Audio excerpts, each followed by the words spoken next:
hit that button, it should go live. So we should be welcoming in YouTube.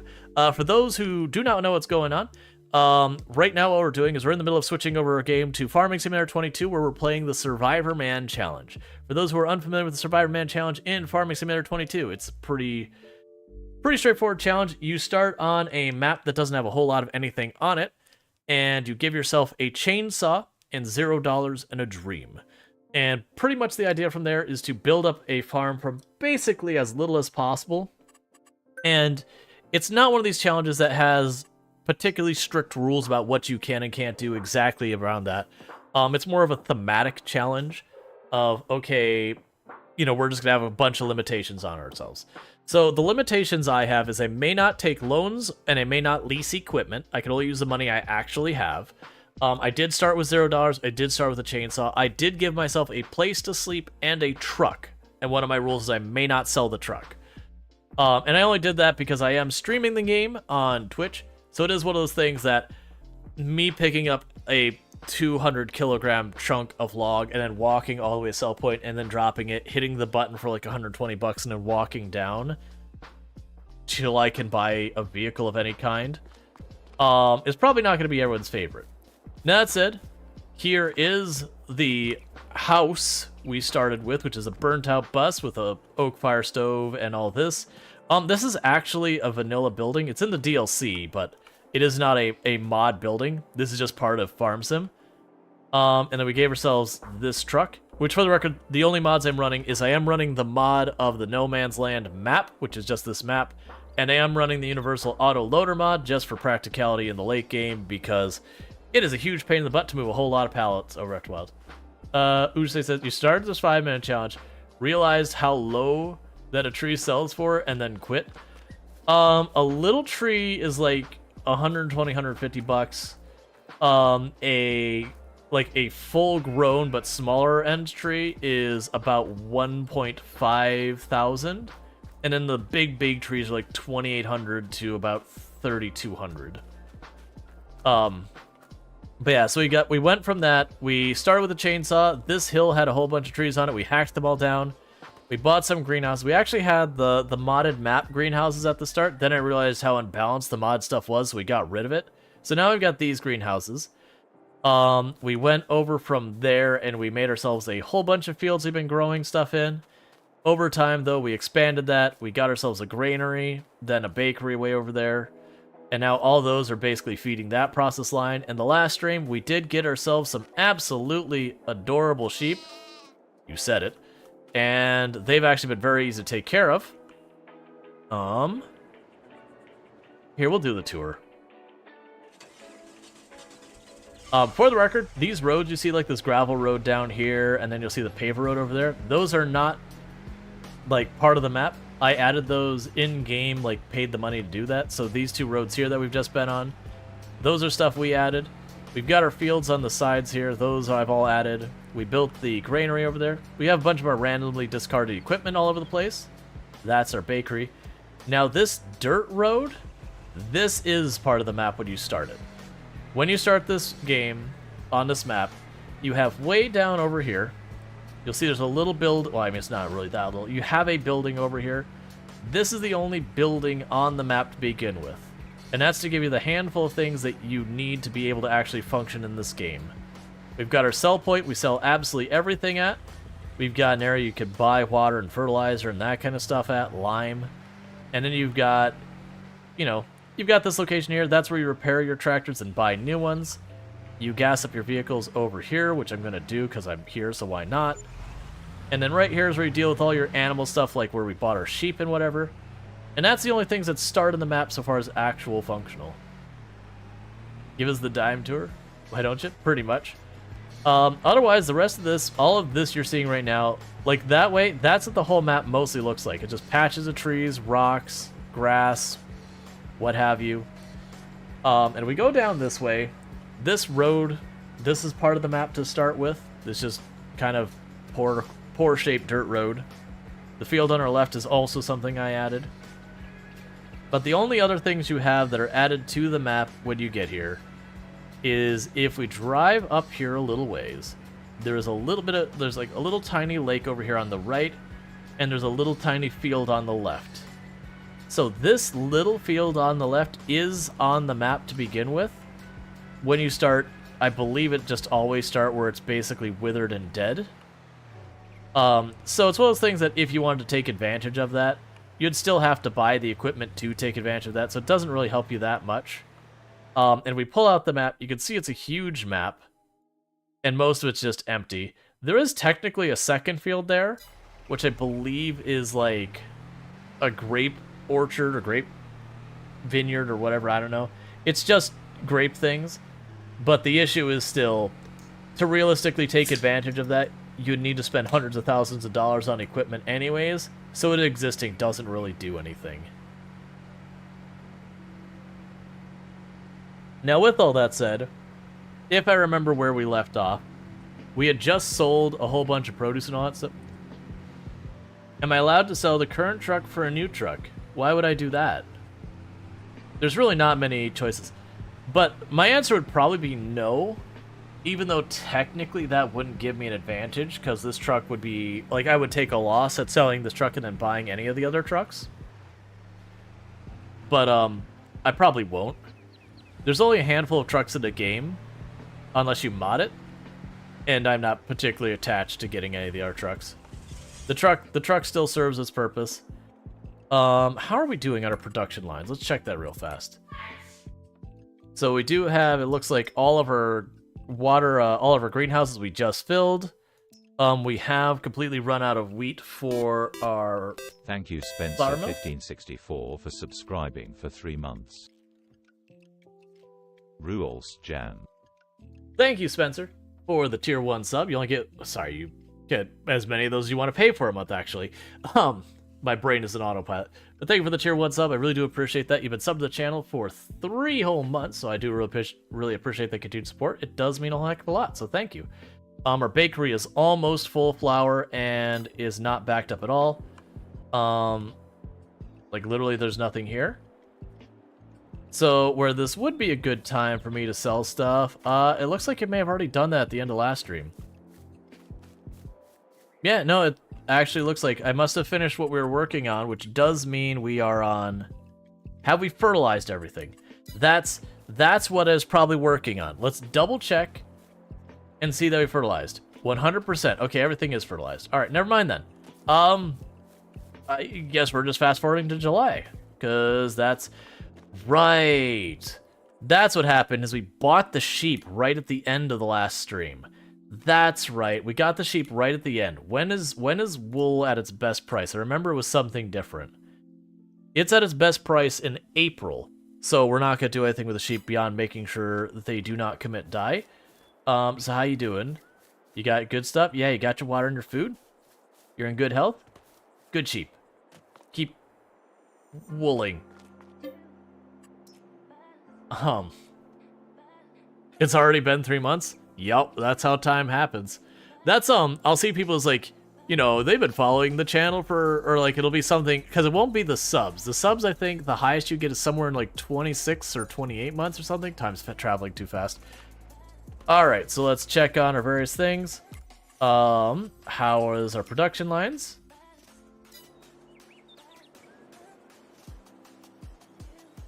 Okay.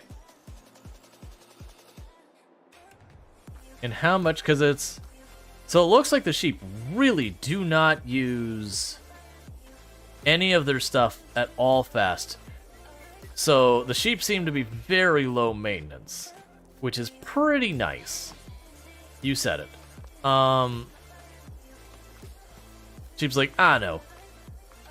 I aim to please. So yeah, so it looks like we're just basically fast forwarding till July. Now the good news with a lot of this stuff is, as I'm getting more variety of like the sheep and other crops and all that in here, we are going to get the advantage of not having to, like, you know, fast forward, do a bunch of work, fast forward, do a bunch of work.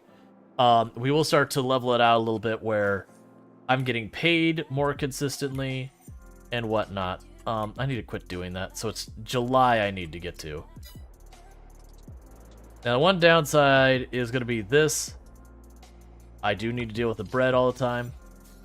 Did we get any? Because April is the month, I believe I said that they have wool. So we have a single unit of wool here. It is definitely not it's definitely not worth me taking the time to deal with, which is exactly why I'm going to take the time to deal with it. It was April, right? I'm not losing my mind. Yeah, it's April. It's the end of April, actually. So, not today, but tomorrow, we're going to go ahead and sell a little bit of wool. Because it's sitting there, it's the time to sell it. I have no idea how much storage that location has. Because, oh, I wonder if the pen shows up. Well, no, this pen doesn't show up as a production line. Let's look here. So, the pen itself doesn't show up as a production line anywhere. We have our animals, but it doesn't show... Oh, well, I mean, it doesn't really... I guess... I can't really tell with the 21 liters what kind of storage it has. But yeah, these things barely eat anything. To be fair, I think that thing can hold like 25 sheep in the long run. But with that... Let's quickly go grab the wool, sell the wool, because that's what would happen in this in-game month now is as we stockpile the wool up, this would be time to collect and sell it.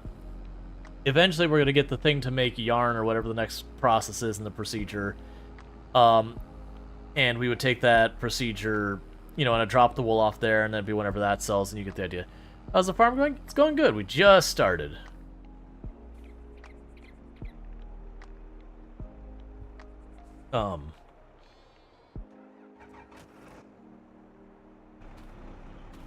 Question mark? Is that not considered... I'm not too far away, right?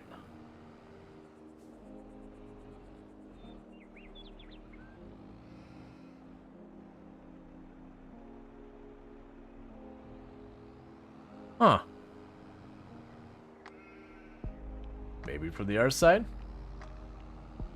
It doesn't seem to want to recognize that as a pallet I could pick up. Maybe because it's just not full yet? I'm actually not super worried. That spot seems like it can hold a lot of material. No, it's just not. I don't have a forklift handy anymore, do I? I don't think so. Alright, well, we won't worry about that. That is a tomorrow me issue. It does look like that thing could probably select the correct pallet type. Oh no, this autoloader will take anything. I'm going to test it by pulling over here where the bread is and just pick it up and set it back down. But yeah, no, it can actually mix and match. I can have like bread, lime, all of that on there as long as there's space.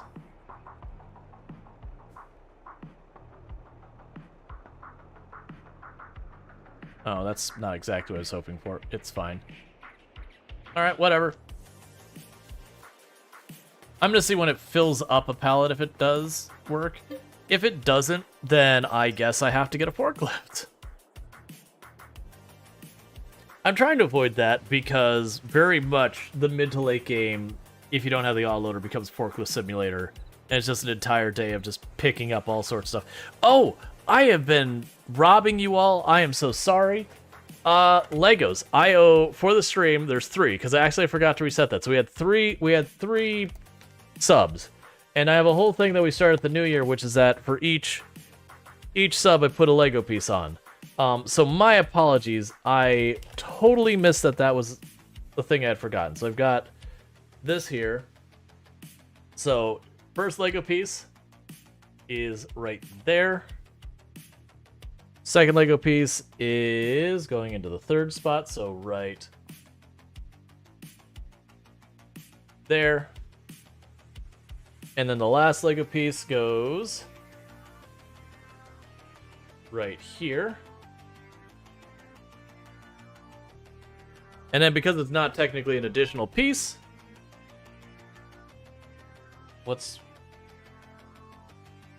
How are you all backwards? Okay.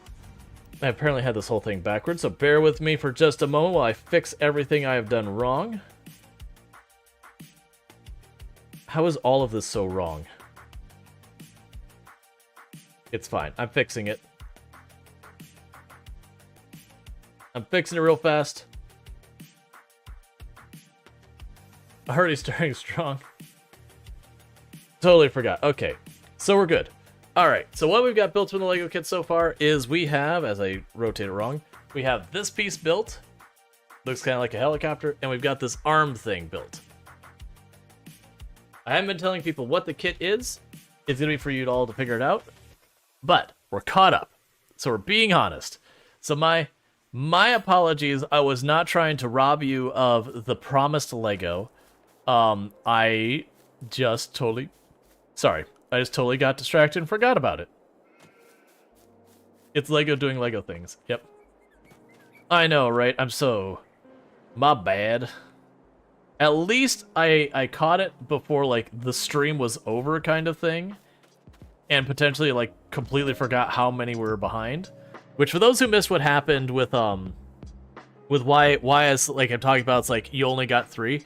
That 5 down there, so at the end of every stream, I have to hit a reset button to make it go back down to 0. I forgot to do that, so there was two points already on there. And I had 2 people sub before I realized. I'm like, you know what? We didn't hit the goal yesterday. I'm just going to let that carry forward. Because if I try to break that out and do all that, it's not an easy fix. I'll not be able to keep track. So I'm just going to go, you're getting freebies. Okay, so for those who missed what happened the other day, I did run into a problem. Oh, man. I'm probably not going to be able to gas you up and repair you, am I? I'll have to sell some product, most likely. You didn't gift a sub. You didn't sub or gift a sub. But I feel robbed. So what might happen is I might need to dip ever so slightly into selling some of our stuff from the greenhouse. Because I need repairs. But what ended up happening, for those who missed, it's been a couple streams, is you remember I was saving up money to get a new header for this harvester. And very clearly you can see I don't have a new header for the harvester. Listen. We actually did save up the money, I bought it, and then it didn't run. And it became a whole thing. And so instead, we invested elsewhere. So now I can pick up the straw that gets spat out by this afterwards, and we could sell that, and it ends up being several $1,000s more. It's almost like $10,000 more or something like that per harvest money. And then we also got a new seeder. So we didn't get a bigger harvester, but we did get a seeder that is twice the size of the old seeder. We didn't get the seeder that I wanted, but it's kind of one of those things that it's like, okay, I could wait like 4 harvests to get the big seeder, or I could get this one now that'll be twice as fast as what we have. And so I'm like, all right, it's like I'm tired of not having the new seeder, let's get the new seeder. So we did have like an amazingly productive stream where I got the seeder, I got the thing for the straw, I got the sheep, and so there's like a bunch of things got done. It was just not the one thing that I said we were doing, which does happen. My hope for this stream is that we do get enough money. I can't afford that, so I don't know what I'm doing. So let's go here. Turn that off. We could pick these up. And I'm going to turn this over here real fast. And plunk them down over here. And go grab our stuff from the greenhouse. Because that'll be the cheapest stuff for us. So we could repair the harvester. And then I could take the harvester, I could just toss it into the field and have it get to work. We did learn, also, that I could fertilize before I even plow the field. The saver, well, actually, I could fertilize before we seed. We basically changed, we could change the order of operations for fertilizing to make it way faster. Now, the pain points we're running into is this poor tractor needs to be retired. It straight up needs to be put out of its misery and forgotten. Because it's just got too many miles on it. It's not doing as well as it used to be.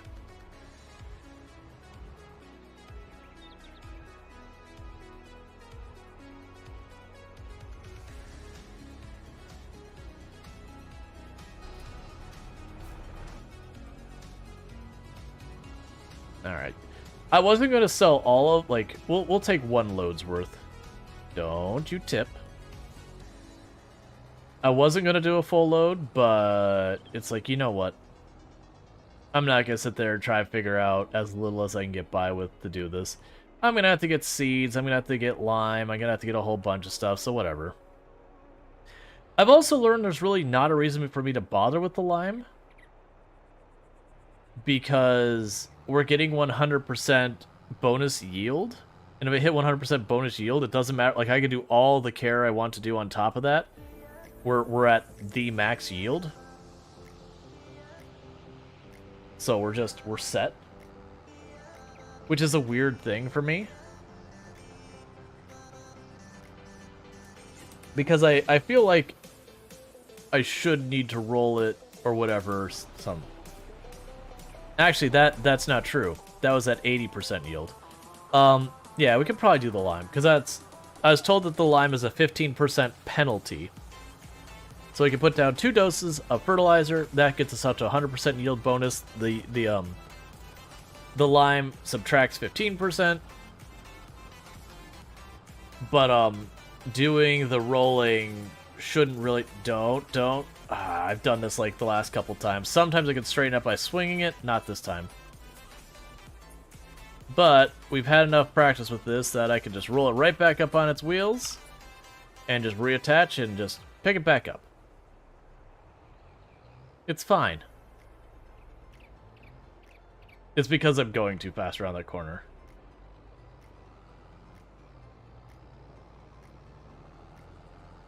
Alright.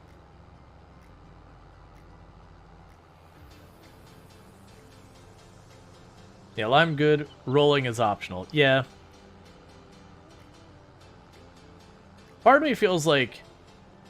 I don't know, maybe your yield bonus should be allowed to get over 100% or whatever. Let's see, do you have the rocks on or off? If on, for 25k, you can get a lime plant. And make it for the rocks. I thought the lime plant was part of the modded map. So I'm not doing the modded stuff. I can double check that. I know there is one that is part of the mod map. I just don't know if there's one that's not part of the modded map. Because I'm not using any of the modded buildings that come with the map because I found they're totally fine for playing, but they're definitely unbalanced for purposes of the challenge.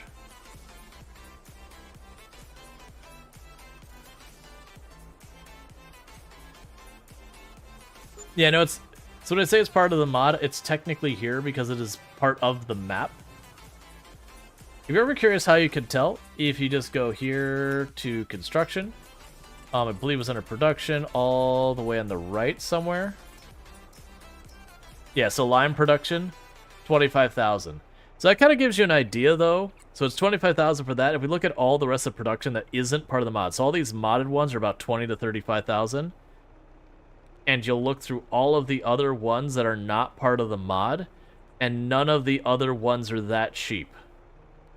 Every single one of the other ones is at least double. That's why I'm not using them. And then usually the production rate is all that. And it's fine, like no judgment if you use it, all that, play the way you want to play. If it's fun, congratulations, you are playing correctly. But for me doing it with a challenge is like, this feels a little... It feels like, I'm going to do this challenge, but step 1 is, I'm going to do stuff that bypasses the challenge.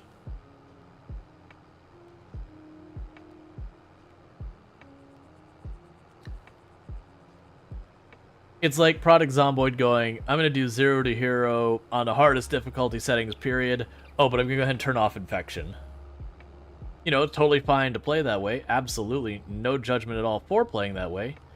But also, if you're going to be presenting it as doing this big challenge thing, it's kind of like circumventing the main part of the challenge. Alright, so let's repair you. Which is why I needed to do that influx, because otherwise we'd take a penalty on our yield.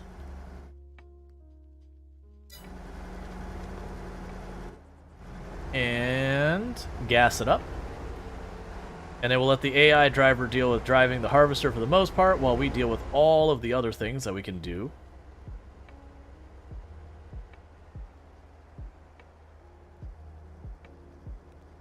All right. But yeah, no, it's no problem. Like, it's just one of those things. Like, that's actually a thing that happens in a lot of games. I haven't seen it as much in this one, but like especially RimWorld and Project Zomboid is when I'm playing in vanilla. People are like, why aren't you doing this? Like, that's a mod. It's like, no, it's not. And then you look it up, it's like, yeah, that's a mod. It's a mod that everyone uses all the time, so you just forget it's a mod.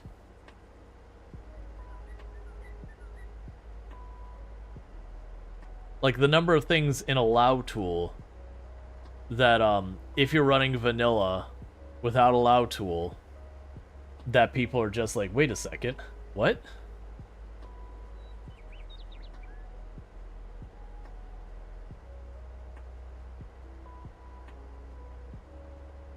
Alright. I was checking a few things. Let me just double check, make sure the stuff on Yahoo. YouTube worked correctly. Yes, they did. Cool, cool. I just couldn't quite see the preview, so I was just making sure it actually came alive. Because as a reminder, I do stream on YouTube, Twitch, and TikTok, which does tend to be my main platform. It's where most of my viewership is and all that. But I do put it on all the platforms. That way, as the various algorithms do their various algorithm things, that hopefully that works out the best it can for me and all that nonsense. They also all help build numbers on each other.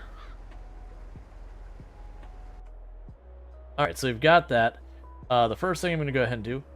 Wait, you are set correctly? Okay, cool.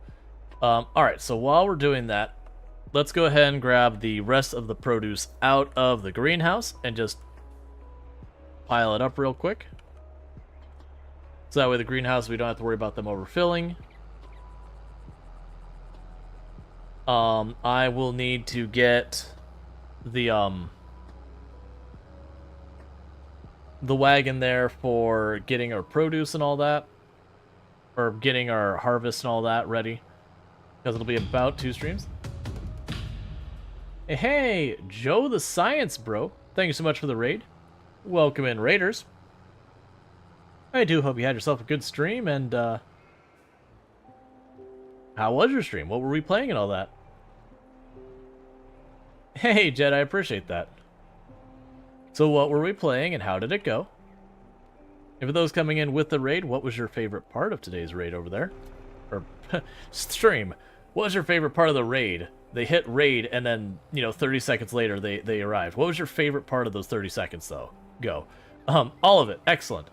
Ah, Farming Sim. Excellent. Doing anything fun in Farming Sim? Like, what, I shouldn't say that. Like, what do you got going on in Farming Sim? But welcome. For those looking for more Farming Sim, that is a place that can happen. I don't know why I'm driving away with this. We're just taking this out so it doesn't back up. It was good. You're working on potato production. Nice. I actually haven't done potatoes yet. There we go. Drop this off. We'll get this back into position for the bakery. I don't know what you're doing, Harvester. It's fine. You'll figure it out. He's the Chip King? Nice. Potatoes, canola, grass, and poplar. Gotcha. Yeah, so we're doing a Survivor Man challenge. So we started with chainsaw and $0.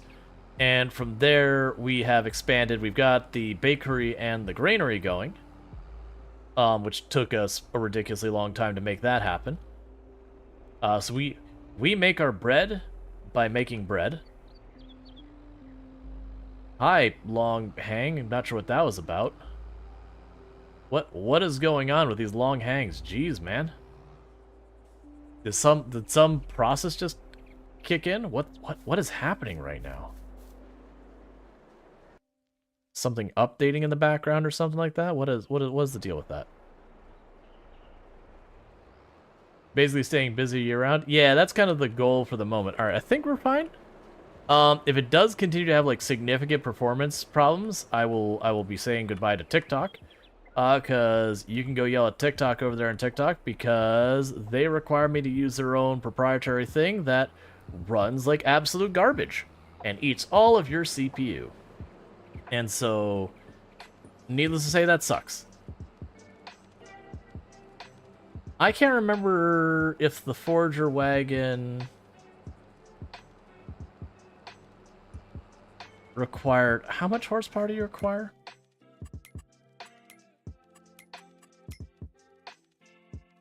Where are you at? 95. So technically, I can use this for all that, which is probably what we're going to do for the much cheaper repair costs.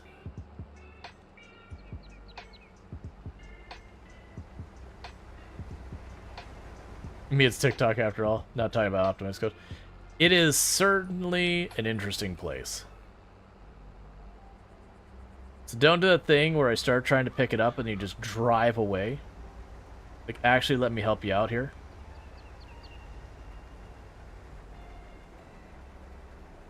Okay, looks like you're gonna hang. Yeah, so what I'll try and do is I'll have this run the Forger and the pickups. And the reason I'm trying to put it all on this one is the other tractor is getting up there in years and its maintenance becoming a real problem. Versus this one's maintenance is considerably cheaper. So I could probably do all the work on this one. It'll cost us a couple $100 in maintenance. Or I could try and use the other tractor, and it'd probably cost like $4,000 or $5,000 by the time it's all said and done, unfortunately. Gotcha. But yeah, no, it's for people who don't know, for YouTube and Twitch, I can use this called OBS to stream my content. Works great. Even though occasionally people get a little bit annoyed about like it being not the most performance, but you're doing a whole lot of stuff like video encoding, it's gonna, you know, choke your performance a little bit.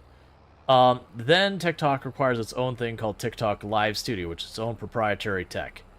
It does not give a crap at all. It's horribly optimized. It absolutely just says, hey, that CPU of yours, it'd be really nice if you didn't have like access to 2 of your cores because I'm busy eating them all. I'm exaggerating a little bit, but it runs like garbage.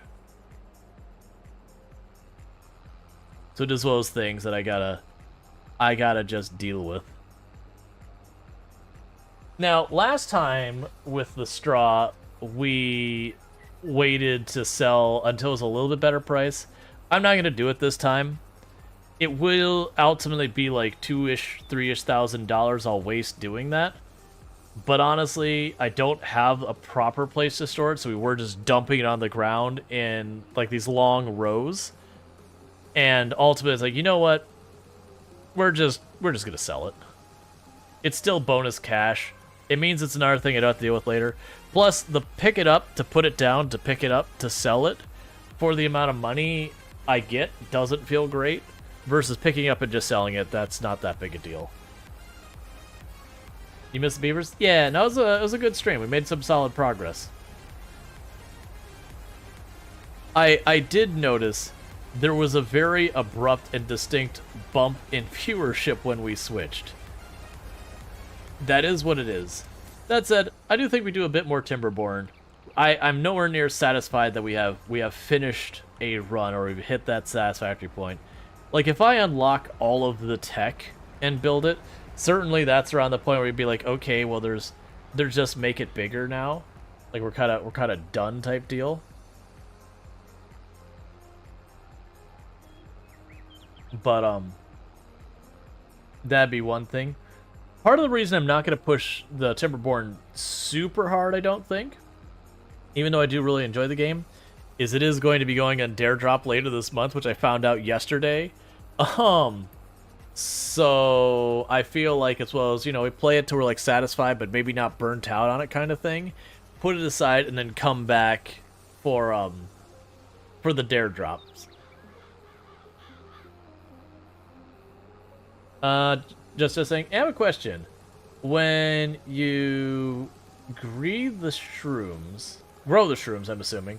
When you grow the shrooms, were you able to pick them up, or did you need a forklift? No, I had to have a forklift. I want to say they weigh something like 500 kilograms or something like that, and you can only pick up 200. The flowers you can pick up, I want to say they're either exactly 200 or like 150 or something. 700 kilograms, yeah. But yeah, since they're over 200, you just can't pick them up.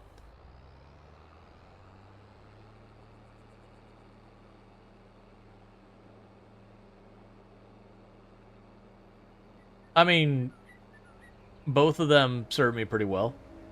Like, all of it is you're putting almost no money in to get money out when you're talking about those, so... Like that? Jed's the Timberware? You play that? It's excellent. Yeah, no, we, last 2 streams we played, the first half of stream was Timberborn. We played on the one map that has, like, the little tiny, like, river on the top of it that spirals down a bunch. Not, like, the huge Helix one, but, like, the one where it kind of goes down. And you start on, like, the top of the mountain, right by the water supply, so there's, like, no buffer you can take advantage of. You have to hold that water there.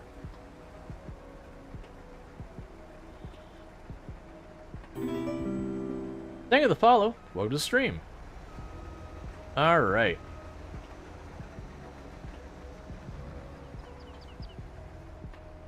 Okay, so we topped that off.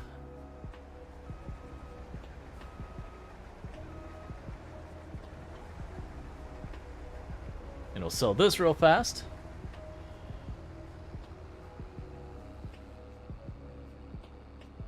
But yeah, no, Timberborn's excellent. Like I said, I had planned to basically play it until, you know, viewership started to dip where people are, like, kind of done with it. Or again, we hit, like, a point they were like, okay, you know, like, I'm kind of done with it kind of thing. But we hadn't reached either of those situations. I do plan on playing more of it, like probably, like, tomorrow or whatever, unless we have another game that pops in. Like I said, we have... I'll get to the other thing in a moment. But, it is one of those things that what I'm going to do is I'm going to play it till we hit, like, kind of a satisfactory, like, okay, we kind of did the things without, like, really pushing it for this run. Just because of the Dare Drop announced for later this month. It could very easily be a thing that I'd be like, oh, I want to come back to play it because I don't know what the rewards are going to be yet. They could be... Sometimes there'll be rewards that are, like, really lame. It'll just be, like, a bunch of random keys for games that no one's heard of or cares about. You know, once those rewards, I'll usually take, like, just one dare, and I'll be like, okay, I did it. If it's a game that I want to show on the channel kind of thing. Or, you know, get the key for it so I can play it on the stream, like, later or whatever. But, sometimes they give really good dares. Like, the dare for Farm Sim here, they gave us 2 of the Year 1 Seasons Pass, 2 of the Year 2 Season Pass, a couple of other random DLC Season Passes. And, like, American Truck Simulator, they gave us full copies of the game, full copies of the game, a handful of DLC, like, really good stuff, though. I actually have those keys I still need to give out. The next time I play American Truck Simulator, someone needs to remind me. I'm sitting on a bunch of keys to give out for that, like a good 6 or 8 of them, that we'll definitely want to do. So that was good. Construction Simulator had some pretty good, dare stuff as well. Some of them are, like, lame. They're like, here's a background image. Cool, you know there's this thing I can do where I could just open this and just copy it. You're literally giving me something that has no intrinsic value because there's the internet where it's posted and I can just save to hard drive. Ship Graveyard Sim is pretty good. Yeah, we played that. That one's pretty janky in kind of a fun way. But that one's definitely a bit on the jankier side, the Ship Graveyard, but it's also fun. It kind of hits the hard space Shipbreaker type of vibe, except, you know, not sci-fi spacey. Does leaving the pickup down when moving like that cause damage? When leaving the pickup down? Oh, it wasn't down, it was... I forgot it was turned on. But yeah, no, it doesn't damage it to drive around with it. At least not that I've ever noticed. But yeah, no, it should have been lifted. I forgot to turn it off.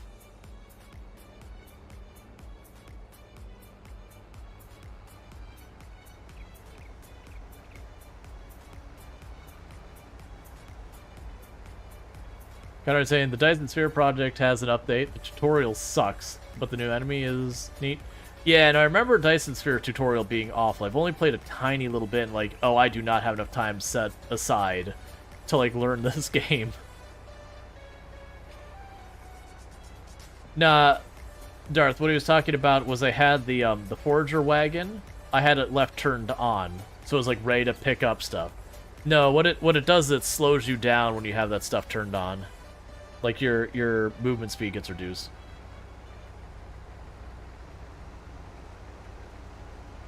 Okay.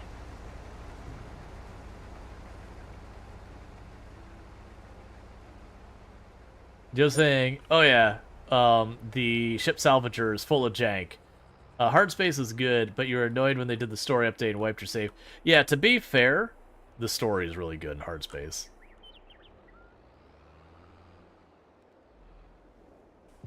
That said, if you're someone who's going to be annoyed by it being like a game being pro-union or something like that, oh yeah. Oh yeah, it is as pro-union as it gets, which for the record, like, I am down with. Oh, it was down. No, you are correct. I just had it down. I was just driving with it down. That's my bad. But yeah. It is very, very much the story is, it is a company town style situation and very pro-union for its story. If that's gonna bother you, first of all, why? But second of all, that's just a thing. Like, even if you're not in favor of unions, it's a story. It's fun. It's silly. But yeah, that's Hard Space Shipbreaker. For those who don't know what that game is, pretty much the intro to the game is, for unspecified reasons, Earth, kind of a crap hole. Things not so great. Kind of a crap hole.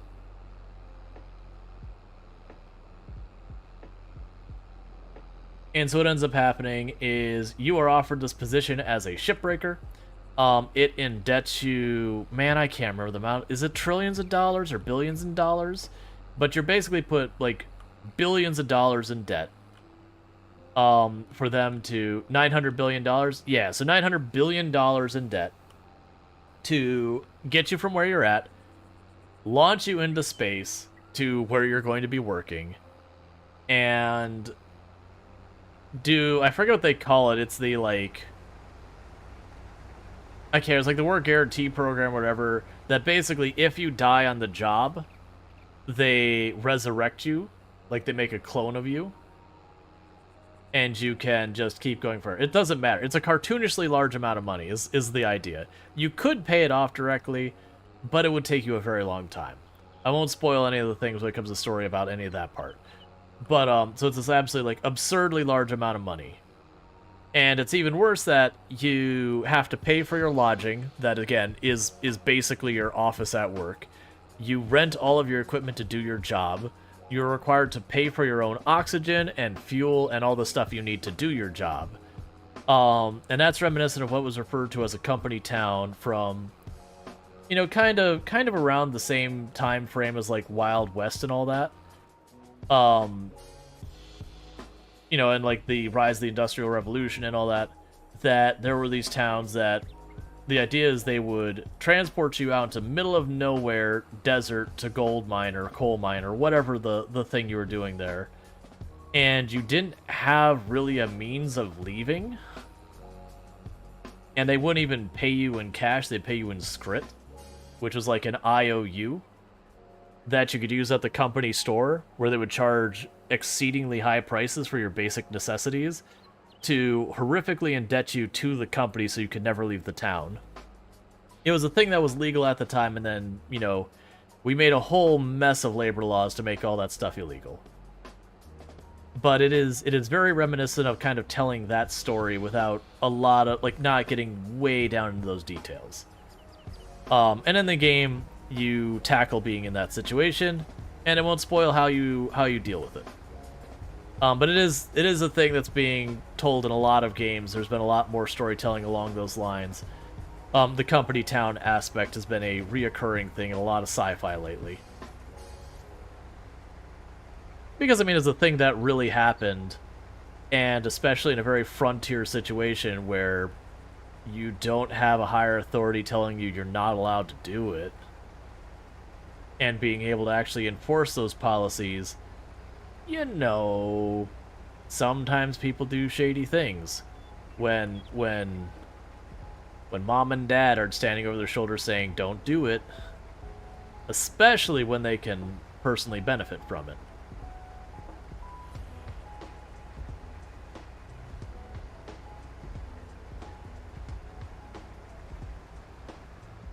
Alright, let's go ahead and drop this off at the granary. Because I want to say that was... Man, how many games have done that lately? So there's Hard Space Shipbreaker. I know there was another game that was a direct competitor for the Fallout series, where it was like kind of a sci-fi, sort of silly game that I remember being well received, but it was kind of short-lived. That people were like, this is cool, but there wasn't enough variety to it or something. Man, I can't remember the name of it. But it was another sci-fi one where you sign paperwork to join this company and everything is awful. Outer Worlds, that's the one. Outer Worlds. So that's one of the ones that it's the same basic story in regards to company town-esque situation.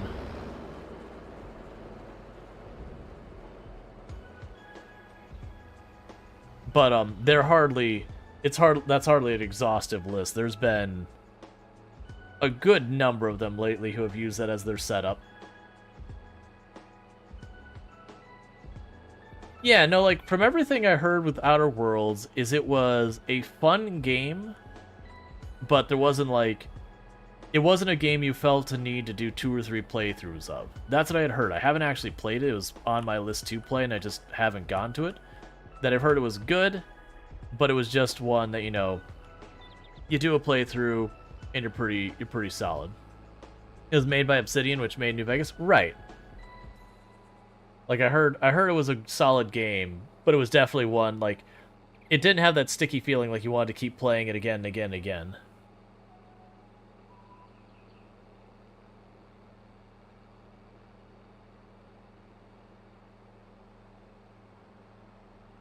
Yeah, accurate. It's like Fallout New Vegas without the replay value. Yeah.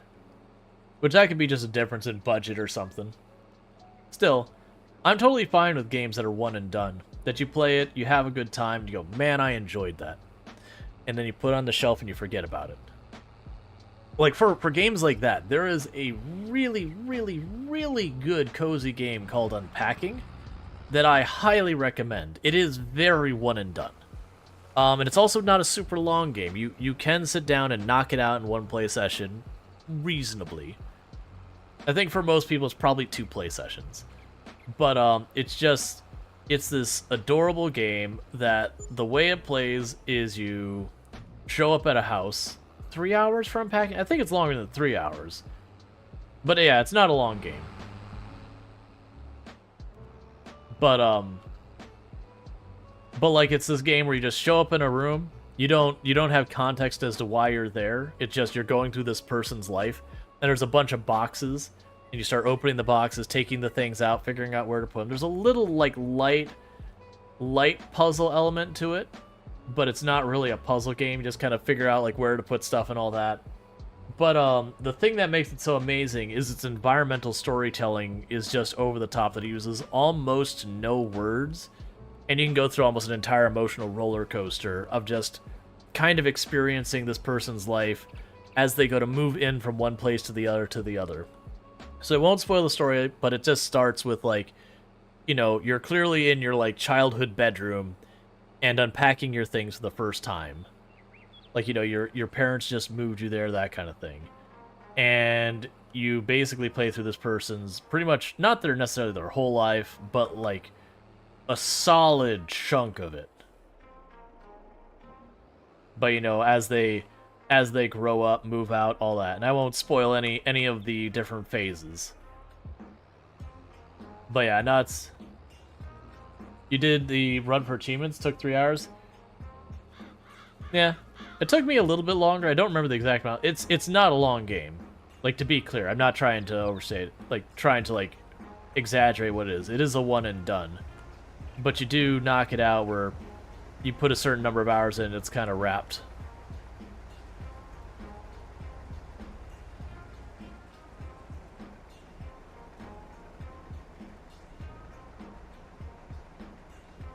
Said like in forced prostitution with women recruited abroad. Come to the country to work for my company. I'll pay your ticket, and you can pay me back later. By working for you, you also take care of the paperwork and everything. Right. It's just, for example, what Linus is talking about is illegal. But it still happens. It does. Versus back in the day, the company town setup was legal. You were 100% allowed to just go, employee, oh, you're using this equipment? Yeah, we're just going to charge you a fee for that equipment. Oh, you know, you need to stay on, like, on property? Yeah, we're going to charge you for that too. And it used to not be that big a deal because if you're in the middle of, like, a town or whatever... I didn't want to switch that angle. Like, if you're just in the middle of some town, they could just go to a different business and start working there. Like, there's more to it than that.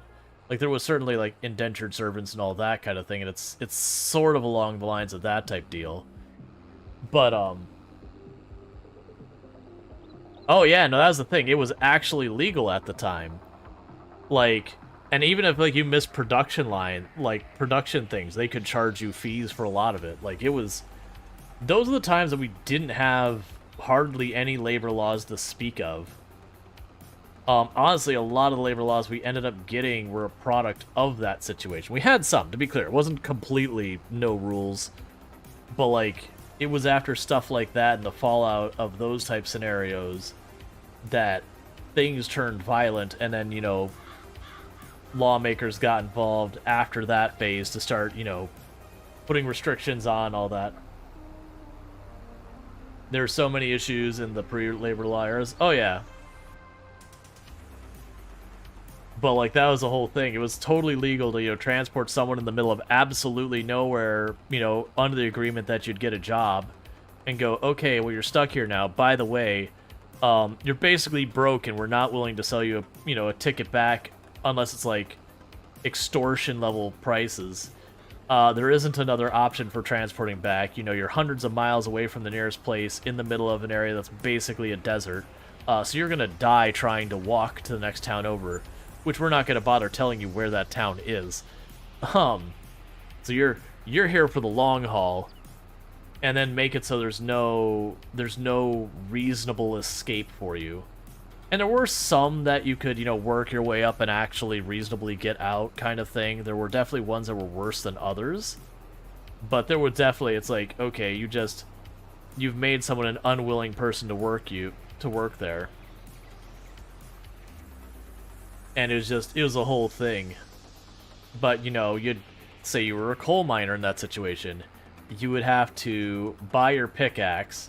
If your pickaxe got damaged, you'd have to pay to get it fixed, and that would be deducted from your wages. And it wasn't that you got, like, your two a month pickaxes you were expected to... Yeah, the company store. There's reasons there's the song, I owe my soul to the company store. That's what that was talking about. And, you know, people would move their families out there, too, because they, again, it seemed like it was a great opportunity. And so they moved their families out there and everything. And so they couldn't just, like, pack up their family and try and ship them out, because, again, they couldn't secure transportation out of there. And even if you could find someone who would be willing to pay to, like, you could send a letter to have someone, like, bring a carriage to pick you up, you had nothing to pay them with. They would pay you in scrit, so not even real money. It was like tokens to the local company store. And getting, like, actual cash is really, really difficult.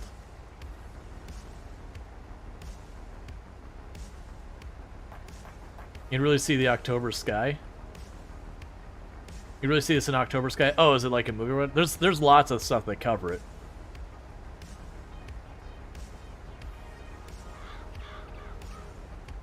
But yeah, that was back when unionizing was a bunch of people picking up their pickaxes and then walking into the manager's office and saying, if you want to live through the night, you're going to do what we say. Or, that didn't even get to be an option. The foreman, you know, stopped being alive.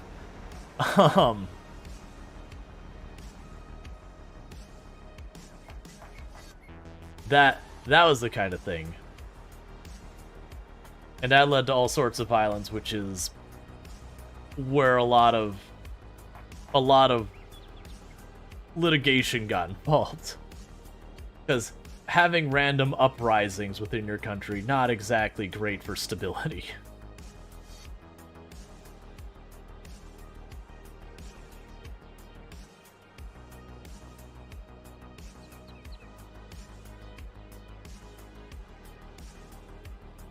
Tell them about the 3 Titans in the 20s? That I don't know. I'm not aware of what the 3 Titans in the 20s. Are you talking about like the Titans as far as like J.P. Morgan, who like cornered, was it like all of coal, steel, and I think oil? Is that what we're talking about with the Titans? Oh, yeah. So there was going back in the day, this would be around the 20s, that there was a push for a whole bunch of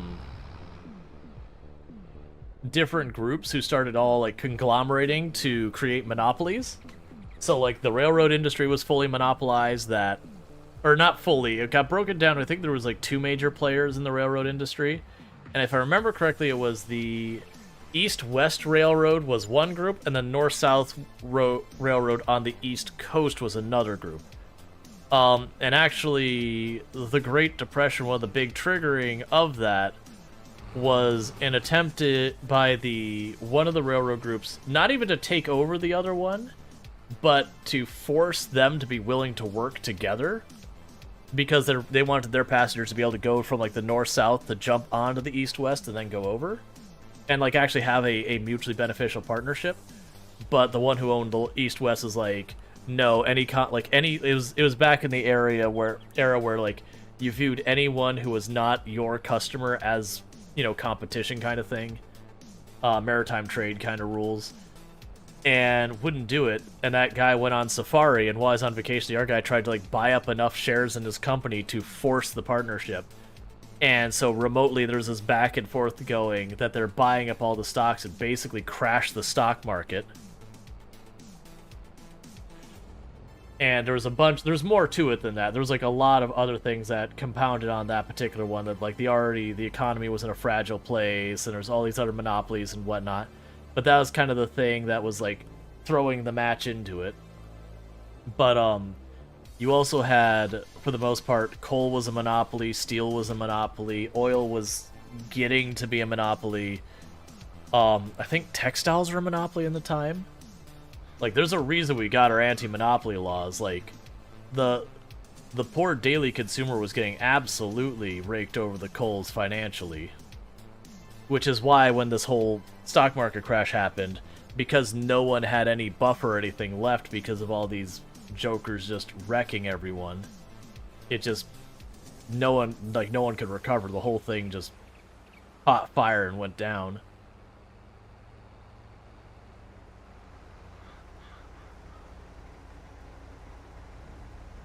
Yeah, coal or electricity was also in there. That was tied to Morgan. For those who don't know the history around it, J.P. Morgan actually was the bankroller for Nikola Tesla. And a lot of the reason why Tesla, towards the middle and end of his life, why a lot of his products never got to see the light of day, was Morgan started absolutely screwing him, because he came to the realization that if Tesla was correct about a lot of his theories, which a lot of them were wrong, but if he did manage to advance a lot of those theories, it would be direct competition for his coal industry and everything. So absolutely just screwed Tesla everywhere. Westinghouse Tesla? I thought Westinghouse was Tesla to begin with, and then later on, Morgan also financially supported Tesla when Westinghouse stopped supporting him. I could be wrong, I'm going on memory here. Westinghouse started Tesla, though. That was definitely true.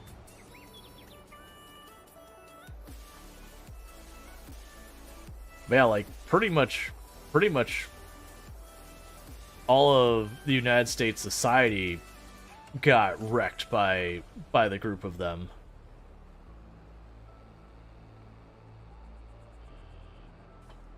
Like, almost all of our laws around, like, not being allowed to pump and dump stocks, and you're not allowed to present stocks this way, and you're not allowed to do this, and you can only raise money with stocks in that way, and you have these requirements where, you know, you need to, you know, go through and disclose when you're going to sell stocks, you know, a ridiculous amount of advance. All of that pretty much came out of that.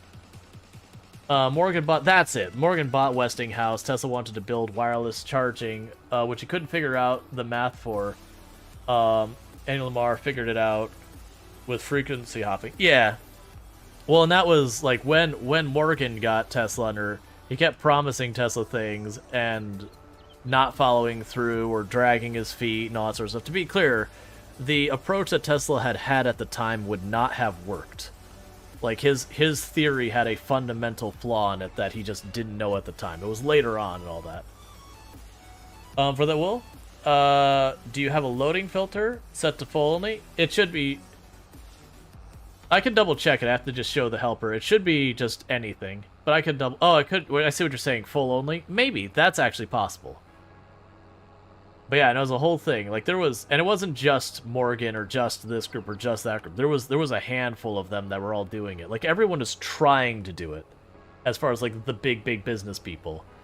But there was a bunch of them who did manage to corner entire industries. Like, to a certain degree, with some of the world war efforts, they actually ran into problems because the steel industry was cornered. And they were charging the military, like, out the nose until, I can't remember. I don't think it was the president at the time, but it was some of the higher-up politicians, like, literally started to threaten them with treason. Like, actually going through treason, which is when they finally cut the prices.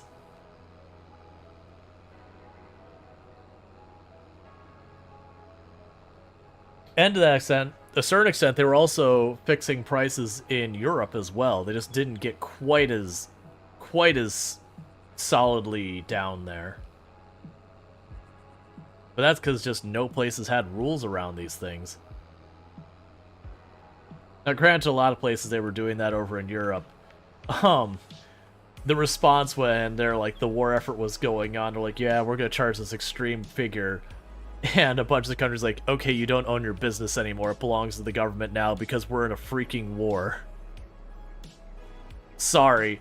We were willing to work with you, but when you're trying to screw us in the middle of a full-scale war, yeah, no, that's not gonna fly. We're not gonna let you burn this place around you because you want to make a buck. You said Rockefeller started with oil, then moved to steel to compete with Carnegie.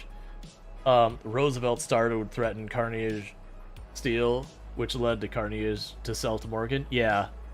But yeah, no, those companies still exist today. Like, JP Morgan is still a financial titan and everything, even in modern society. But there's so many companies that did horrific things in that time frame that are still around. You look at the Pinkertons. The Pinkertons did all sorts of like awful and well-documented things. Like, to the point, they're like the villains in half of Western movies, and they're villains in, you know, Red Dead Redemption and all these things, and they still exist nowadays. They've rebranded, but, you know, they're still around. I mean, they got acquired, but, you know, it's just a carry forward of who they are.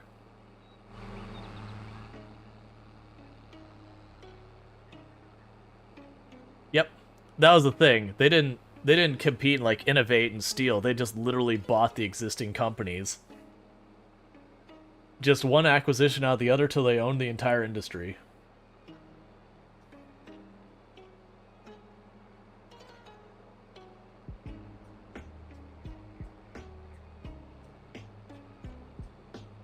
Oh yeah, no, Pinkertons are awful.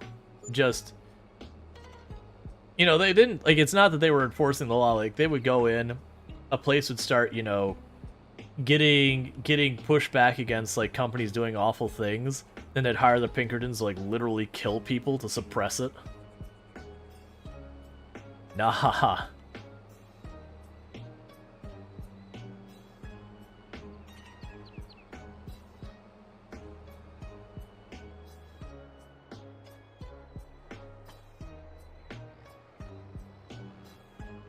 But you didn't know they were a real thing? You thought it was a gang made up for the game? No, that's the thing. Like, and the worst thing is, so the Pinkertons actually tried to sue Rockstar over making them the villains of Red Dead Redemption 2.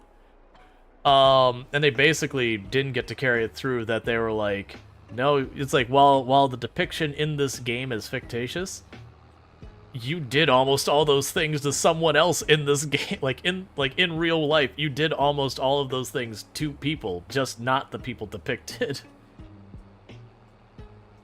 It's like, yeah, no, it's like it's totally fair game. And so then they tried to go after Rockstar, saying that they owed the money because they're like depicting them in the game like that. They should be compensated for, you know, Rockstar benefiting from it, which got thrown out from what I recall.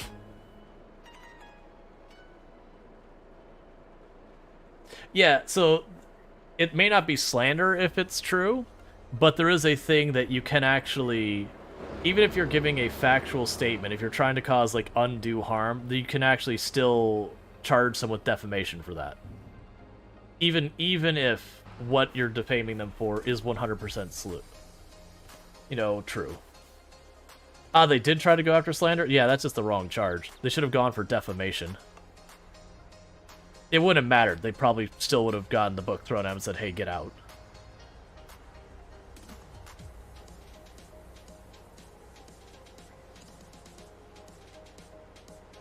Oh, right, I gotta empty this thing. Which, before we go any farther, I am not a lawyer. I'm not a lawyer. I'm not a legal expert. This is not legal advice. Don't take the things I say as law. It is my layman's understanding of the law as someone who's had interest in it. Not as someone who has any actual meaningful knowledge.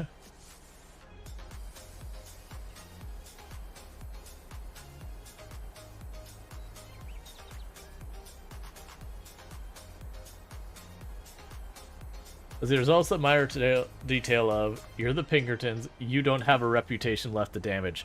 That was, oh man, it wasn't that case. There was a case going back a couple years. I don't remember if it was local or it was on the federal level. But there was this, like, case that they're trying to go through, and the person was trying to claim defamation. And it actually got thrown out in the end, because the judge was kind of like, okay, you're trying to convince me, with as horrendously awful as your reputation is. You have a reputation of these long series of things that your organization has been found guilty of, that were crimes that you paid fines for, and you're trying to get like this petty little thing, and you're trying to tell me that they're defaming you, that this is somehow a reputation slam that is hurting your business in a amount that they owe you money for damages. It's like, I'm sorry, I can't agree with that. It's like, there's no way you can cite damages for this, because your reputation is so ruined that this doesn't even like blip on the radar. And like actually just dismiss the case. Like, it's like your reputation is so incredibly awful that this minor thing that you're trying to make a snafu over isn't even a thing. Because it was defamation, which means it can be, you know, true and still used against you kind of thing. And you can still go after someone for causing damages. But it was just one of those things like, why are you here? Like, you're just trying to, like, suppress this. We're not going to recognize this. Get out.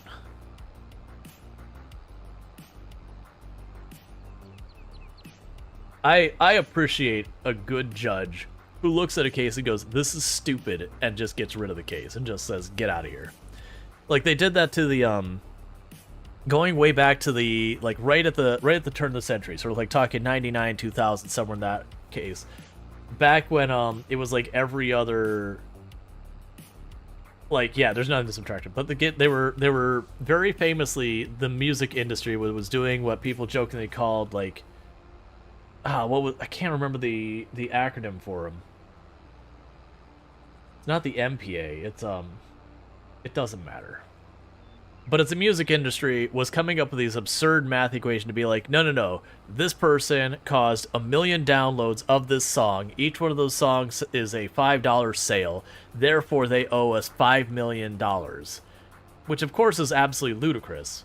The idea is you're supposed to be demonstrating actual damage, actual money lost. That's what these civil suits are supposed to do, is what is the actual volume of money I have caused damage to you in, whatever action I've done that I'm not supposed to.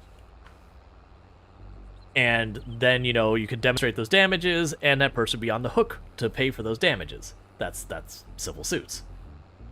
And the judge looked at this, and I can't remember, it was this old lady who, I guess her like grandson or kid or whatever, had put like, whatever the sharing service at the time was. I don't think it was Napster in that particular case. It doesn't matter which one it was. It was, I think it was like LimeWire maybe. But either way, it doesn't matter. The specific one doesn't matter. But because they had this giant library on this computer, that individual computer had actually done like hundreds of millions of downloads. And the music industry came back saying like, oh yeah, you owe us, it was some odd like trillions of dollars, like some absolutely bananas amount of money that they tried to go for in court. And the judge stopped and was like, okay, the amount of money you're claiming they caused you in damages is more than the gross domestic product of the United States as a whole, including your entire industry. And throughout the case, like, come back with a real number. It's like, on principle, I can look at this and say very clearly, you are falsifying the damages here. And basically threatened that if they didn't come back with something realistic, he was going to throw them. I can't remember what the charge was, like, not contempt of court, I don't think. But, basically for falsifying claims, like, into court kind of thing. And they came back with a number of like $20,000 and ended up not winning the suit in the first place. But, it was like they weren't even trying to win those cases. All they were trying to do was just scare people into not sharing files at the time. Because, the big bad music industry was going to come after you and indebt you for the rest of your life. Or bankrupt you is more accurate. You file bankruptcy, get the debt wiped, and start over. It was the threat of legal action was supposed to be a chilling effect. Those were some wild times. To be fair, we were all pirating the crap out of all the music. Like, so many people were.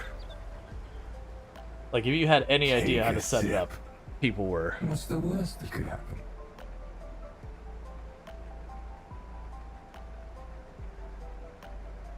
Alright, so what I'll do to stretch is once they get the vehicle picking up straw, I'll do that.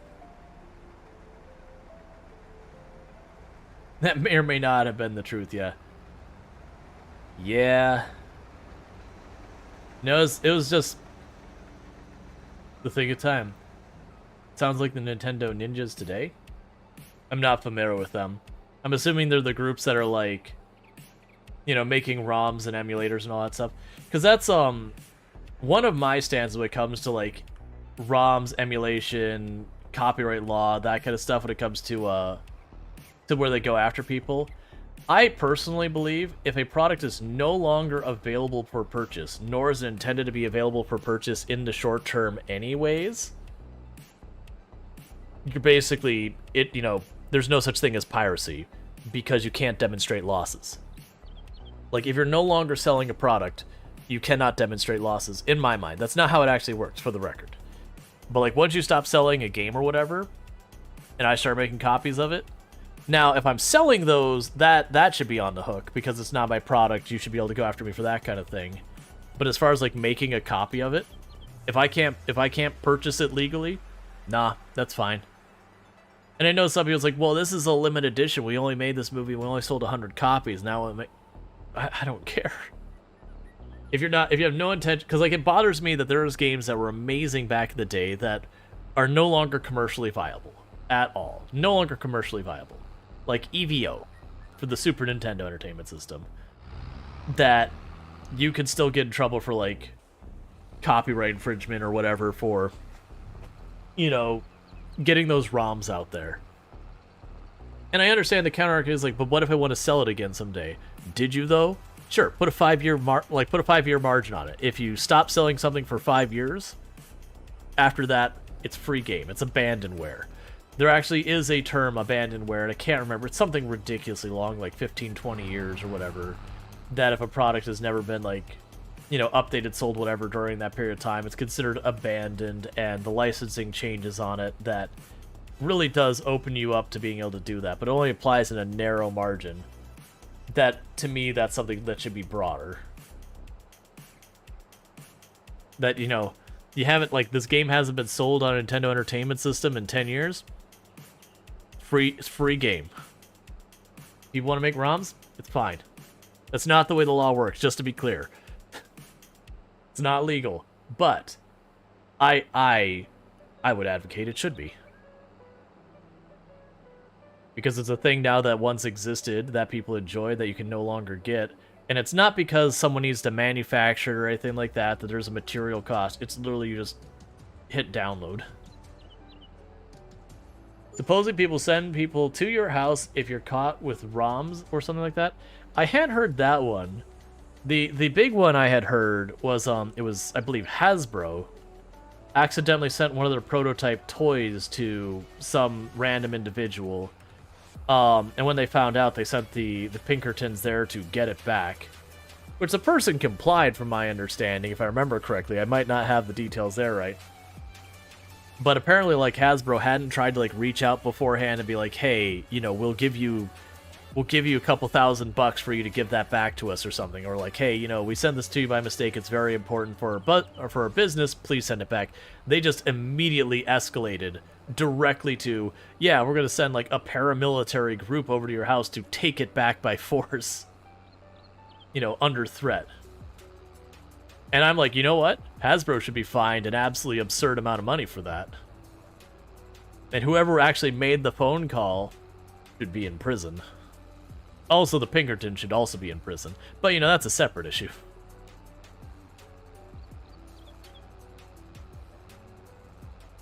Like, showing up with the threat of violence to get something back, I'm like, alright, that should already be, you should already be in jail for that. Like, that kind of behavior should not be permitted, period.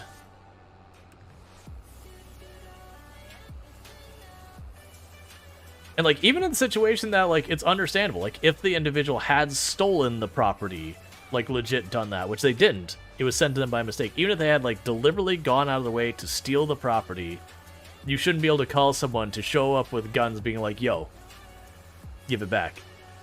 No, you go through the proper channels. You call the police. No paramilitary anything. No mercenaries.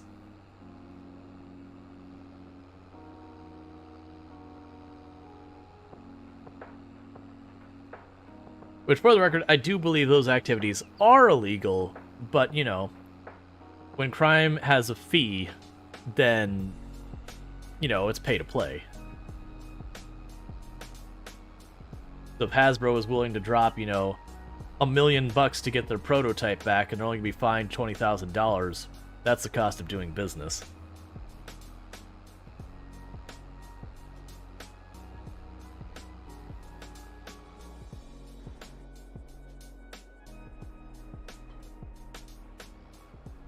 It is one reason why I feel like for a lot of stuff, like with stuff that you're fined for misbehavior, there should be a way that either tie it to like your income or something like that. Because stuff like getting a speeding ticket, if you're someone who's living paycheck to paycheck, you know, if you're still like you're sweating, can I make rent this month? You get slapped with a $200 fine for speeding. Then that is a life-changing fee. But, you know, if you're someone who's making hundreds of thousands of dollars of play money a year that you're just like so past your needs. $200 fine, not even inconvenient. Like, the cop pulling you over and inconveniencing you that day was the worst part of the whole process.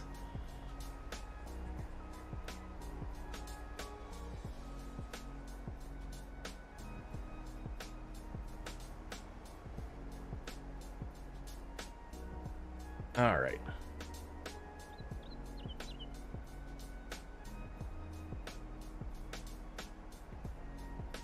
Now, granted, we'd have the news article about, you know, wealthiest person in the country gets pulled over for a speeding ticket, charged $100-something thousand. But you know what?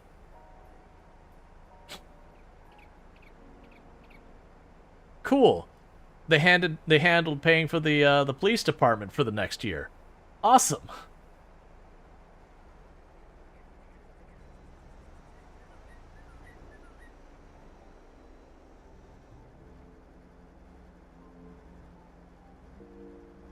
You don't think it's a problem? To me, I don't. But there's a number of people who get upset with that because they see it as, you know, well, this isn't fair, this isn't just. Why does this person get charged this much and this one gets that much? It's one of the whole reasons with a lot of these things that they'll go, oh, we need something that's fair, and you have to stop and go, here's a deal. There's no such thing. Because we're not on the same situation starting playing level. Like, if you get into, like, taxes, people be like, we need taxes that are fair. And there's the, well, okay, if you're the person who is in a low-income situation versus a high-income situation, paying the same rate in taxes actually hurts you far more in opportunity than the other way around. Like, that's just a thing. So, if you, on the other hand, have taxes where the lower income are charged at a lower rate, one could argue that's not fair to people of higher income, that they're paying effectively a worse rate. And that's the whole thing. It's like, you can make both those arguments, and they're both reasonable arguments. I have my personal preferences on what I think is more fair, but you could make an argument from either side which of the two is more fair, and you would actually have a credible argument between the two. Neither, like, depending on where your position is, on which one would be the more fair. So just, you take that fair where you sit it on the side and you go, okay, but what's more reasonable in dealing with all this? Is the middle class that gets screwed with taxes? I mean, you're not wrong. Well, the middle class gets screwed in everything. When you have companies who go monopolistic, lower income middle class gets screwed by that.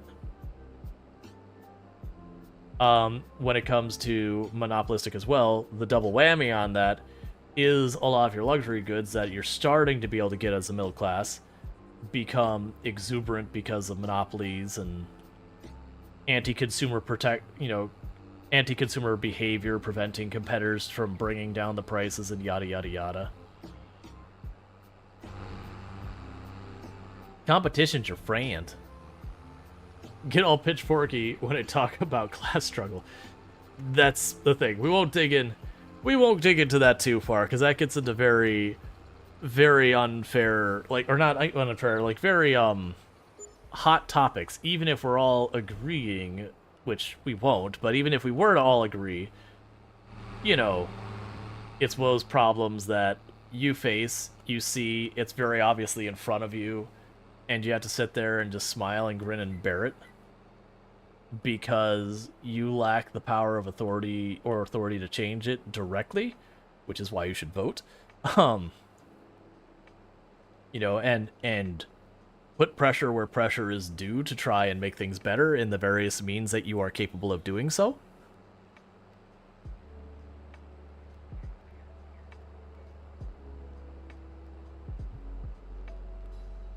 And you should also look by people's actions, not by people's words.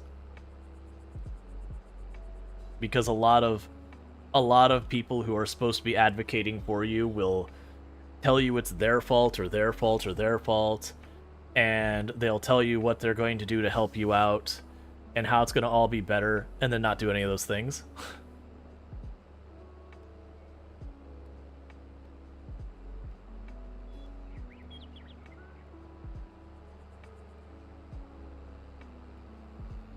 Well, it says it creates a hypothetical situation or scenario of rich people being accused falsely for breaking traffic rules.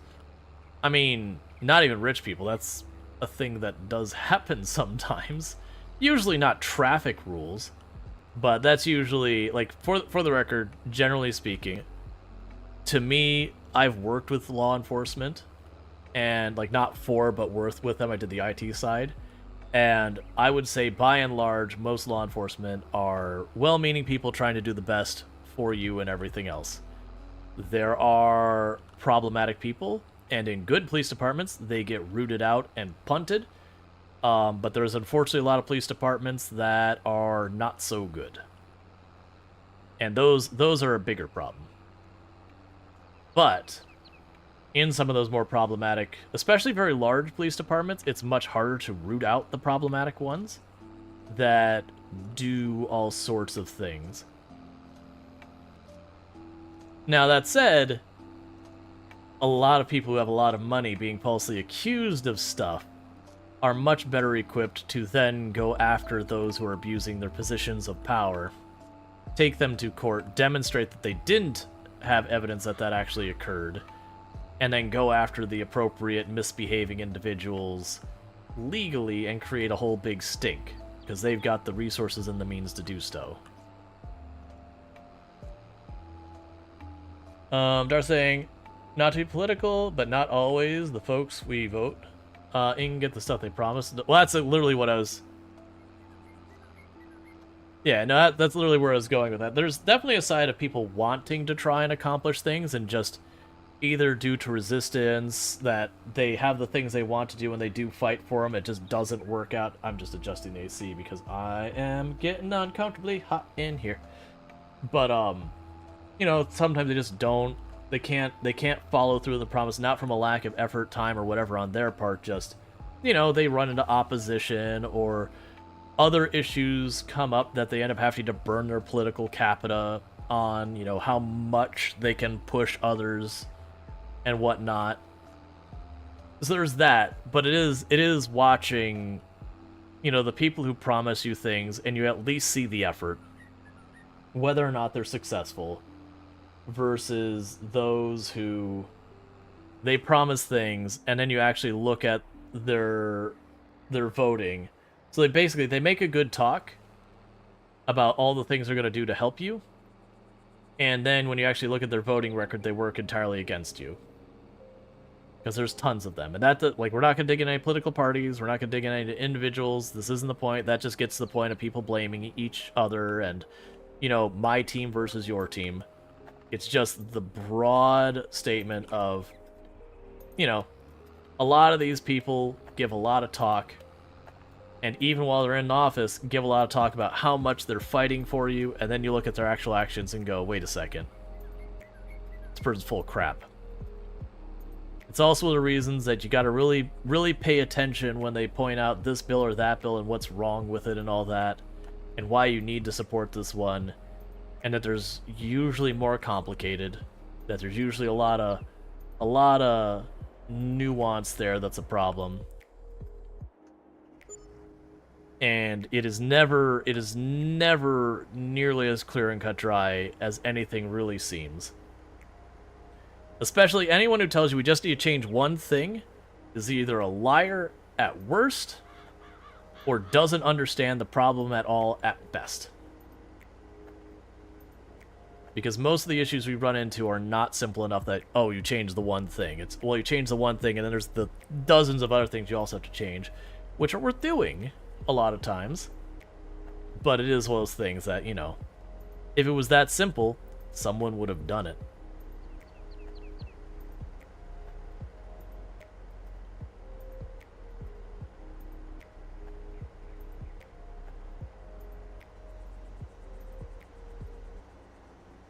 And also a lot of problems are grossly overstated too. That's another big issue we have. Like, and that's not even politics, that's media and everything trying to get their ad revenue. That they'll take, like, the tiniest little snafu of a thing and make it like it's the, you know, the literal end of the world, that our entire fabric of society is going to crumble and implode upon itself. And then when you actually look at what the actual impact is, it's barely noticeable. And the classic example you can go back to is the one kid who got hurt drinking hand sanitizer one time, and it was every single channel, every single place being like, oh god, lock it up, to the point you had grocery stores like locking away their hand sanitizer under pressure and everything. Alright, Joe, you have a good one. It's been a good talk. Good meeting you. Thank you again for the raid and popping by and all that. But yeah, like, they had everyone, like, significant sums of money were spent on the securing of hand sanitizer in commercial places due to the outbreak of children drinking it. Which, again, was one occurrence happened one time, and no kids were trying to drink hand sanitizer to get drunk.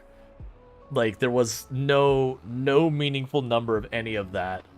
Like, later they actually had a separate article. It was like, here's the actual numbers, and it was like in the low teens of kids who had actually drank any whatsoever, and most of it was in response to the it being publicized as a big thing. And I think only like one died, which was like right at the beginning. I'm not even confident on that. But it was like the issue for months and months and months.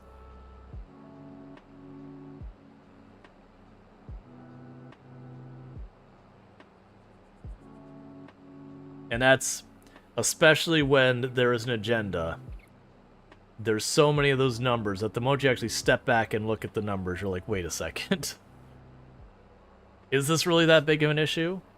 Or just the opposite, hey, why are you ignoring this issue? This issue's bigger than you think. Oh no, it's just this side thing. It's like, no, a lot of people are dying. This is kind of a big deal. Maybe we should make this more important. I understand it's inconvenient for your business, but perhaps I don't care.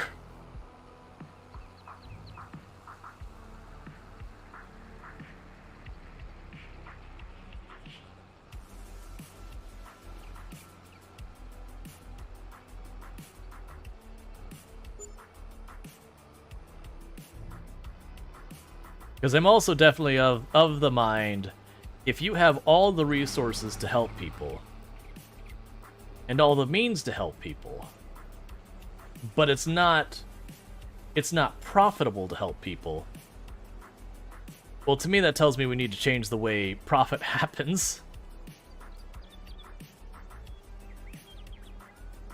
Can straw be turned into feed? I believe it actually can, yes.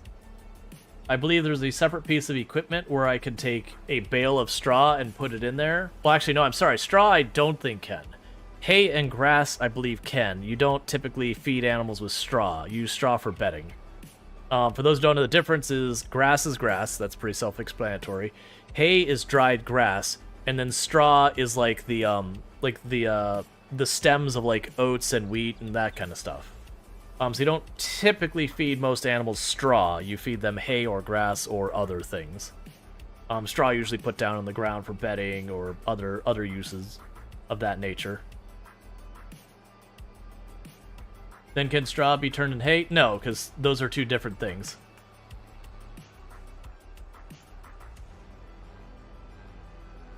That's basically where it's going, is hay is not straw. Hay is grass. Straw is a completely separate collection of things. In real life too. Like dried reeds of oat and that is straw. You can't dry it more to make it hay.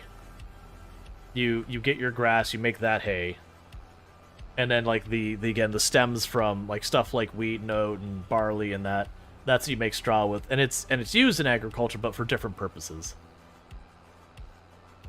Oh, weirdly random thing today. So I occasionally get a bunch of recruiter calls and all that because, you know, my background in software development and I've got a name for myself there and all that. And then occasionally I get a bunch of just junk recruiter calls because, you know, the resume and all that gets passed around and it gets less and less relevant to my skill set. I had early this morning, I got an email from some recruiter I've never worked with or talked to before who, you know, got my information from somewhere. And it was for a position in being an instructor in agriculture around agricultural equipment. And I kind of scratched my head going, okay, what made you think I'm qualified to do, like, in my mind, like, what made you think I'm qualified to do this? I do have instructional background. That part's fair. But what made you think I would have any idea, knowledge, or skills in the maintenance, operating, and cleaning of agriculture equipment? Now, to be fair, if we're talking, like, very basic things, like a tiller, I have sold a tiller. I have sold these things. But the moment you get up to, like, tractor, no. Like, nothing up that level. I've never worked with it all. When I did, like, lawn and garden, we did have a few things that pushed in the area of commercial. But, just barely. Nothing that would remotely make me qualified for telling anyone at all, in any way, how to do anything with legitimate, like, tractors and plows and all that. Like, I think we also sold a plow as well, but it was just like this little thing that you would physically push. Like, not you drug it with a horse, not you had a tractor, nothing like that. You human being would get behind it and push it. To be honest, your Michigan experience would overqualify you by trying to get a softie. My Michigan experience. They probably seen your stream. Well, they don't, because it's a completely detached thing. Like, that's, like, I could understand if it was someone had emails, like, you know, my Rual Storge email account for streaming and all that. Oh, you're clearing the gas? Well, that's the thing. Like, if I got stuck in that position, I probably could. Like, I wouldn't know the ins and outs of the various equipment, but the stuff like, how do you work in a gas engine? I know that. How do you work on, like, an engine that runs, like, natural gas and kerosene and, you know, propane? I know that. I know how to work engines and filters, and I understand, like, transmissions. I've done car work. So, like, don't get me wrong, I'm a very mechanically inclined person. But the moment you walk up to me with this giant harvester blade thing on the front end, I can figure out how it works. But am I someone who would be qualified enough to then go to another person and teach them how to use it? No. No. No, that's not right.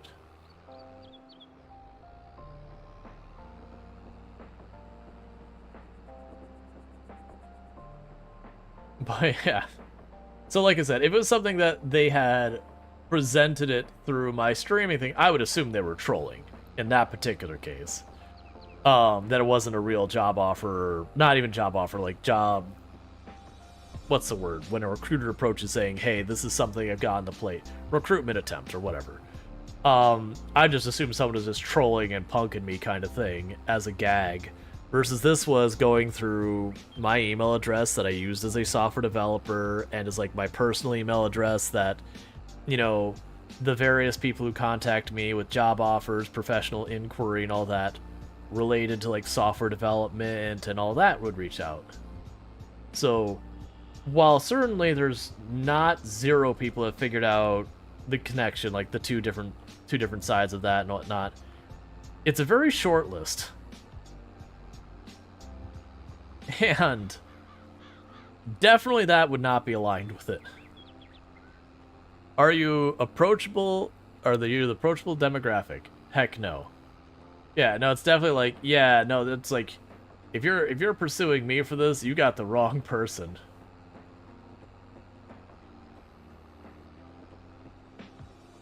Guys, to be fair, if you want to get out of software dev, you could, and you were versatile, it could be a good change of pace. Pay would suck, but change of pace. Well, this is low-key something I actually do. And so for business owners, I'm sorry, but I do this with intent. When I have a recruiter show up and they don't include like the wage and benefits of the job, even if it's a job I have zero intention of following through with at all, I make it a point to always respond being like, hey, I need to know the range of what you're paying. Like, I don't want to waste your time. I don't want you to waste my time. Like, what is the pay range and benefits? You told me everything you want and none of what you're offering.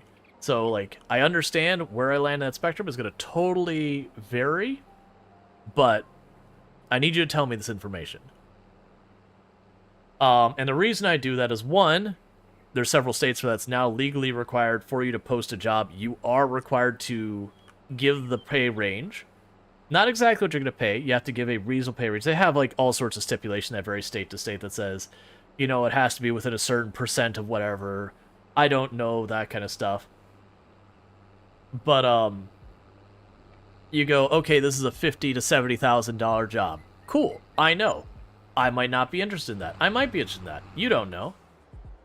And yeah, there's going to be some people who get upset that you're not on the top end, or the, you know, upset that they're on the bottom end and all that. But that's the same thing that's going to happen when you show up and I've, like, put in the things. I'm 3 interviews in, and you go, yeah, it's a $50,000 job. And you go, what the are you talking about? I'm getting paid twice that doing the same job. Get the hell out of here. And you've just wasted our mutual time a whole bunch and have effectively made me really dislike your company, both as a potential customer and employee or potential hire. So it's not worth it. And like I said, it's law in a bunch of places. So unless you're just not going to list your jobs in a bunch of places, which is what some people have started doing. The other thing is, if a company will not share their pay range, my immediate assumption is it's because it's crap and you're embarrassed to share it, and you're hoping you're going to get me so far into the process that I'm willing to take a lower rate. And I've done that with companies I know that's not true of. And I'm like, let me explain to you what your optics are in my mind right now, is that your pay range is so terrible, you're unwilling to share it at this point. And I've gotten people to give me the range. And granted, with these jobs I don't care about, my next step is, usually my answer is, oh, I'm getting paid more than that, sorry, I'm not interested. Which is dishonest. But I mean, if it was a company that they gave me the rate and it was an extremely generous rate, you'd be like, okay, let me level with you. I may have been just doing this. But I've not had that problem to date. Funny that. Funny that I've never had the issue of a company paying so much over a normal rate that I was like, wait a second, hang on. I don't actually have a sound argument saying you're underpaying. I've also had companies that, if they actually gave me like a proper bad rate, because I'll look up what the rate is for the job, you know, whatever's that.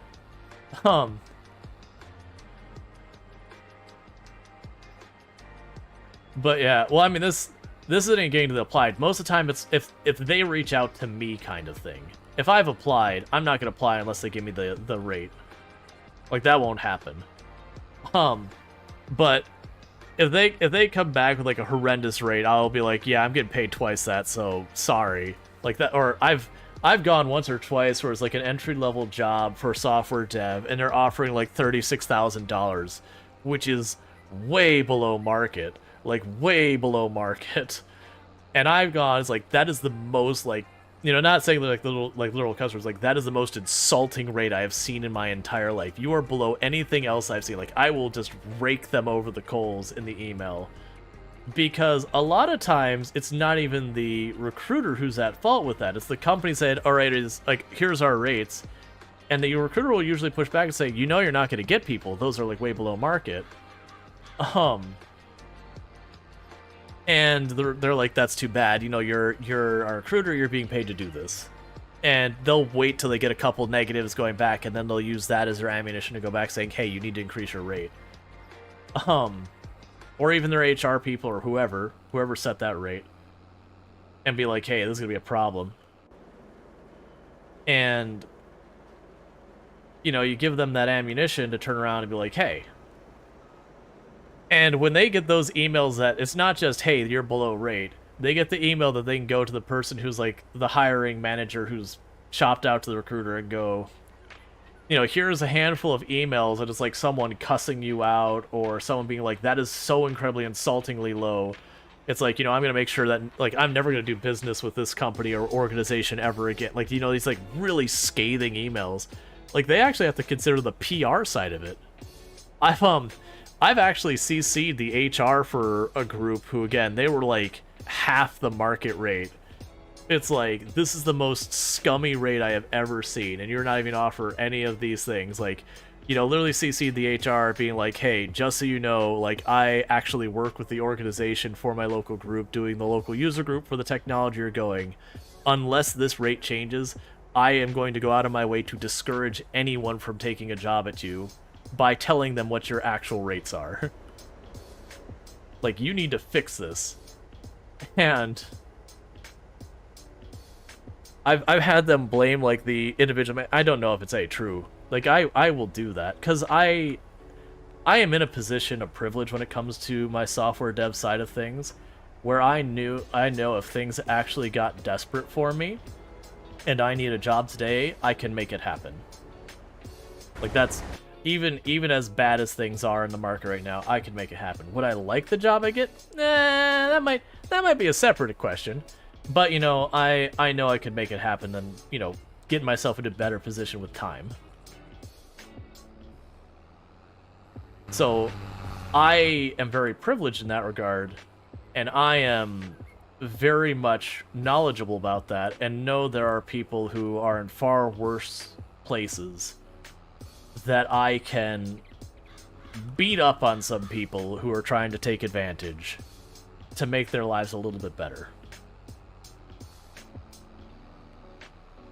Which, to me, is a thing if you are someone who is at a very well-established spot in your career, dealing with people who the consequences of beating up on them are negligible, if at all.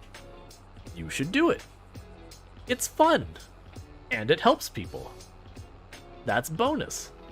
And also, a lot of times you're actually helping that company not make terrible decisions by horrifically underpaying their people who just churn 2 seconds later, and then you're in an even worse position.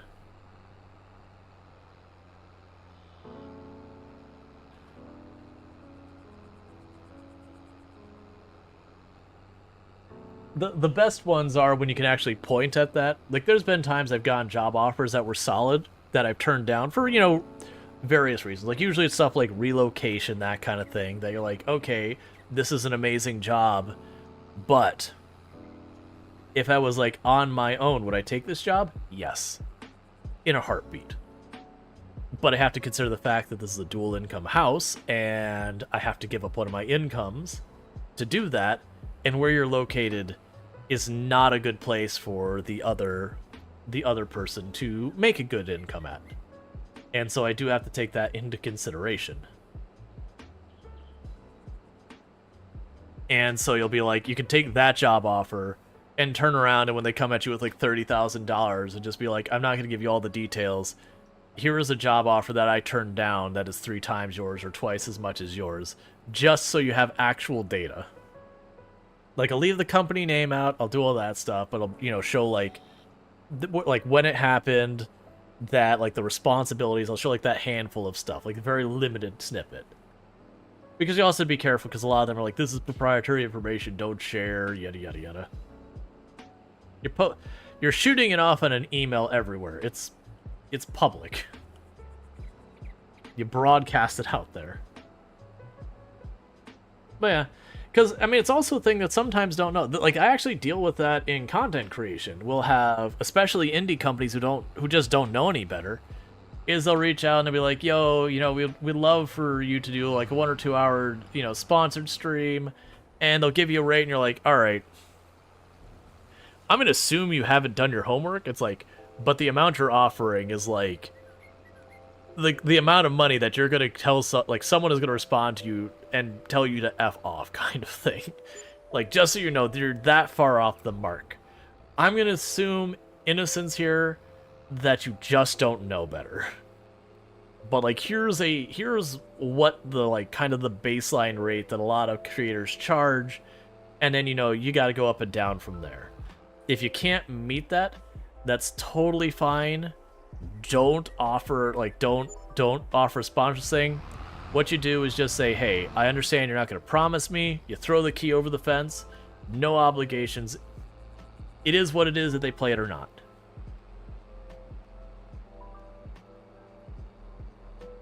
Yeah, if you CC more than one person, it's probably... Well, also if it's like a blind carbon copy, which I understand you don't know. But it is one of those things that, like... You know, like, people in these industries talk to each other. Almost always. And if you're someone in an industry and you don't talk to other peers who work it, you should be.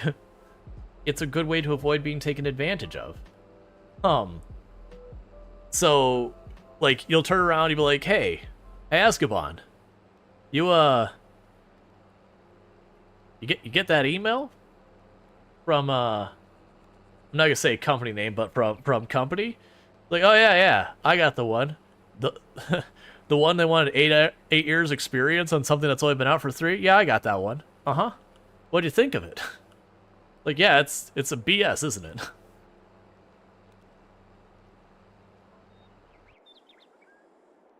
No, you're already done.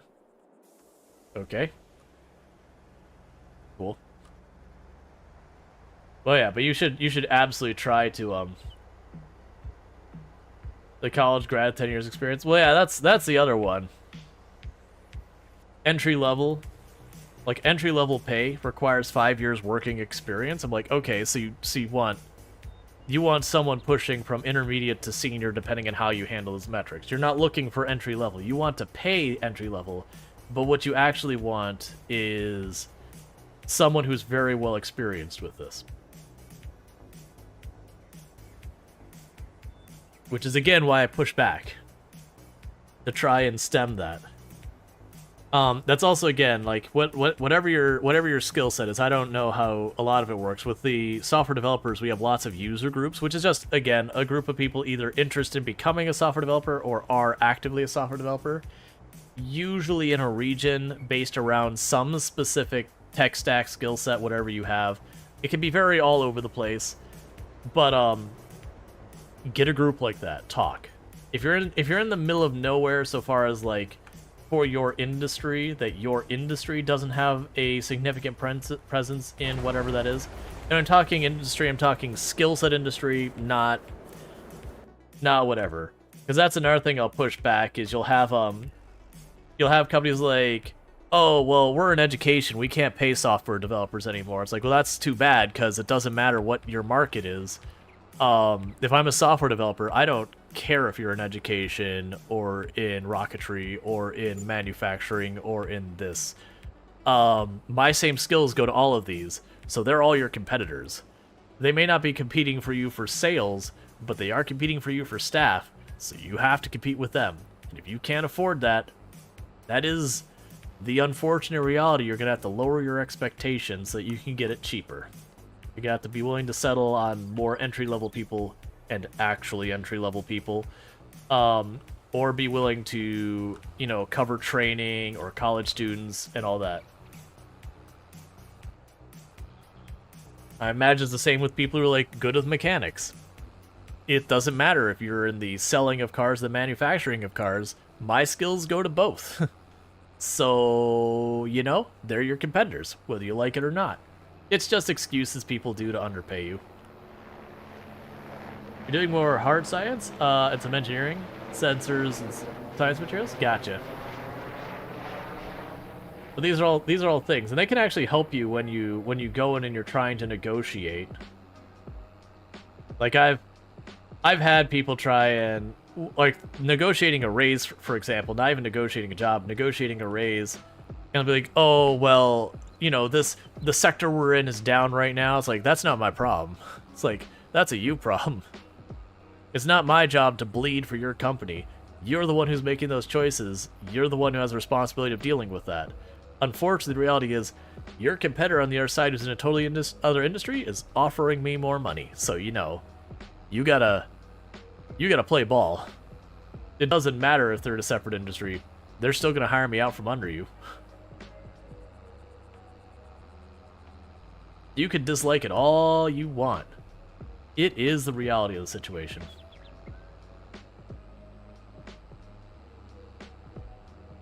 Card says, agreed. You love employees that contact HR for good reasons. Too skilled, valuable staff. Oh, yeah.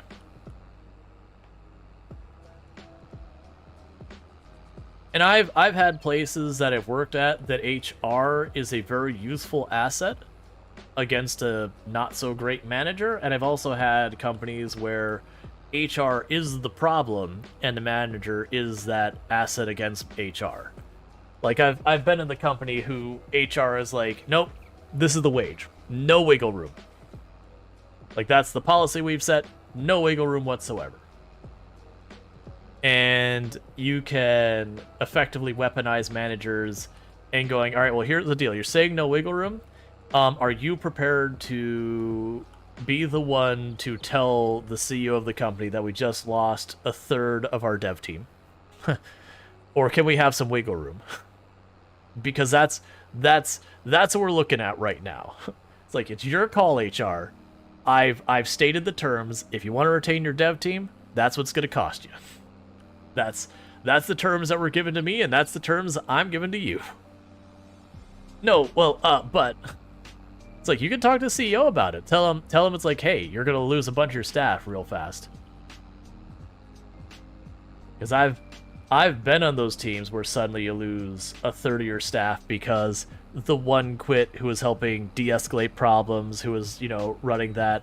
And then as you start hemorrhaging more people and the amount of that bleed over work lands on the others, it causes the stress and all that to be higher, and for them to look at that balance of how much am I being paid for, how much does this suck? And the math starts getting worse and worse and worse. And so you just have a run on losing employees. It's like, that's what happens if you don't take care of this. That's the thing that's coming at you. Weaver have a job. We joined Hard Space Super Actor after all. Oh yeah, you're talking about Weaver. Not so great, you're Weaver. Yeah, that does happen. Where like the manager's in the middle, they aren't given the resources to do their job. That's the reasons why when people like push back at the middle manager, it's like, okay, don't get me wrong. I've had some real bad middle managers who were a waste of air. I would say generally though, I've been pretty happy with most of my managers. That I felt most of my managers did their job of towing the line between trying to keep the company's best interests in line while also trying to keep their employees like doing what they can to help them, and often leaning a little bit more on helping the employees over the company. And they would have times that, you know, there's times that I definitely didn't like the outcome of what they were doing, but I know they went to bat for me. But that's the whole thing. If you can give the manager the ammunition that they can walk up to the people that they're answering to, it's like, here is the damage of what you were proposing, just so you know. It's your call to follow through, but I've talked to my people. Here is what you are going to get for outcome. If that's an acceptable thing to you, you're going to do it, that's fine. But I've pleaded my case, so when it blows up in your face, you do not get to come after me. The same thing I did with the overtime thing, where I was told no overtime. I said, okay, it's Friday, it's 4:45 p.m., and the entire network goes down because the switch fails. Do I go home and leave this fire to burn over the weekend, and you to lose hundreds of thousands of dollars because no overtime? Or do I put in the overtime to fix it?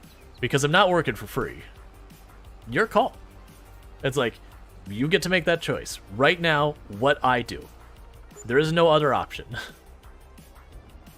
Well, I get it. You don't want to pay overtime. I understand.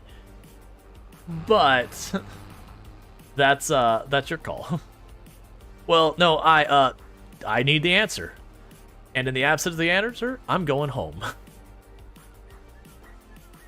And then suddenly there's overtime again. Huh. Get it written down as the hammered thing. Yep. Whether it's physical or email, etc. Oh yeah, always. Yeah, it's like, I need an email of what you want me to do. And you email saying, hey, in the absence of a response. I love doing that one. When you need someone to make a choice between two things that they don't like the choices, like, here's the option. I will assume this is the choice you have made in the absence of an actual decision. Like, that's what we're going with. So you are making a choice by not answering. I am denying you the I'm not answering.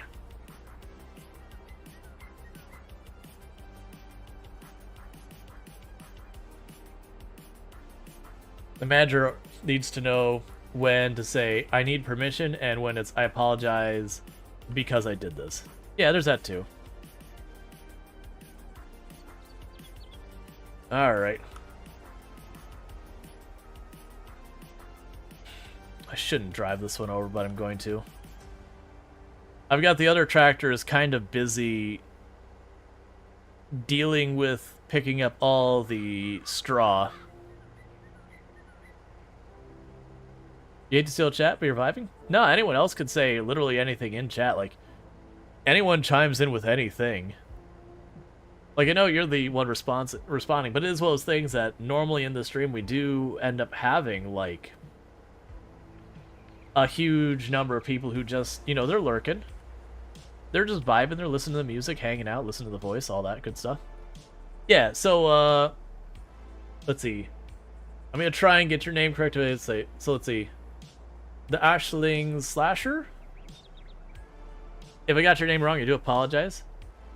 But, yeah, so Survivor Man Challenge, it's a challenge that a lot of people have in Farming Simulator that is more thematic than specific. So, like, different one will have different rules for it. The rule set I am following is I started the run with a chainsaw, a truck, a place to sleep, a tile of land, and $0. And the idea is to basically give yourself kind of the, like, minimum you can start the game with and do anything. And going from there. So it's a fairly slow start that you, like, slowly build your way up from. And all that kind of stuff. Now, some of the variations that people do is there's a lot of people who won't start with a truck. I did that primarily because streaming, because it means I would cut a tiny chunk of log and walk it over to the sell point, put it down, and repeat. Oh, no, don't apologize. Like, lurk away. Like, that, my statement was more for Conrad, who was like, oh, I'm sorry, I'm dominating chat. It's like, hey, if others aren't getting into chat, that's fine. Like, it's only a problem if you have someone who's, like, dropping, like, the full-on paragraph thing again and again. Or they're, like... I've only had it once where someone would put, like, 2-3 words and 2-3 words and 2-3 words. Like, no, actually, please say say the entire sentence, please. Like, that's the whole thing. You don't need to apologize. We have times that I will have 80 viewers... and not a soul is saying anything, especially when we start getting to, like, 2, 3, 4 a.m. my time, where you get, like, properly late, where people are just, like, jamming and zoning out kind of thing. Like, that's fine. Now, if it is a thing that, like, there's 2 or 3 conversations coming back, and we keep coming back to the same conversation, that's like, okay, let's, like, actually move on, that'd be, again, another thing here. But I'm jiving with the conversation.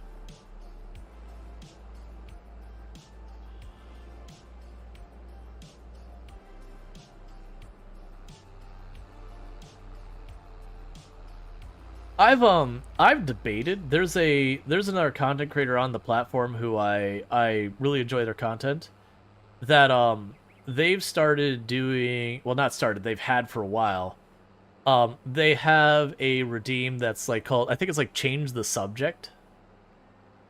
That that people can use to kind of be like, hey, you know, like, I'm not gelling with this, like, this is, it's not so much it's a boring subject, so much as, like, it's a subject that,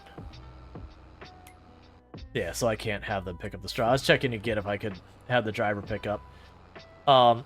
You know, it's one of those kind of things being like, hey, I'd rather we move on to something else. Which is a pretty, pretty thing. Pretty good one. It's one of those ones, like, the only fear I have with that one is that I would worry that, even with a perfectly fine subject that, like, a lot of people are interested in, I could see people doing that, like, constantly just because it happens to be a subject they're not specifically engaged in. Maybe that's a concern that has no merit, but it is one of those things, like, those kind of things that let people control the, the flow of the channel. It's like, you can see an advantage and disadvantage. It's sometimes hard to navigate.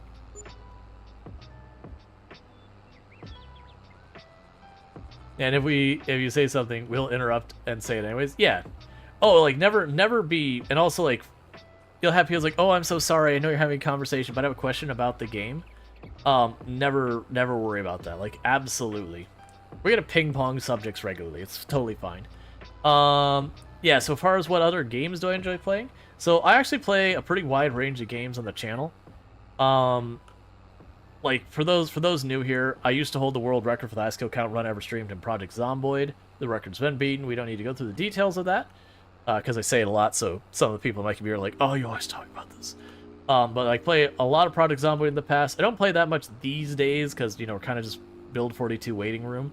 I play a lot of RimWorld, because that's a fun game. I play American Truck Simulator, pops on here and there.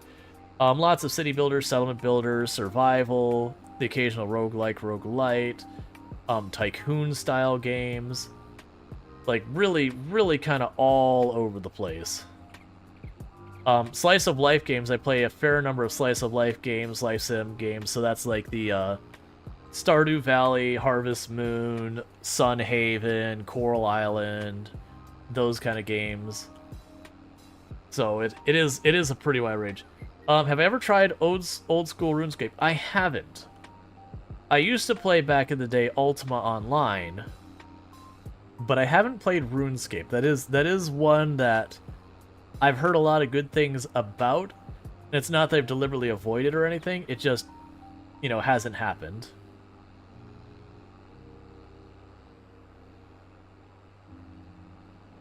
Can I say, like, as someone who's on the spectrum, it's tough because you're that fixity type where your brain goes burr on a thing. Well, yeah, and it, like, me dealing with ADHD, that can happen too, that my brain gets set on something, and it can be hard sometimes to be like, no, like, we need to move on.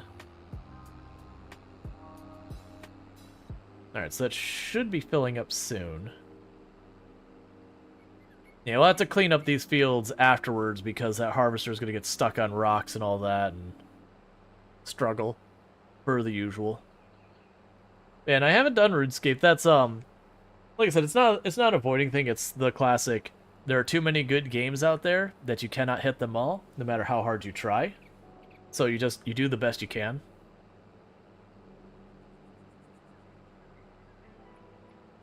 Alright, I'll check all that later. Okay, so you're full.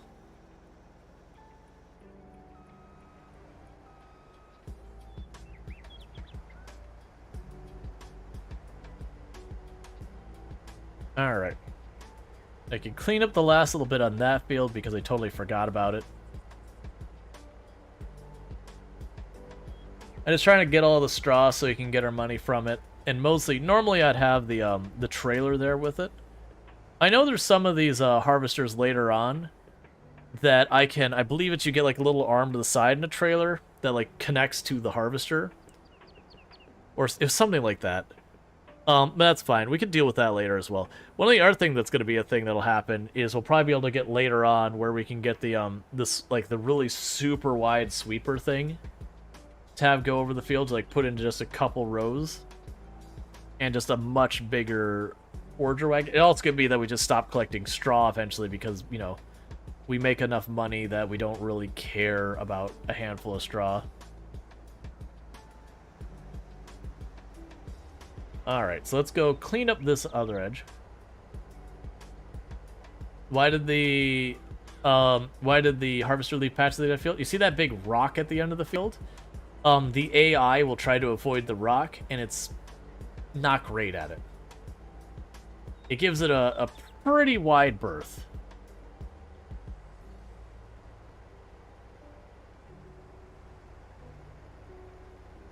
But that's the reasons. The field I have here probably won't be staying here super long.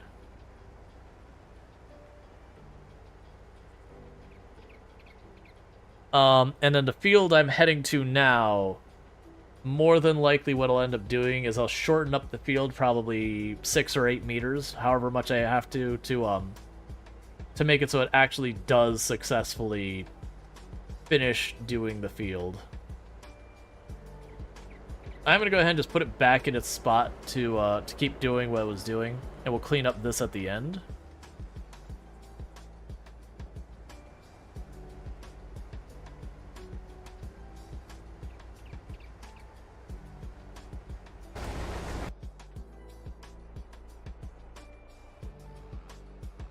Hey, Mac, how's it going? Can you get dynamite? I don't believe there's dynamite in the game. So if you're asking about breaking rocks, there is for, I think it's just the skid loader, which is basically like, it's similar to like a forklift, but it's a bigger thing, where the arm kind of comes over and down. You can get a big hydraulic spike on it that you put up the rock. It just kind of like aggressively taps the rock till it breaks it. I don't know if it works on those rocks like on this map, because there are some rocks in some maps it cannot break, and some rocks in some maps it can break, because it was introduced a bit later on in the game. That said, my intent is to keep those rocks, because to me they add character to the map, where I can't just like grid out everything into a neat grid. I have like, you know, this rock that's kind of in the way. It's like, okay, so let's, instead of gridding that out, let's make a yard for me to park my stuff in, you know, or to put some production line business in, or whatever. You know, let's make a space to deal with this. Megan saying it's 1:40 in the morning for you, so you should go to bed, but you're not tired. I know that feeling. But yeah, so there are rocks you can just go over. You just take the skid loader, you point the little spike edge, so it's like tat tat tat tat tat tat tat, you know, for a good minute or two, not minute or two, like a good 15 seconds, and it just breaks it.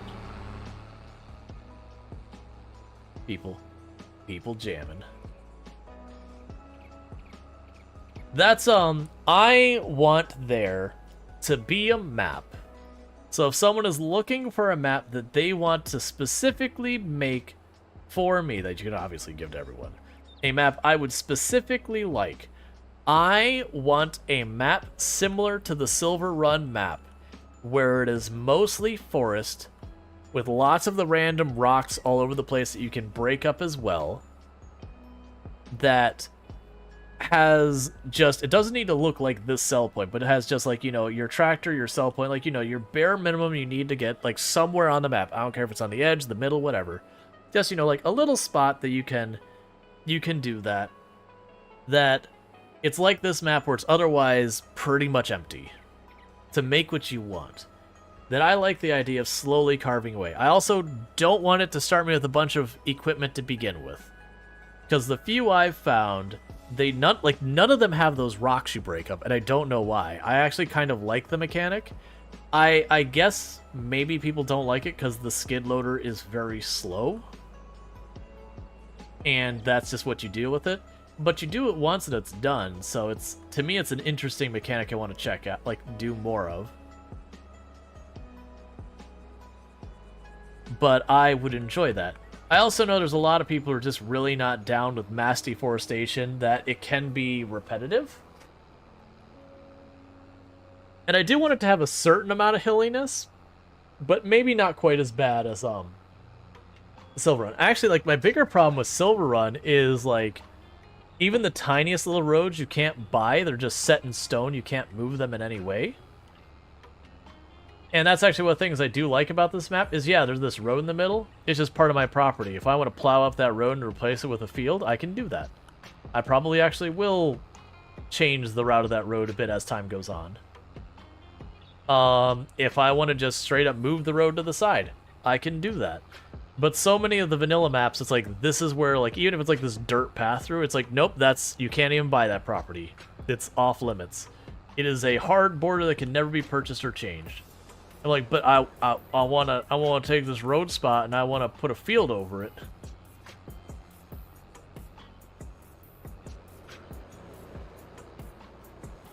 And like, there's I'm doing a recording of a somewhat different approach to Survivor Man for YouTube, like as like just a edited for YouTube, exclusive for YouTube video.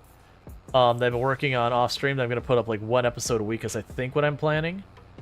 That's just basically so I can have content that's actually made for YouTube in a way that, you know, actually works with YouTube. Is that a tomb going to bed back there? Well, I mean, going to sleeping bag? Maybe. That's okay. You should just think long and hard about what you want for dinner or lunch tomorrow.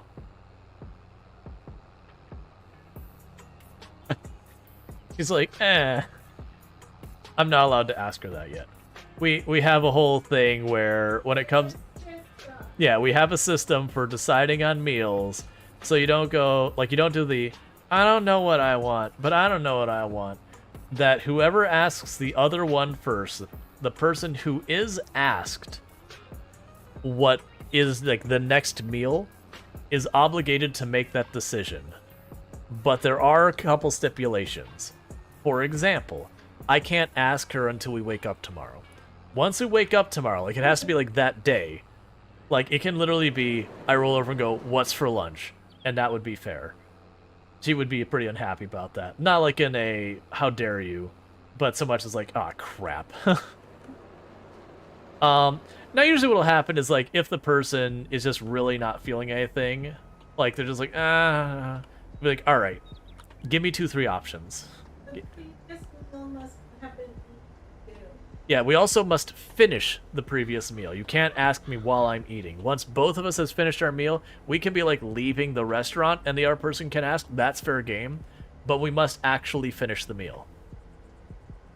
But we've been using the system forever. Before that, we were borrowing. My younger brother was, I don't know if they still do it. They probably don't, because with kids someone would lose an eye. They used a system they referred to as nose. Which the idea was, when someone asks, like, hey, what's for lunch, or what do you want for lunch, something along that line, everyone in the group touches their nose, and the last one to touch their nose, they're obligated to decide on the meal. And then they went for more extreme rules, where if I touch your nose before you get a chance, like, before anyone else, I am obligating you specifically to do that. I don't know how much that one sticks around, because, like I said, with kids, I could see someone getting a finger in an eye real easy. Hell, with adults, I could see someone getting a finger to the eye real easy. But yeah, we just do the asking version. Because it also forces it to happen sooner versus later. Because I had a friend who their system was, you know, the last person to ask, like, you know, or first person to ask has to decide, I think is what their system was. But then you get into an awkward spot where you'd have the two people and both of them are deliberately avoiding bringing up lunch or dinner, which means you don't eat till like 11:30 at night because no one wants to decide until they're so hungry that, like, okay, fine, we're going to like one of the two places that are still open. Yeah, we'd starve if we did that. Oh, Tuma's back there going, we'd starve if we did that. It's like, yeah, that's the reason why that one never sticks around. Because it basically goes to who gives first on eating. They're like, no, I'm too hungry. It's fine, I'll decide.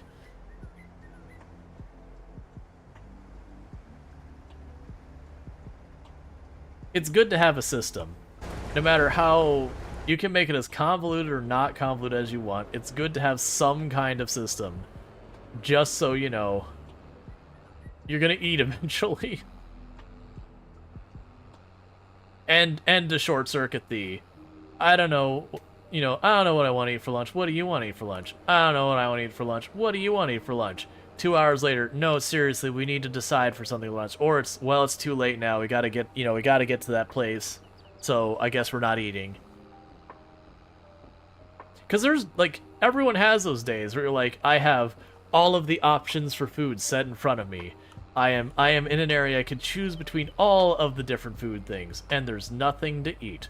The body's just like, I'm hungry, but That you're just like, all right, well, we just gotta do, like, we're eating because it's necessary. Like, I'm hungry, I want to eat something, but, like, very genuinely, nothing sounds good. Like, nothing sounds... Well, I mean, there's not. There's usually something that sounds bad.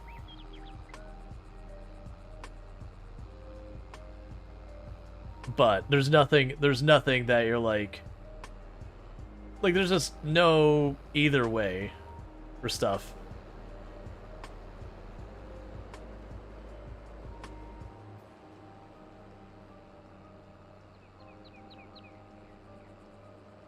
Beer and a mitten. That's an excellent combination.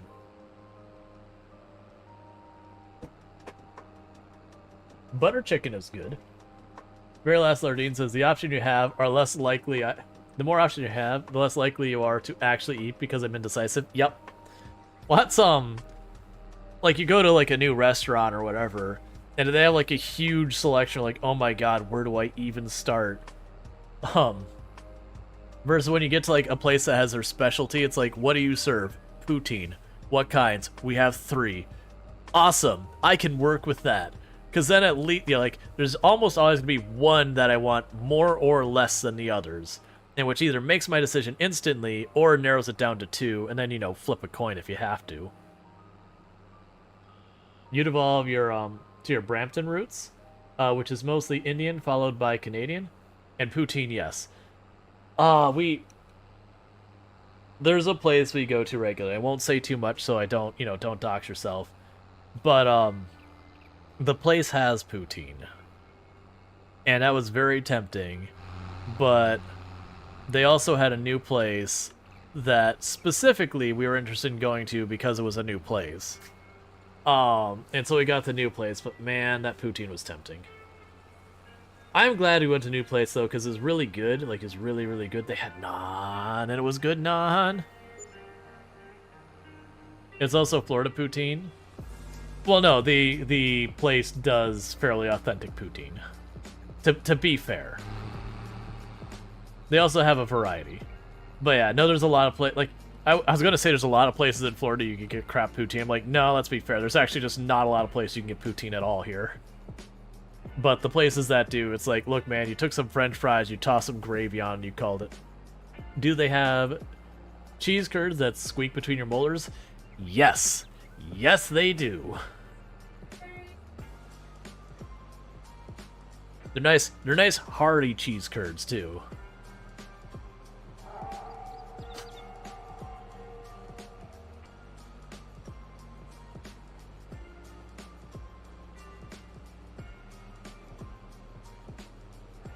For those who don't know what poutine is, as I'm sitting here running this basket the whole time I'm driving, poutine, I know it's popular in Canada. I think it's a Canadian dish, like originates from there, but I'm not confident in that statement. But it's basically, they're usually like, they're French fries, but usually they're heartier ones. But they're French fries, and usually have like some type of gravy and cheese curds. Sometimes they'll put other stuff on it. Like it's not this is the, you know, exact set of ingredients you put on poutine. It's kind of like, yeah, steak cut. But yeah, so it'd be like a steak cut, which is usually, it's not a wedge. It's similar, but not quite there. But they're usually like flat, but they're hardier like the wedge ones are. But when you're sitting there like getting it, it's kind of like, you know, if you get nachos. You know, there's certain themes that are similar, but like the specifics you toss on there are gonna vary. So you're gonna have like a tortilla chip. You're probably gonna have some type of protein on it, or something kind of filling in the gap if you're vegetarian. But like you'll have something of that nature there. You'll usually have cheese. You'll usually have some type of like salsa, and like, you know, nachos. Do you have onion or not? Well, that depends. Do you have jalapeno or not? Well, that depends. But my understanding is poutine's the same way, where it's like, you know, you have the steak cut fries, you have the gravy, you have cheese curds, and then how much you want to dress it up on that, you know, you could toss onions, you could sit there and, you know, maybe shred some type of protein to toss in there, you know, mix it up. You know, you'd have your traditional poutine, I believe, is just literally the fries, the gravy, and the curds. But if you want to put some like scallions in there, you can get fancy if you want to get fancy.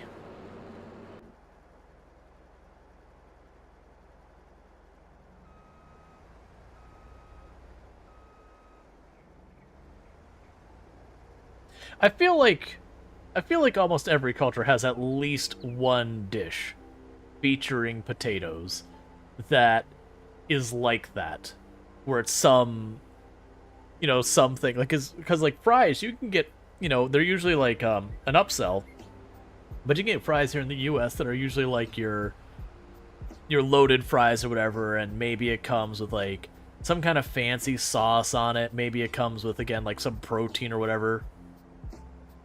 or like maybe it comes with like cheese stuff or whatever. But it's not the same as like a poutine would be. Let's see, it is a rural Quebecius dish that mixes carbs, proteins to the max, with the French edge being the gravy. Yep. Yeah, I feel like there's certain patterns you see in almost any culture where they'll have probably not even potatoes, a starch. Quebecois. Okay. But like you'll have like some type of starch that is just the means of transporting some type of sauce, probably some type of cheese or dairy, like something cheese adjacent or whatever. Like, you know, a sour cream maybe, like a dairy. And then that you can put other veggies on it and it works. And then you also usually have some type of dish that is we have a bunch of random things that I need to get out of the fridge and make. Like we've talked about that before. Like for a lot of people here in the US, it's casserole. So you get like a deep casserole dish, you chuck a whole bunch of stuff in there and you go with it. So you can have like, you know, a breakfast casserole, which is usually like sausage, eggs, maybe onions or a handful of other things, you know, whatnot. You have for Japan, I'm not gonna remember the name of it, but it's basically like a savory pancake, but it serves the same purpose. You chuck like, you know, you made chicken last night, you had a little extra chicken, you toss that in there. You have a couple, you know, here and there veggies, you toss that in there as well. And then you make what's effectively a savory pancake out of it. They usually use a special spicy Japanese mayo with it as well. Here says the upsell here is $1 tomato sauce to put in your chips.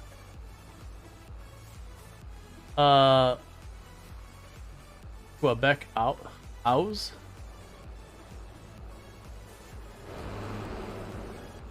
Oz? It's French. I would assume it's like Quebecois.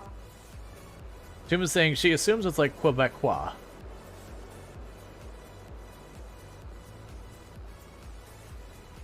Gotcha. Cool. Is that right? Yes.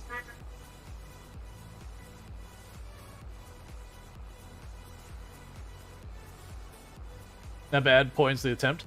Yeah, no, there's I have a lot of languages I could usually do pretty well with. Like a lot of Germanic languages, English, those kind of ones I could do pretty good. French gives me a bit of trouble. Languages like Swedish languages and those I struggle hard. Spanish I usually do pretty well about sounding stuff out. Not perfect or anything like that. And you know, other languages that are very similar to Spanish, like Portuguese and Italian, with a little work I can usually sound it out. Sometimes I don't put in the work and it sounds terrible, which, you know, that's on me. But yeah, like the ones that really get me are stuff like Swedish and all that. I really struggle with pronunciation on those because I just haven't put in the time to learn them better. Which, you know, that's on me. I am fully responsible for my lack of being able to pronounce those reasonably well at all.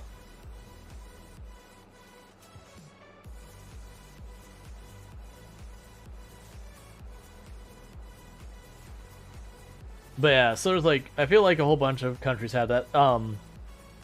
Like, there's countries that do lots of stews that they'll just, you know, again, you'll have like a little bit leftover protein, you know, maybe like potatoes or carrots or whatever left over. You just huck it into a pot with some water or whatever. Make yourself like a stew of some kind. You know, they'll typically have some things that are like their normal go-tos, like potato to put in there.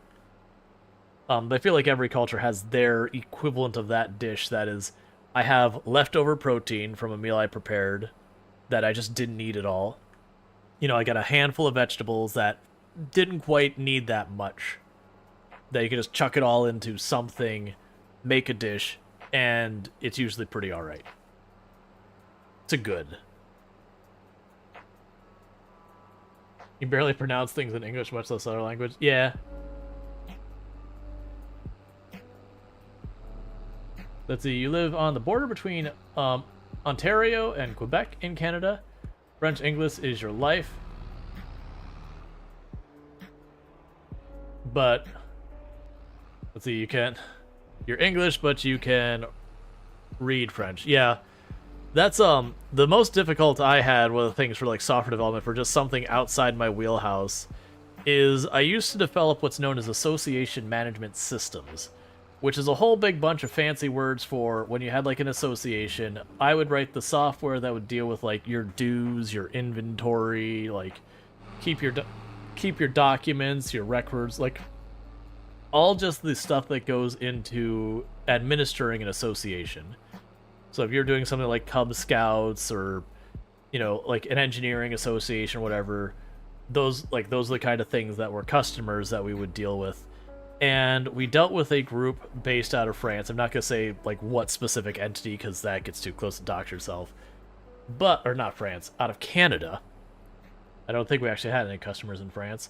But because of Canadian law when it comes to language support, we were required to support both English and French just to be able to do that business. Because the association was required to have their information available in both English and French. Which got interesting as someone who doesn't speak French to go through and be like, okay, like, you know, we have the submit button. All right, does the word submit mean the same thing in French? Like, if I do a direct translation, does this actually work? Or is there a different word that I should be using? And, like, I had to go through that with everything. Which was a big ol' hassle. At the same time, I'm actually cool with it. Because for me as a developer, it was one of the first times I actually had to, like, very, very directly consider the accessibility of multi-language support, which is a very difficult thing to do well in that time.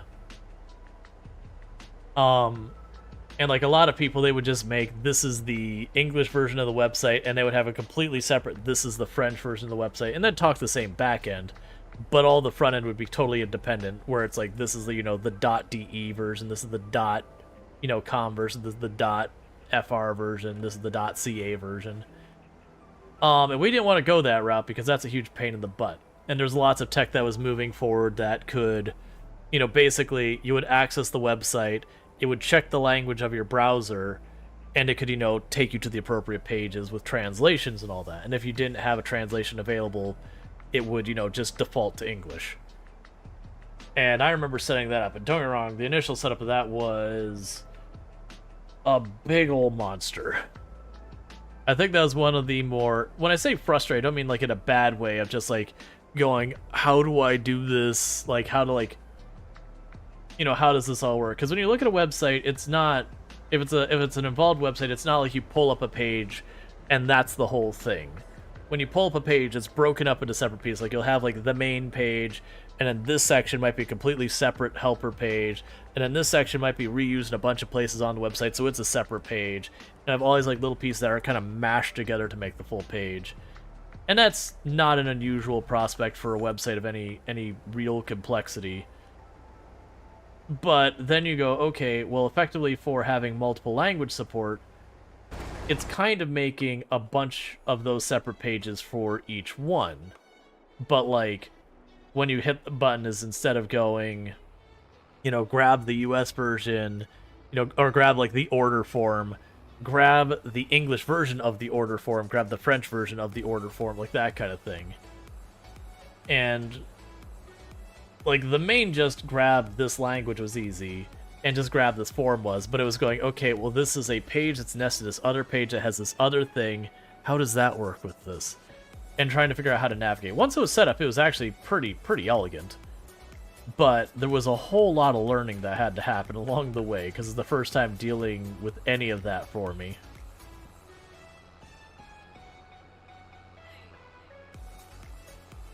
I, as a developer, enjoyed those things. And I know there's a lot of developers who hate dealing with that kind of stuff.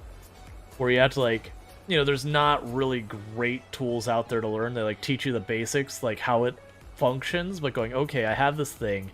I have the basics how it functions. But now I gotta figure out all those nuanced problems and work through them and figure out how to actually do this or how to actually get it to do the thing I want to do. And there's I would say it's probably more than half of developers who that is not their happy place.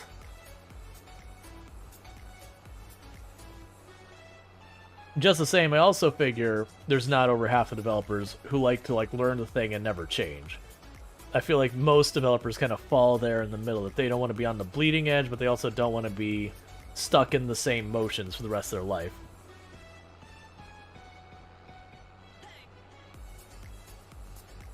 Connor says it is niche, but it's awesome to find someone obsessive enough to get to do the thing right. Well, so for our case, the company I was working for, part of the way I could justify taking the time to put in all of that effort to get it right was, as a company planning on branching out to a whole bunch of different countries. I don't know if it ever did or not. I actually don't even know if the company's around anymore or not. I haven't kept up. But at the time, that was a real big goal.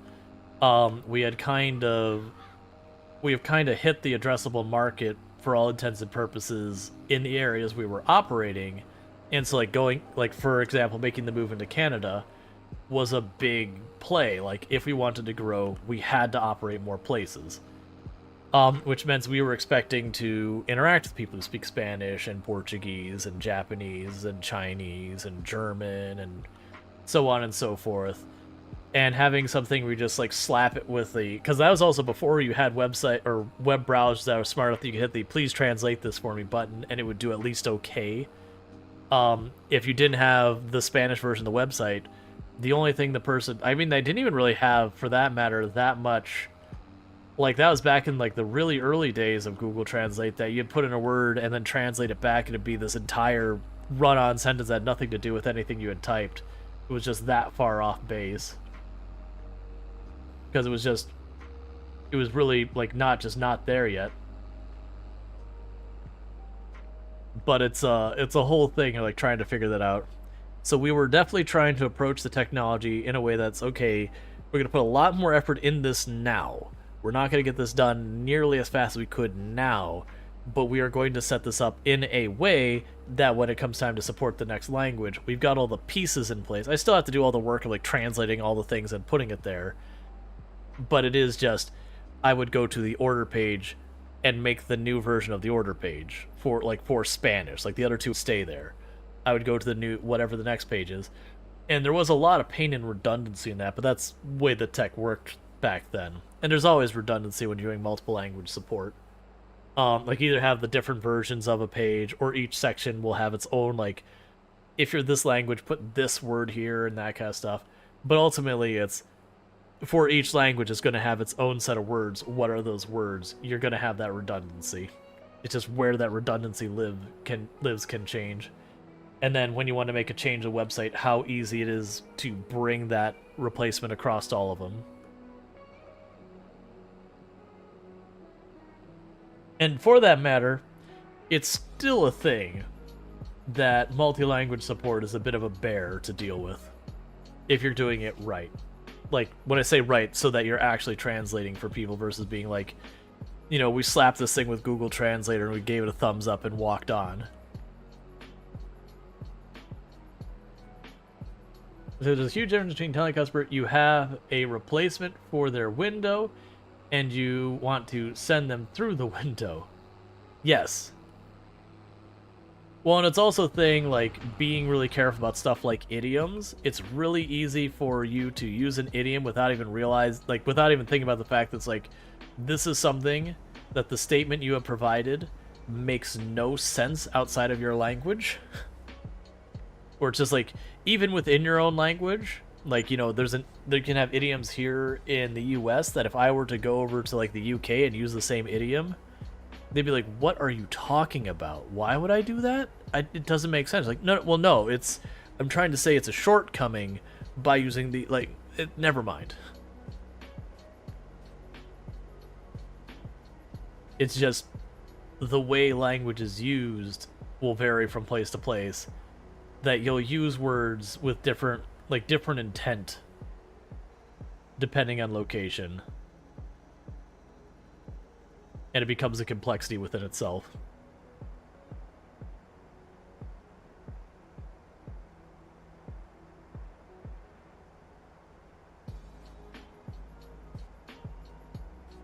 Alright. So I'm going to turn this tractor off right now.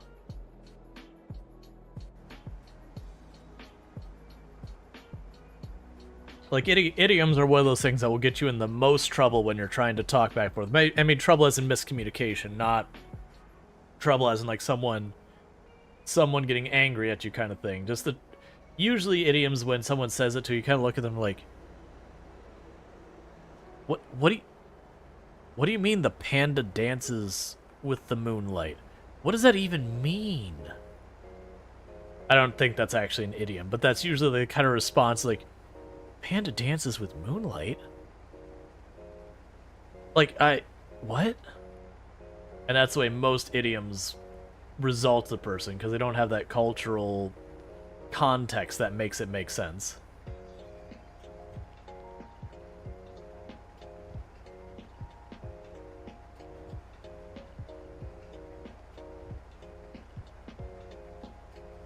And it is one of those things that, like, when the person stops and explains, like, well, you see, pandas do this, this, and this, and for a panda to be out at moonlight is, you know, counter to its nature, and that implies this, this, and this, and you go through the whole hassle. It's like, oh, it's a very convoluted thing. It's like, it's fine. It makes sense.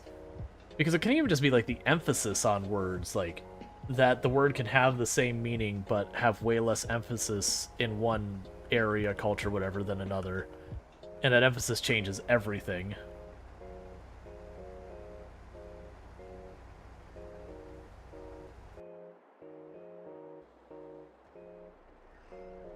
So we are going to drive the tractor back down.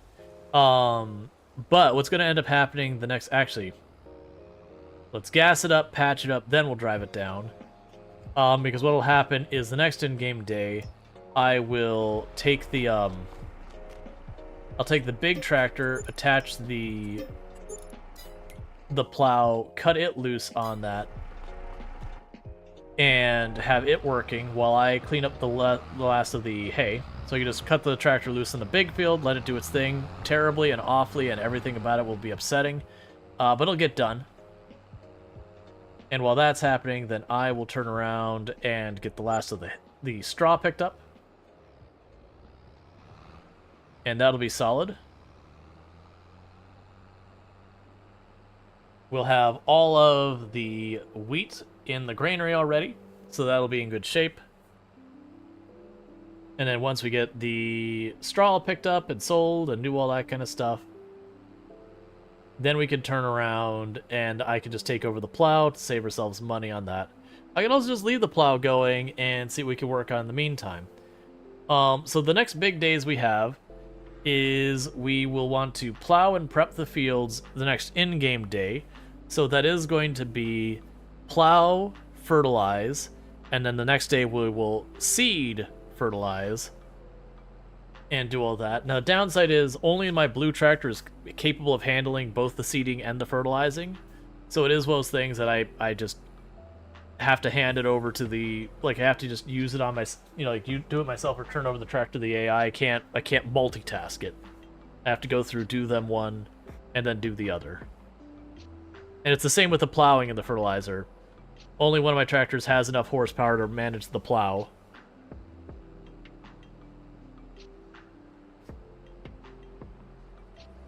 Yeah. Good old unreliable. It is the clinch pin that keeps us all together. It's pretty much what we've got here. Is my least reliable tractor is the tractor I rely on the most. Does that not feel great?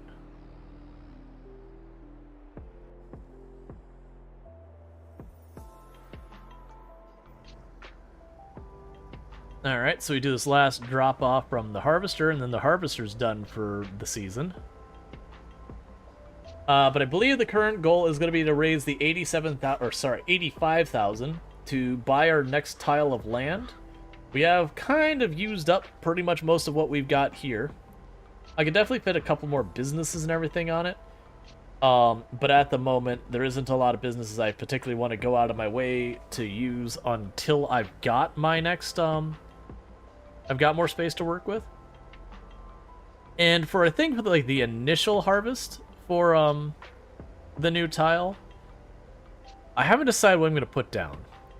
Because I could put down stuff like oats, wheats, that kind of thing, and continue to fill up the granary,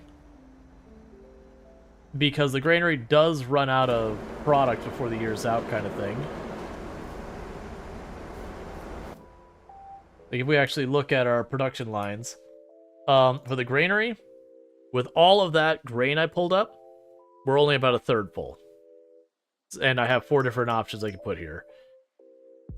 Now we are getting to the point with the flour, I am outrunning it. Or sorry, for the bread, I am outrunning the amount of flour it needs.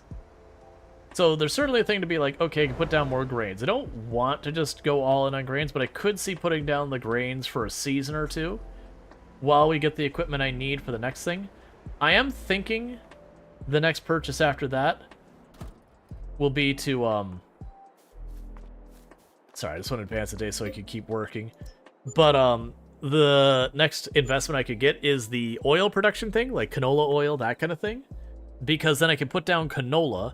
The canola I can make into oil, and I don't need any additional machinery to do it. That's just literally what I need. So that's solid. Yeah, so you're all doing well. Happy sheepies. And you are doing splendid. Cool. Not a big backlog there either.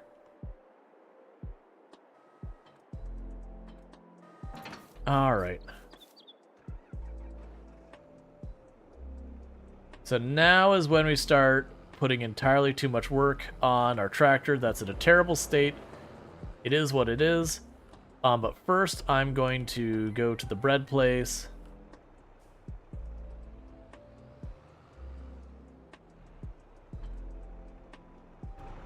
And make sure we're cycling that, because otherwise the bakery will get backed up.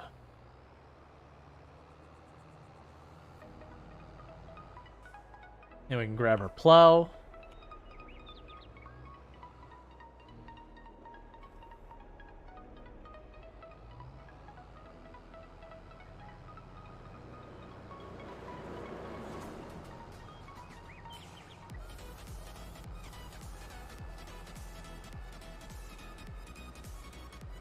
Alright. And the AI is going to take this over. The other good news is we're making more than enough money now that I don't have to be like absolutely paranoid every time I go to use the AI. I'd be like, oh no, it's going to like take us from making a profit to not making any money. I can hand that over to the AI and be like, okay, that's fine for right now.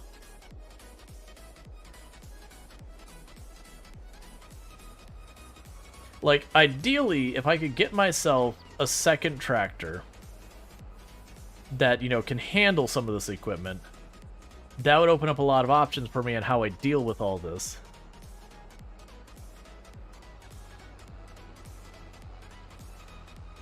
Let's clean up the 2 paths we had back and forth over here from that nonsense. But it would allow me to multitask a lot of the stuff, which would also save us a bunch of time. That does make me curious, though, when I am able to buy another large tractor to replace our one that's in bad shape, do I actually sell the one we've got, knowing it has very high maintenance costs? Or is it one of those ones that I have the new one who does, like, the lion's share of the work, but in those cases where I can do a quick multitask where I'm not too worried about the tractor being in that great a shape? Like the fertilizer, if the tractor's in terrible shape, I don't really care that much, because it takes so little time to do. Or do we sell it for, I think it's only worth like 30,000 or something now.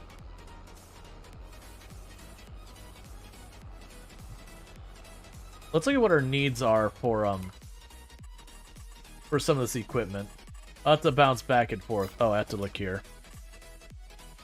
So the plow, I forgot I had that little one.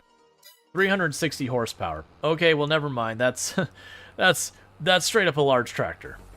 There's not 360 horsepower is pretty much, you're getting a big tractor and nothing else. So, never mind.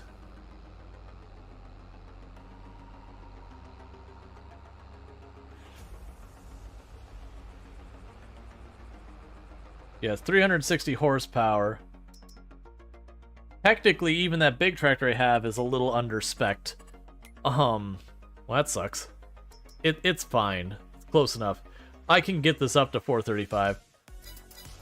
Yeah, so it cost us about 300,000 to get a bigger tractor. That's the reason I want to expand our land, get it to the point where we're making ourselves probably 150,000 a year or so that I could turn around and put that money aside to try and get that tractor swapped out. But I think the order of operations of what I'm going to do is I'm going to get the new field set up. I'm going to get the, if we go the route of the oil stuff, which is I think what I'm doing, get the oil production set up, and we can go from there. One thing I also don't know about the game is you can buy sell points, and they run anywhere from like 30 to 50,000 and all that. We're not talking about like the generic mod map ones. We're talking about like, here, I can show you. We go to the sell points, we go construction, production, selling point. So I can go here and be like, I would like a pizzeria. It has a whole bunch of stuff it accepts. Or I would like a restaurant. I'm curious if those actually give me more money per sale, or like how that even works, since I never actually built one of those. Because it could be fun if it actually does give me a little bit more money. He'll just go like up to the intersection over there where the bakery is, and you know, plop down next to it like a pizzeria or something like that. Because I'm pretty sure the pizzeria also accepts flour. So that would justify me in planting more crops related to making flour to get that extra money without the investment of making another thing. And I'd grow more than wheat. I think that'd be the point where I'd make the other fields, you know, the other fields like sorghum or whatever else I can make flour that has as much of a different season as possible. Until we get to the granary, the point that the granary can't keep up.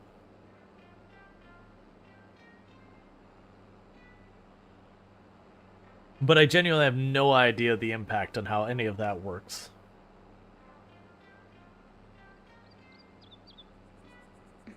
I do know some of those sell points, if they work like the sell points on the map normally,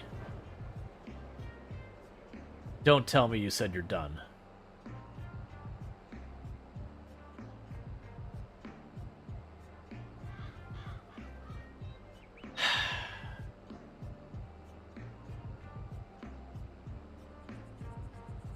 Did the one stripe was like, yep, all done.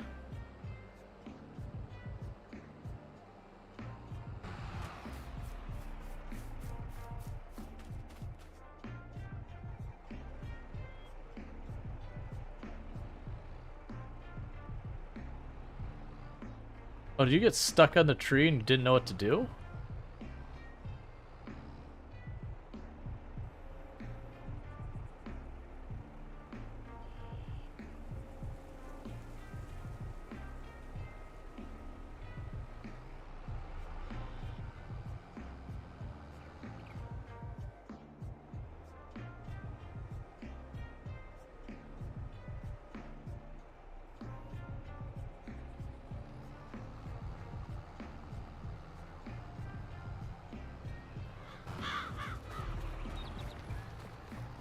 Defeated by a tree, you know what that means? Oh, I need to go through there.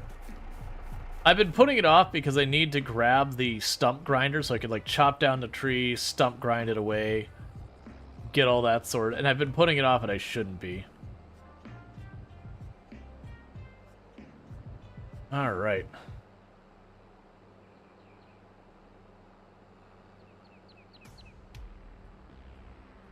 Tree's always out to get you. Yep, to exploit the weakness of your artificial intelligence. Like I get the reason why the AI does a lot of things the way it does, because of just, you know, the various limitations they have and all that. and they just, you know, you can't like program the AI to be able to figure out every single scenario without being a huge time investment. So it is one of those things that it just, they've taken the safe approach that most of the time it will just avoid everything by a mile as much as it can. And even with that, it still fails sometimes, but you know, it is what it is.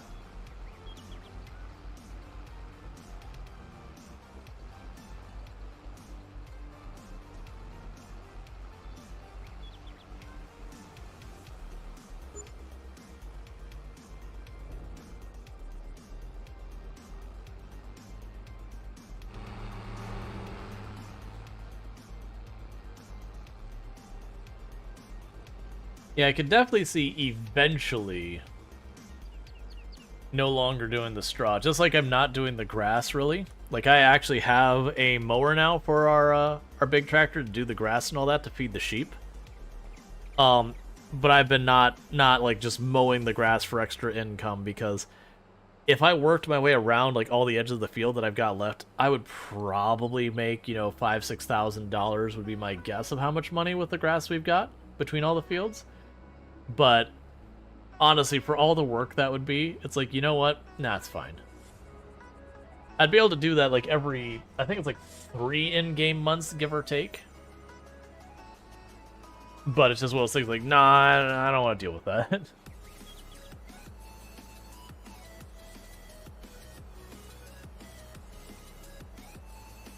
Like, if I go to actually mow the grass for direct money from itself, I'll wait till, like, I'll actually set aside that we will make a field that's like, this is the grass field we mow.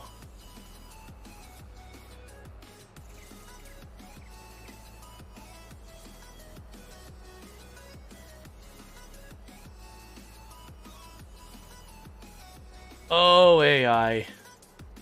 You're the best. I swear, there's got to be a tree stump there. I haven't been able to find it. We've looked multiple times. There's something the AI is getting stuck on there that's like, nope, can't do it. Cannot find it.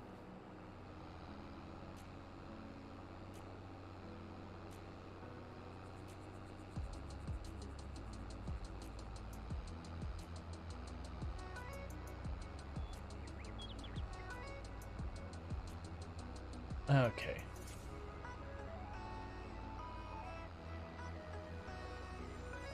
You know, thinking about it, where I have the AI doing the plow for me while I've got this going on, to a certain extent, I'm basically paying for the AI to do that job.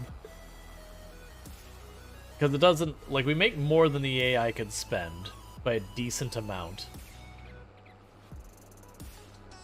But not incredibly more. I do kind of feel like eventually I'll want to get the sweeper harrower thing that sweeps all of the like, for a very, very wide range, sweeps it all into one spot. That I feel like it makes sense for me to get that to like break, you know, 5 rows down into 1 row. And it, I mean, honestly, with that, I'd put it on the front, we just sweep it all in the front, have this basket on the blue tractor instead. That'd probably go a lot farther. But that's another thing to buy to improve our efficiencies that we're not going to worry about right now.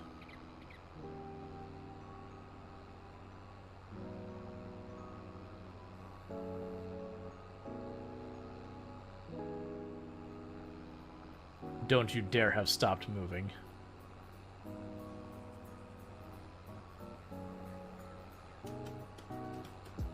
Okay, you're still moving.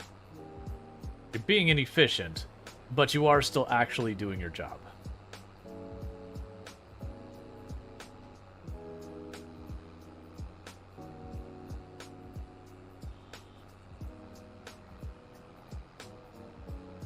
What is the... here?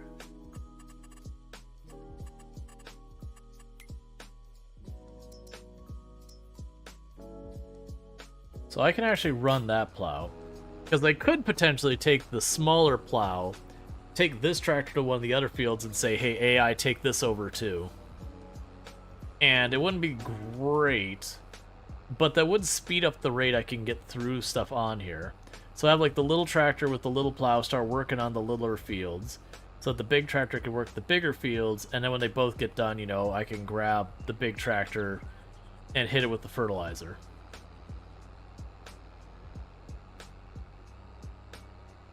That would reduce the operating time of the bigger tractor. So I would lose money to the driver, but I would lose less money also from the maintenance, which I don't think will make up for the worker time. I actually don't really know. The maintenance is being considerable on the big tractor. So even if it was like not better, but like the loss wasn't significant between the two, that'd be enough justification for me to just hand it over. You know, we can watch the AI struggle to do AI things.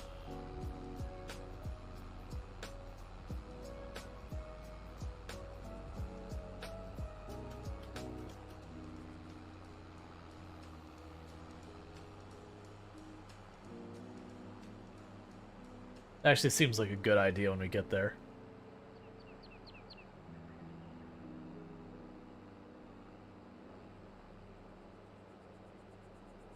Because it'll save me time if nothing else.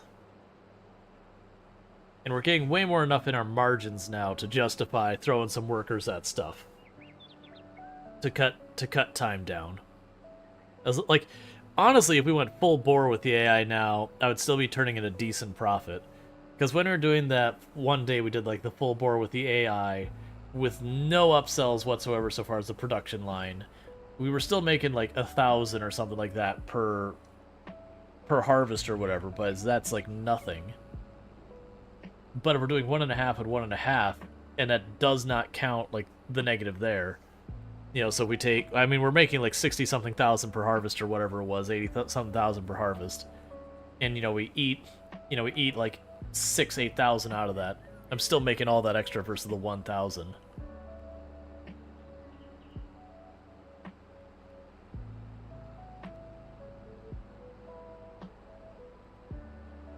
That said, they don't work the forager wagon well, so still gonna do this on my own. It'd also be nicer to get a faster tractor with this.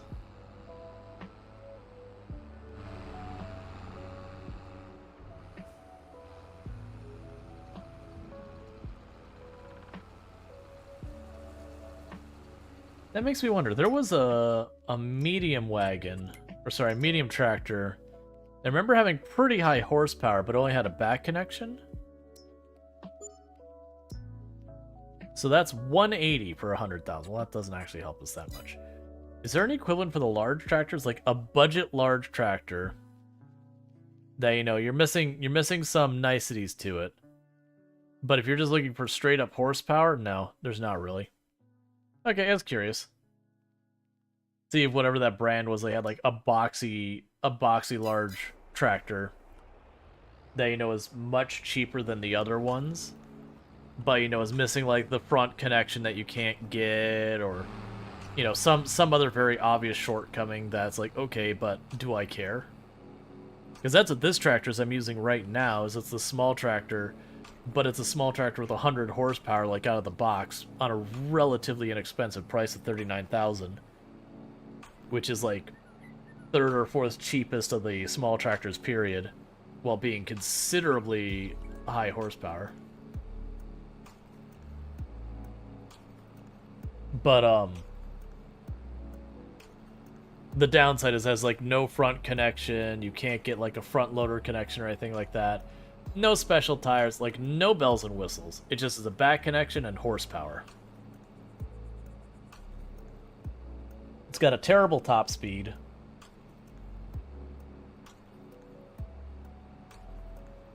Gotta get the best John Deere. Well, you said Gene Gear? Yeah.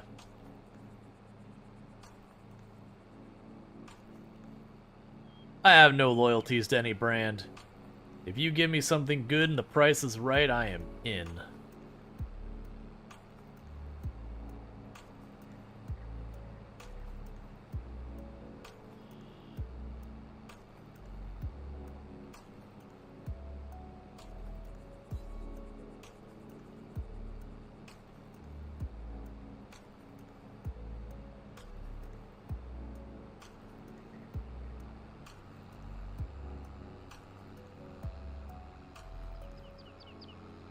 Honestly, amongst farmers, it's the ability to repair direct. It's a huge thing right now. Oh yeah, no, because I know there's a bunch of the companies like there's a bunch of like farming equipment companies where the specific ones being targeted with the right to repair laws kind of things because they were starting to do stuff like add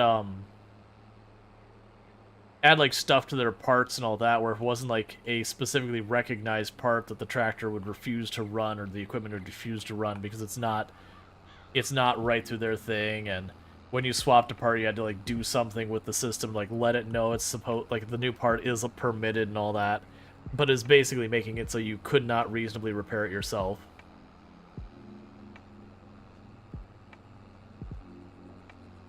So it was a whole big mess that I remember. That was one of those ones that laws got involved saying like, no, you can't do this. That you have, like, someone has to be able to take the property they own and like do their own work on everything.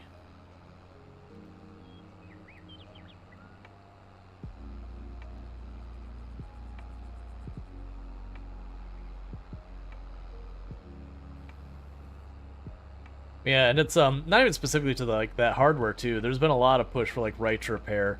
That's the things that some of the countries are going through for stuff like iPhones and all that. That they've made it so there's a bunch of stuff that you physically cannot repair it, and it's a tough balance of riding between, okay, this is the way it is for a very practical reason, so far as like, the battery is glued in just because it kind of needs to be kind of, to save space. Adding the proper hardware for screws and everything makes the phone much wider, like the repairing stuff or like the proprietary parts security stuff. And then on the other hand, there's the, look man, I bought your phone. It belongs to me now. It's mine. If I want to go and just start welding stuff, or not welding, soldering random crap into it, that's a me problem. It's none of your say in one way or the other what I do to it. Like you gave up control of this device when I gave you the money and you handed it to me. But there's been a lot of stuff going with that, trying to more tightly define what sort of stuff that can and cannot be restricted as part of like terms of service and all that. Because that's actually been one of the big pushes, and this is going probably a decade now, is all sorts of crap that people are including in terms of service that courts left or right been like, nope. Like, you're not allowed to like do that. Entire terms of service, go in the trash, try again. Nope, people can't just surrender a bunch of rights because you put it in a contract. It makes the contract unlawful. Into the garbage. Contract conflicts with, with legal norms and all that. Into the garbage. Try again. As it says, they were having hackers break the ECMs so they could repair them. Oh yeah, they're basically jailbreaking their tractors.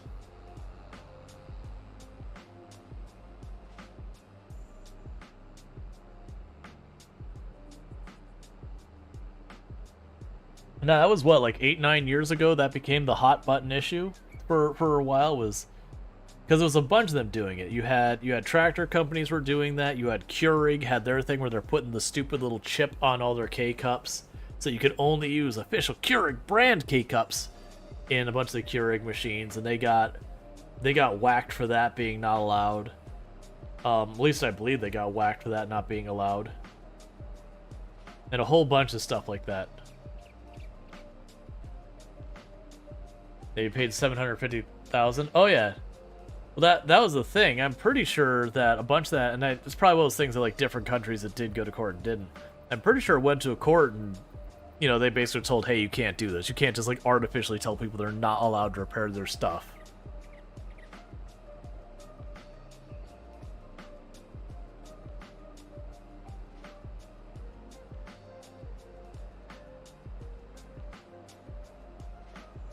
They just recently got sorted there. Those with field equipment, the lawsuits aren't exceeding profit yet. Yeah.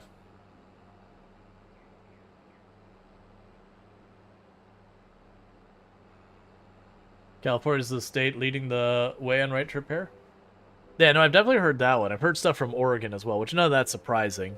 Like those are usually the states that you sit there and you have like people fight really hard for consumer rights and all that kind of stuff. Hey, Layla Sims, thank you so much for dropping in. You're on 20 streams you've caught in a row, so thank you so much. I really do appreciate that. It means a whole lot.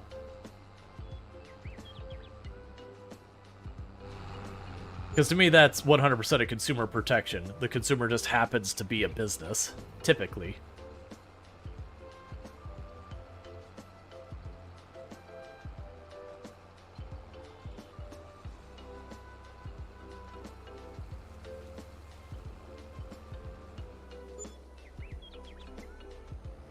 Yeah, no, we don't.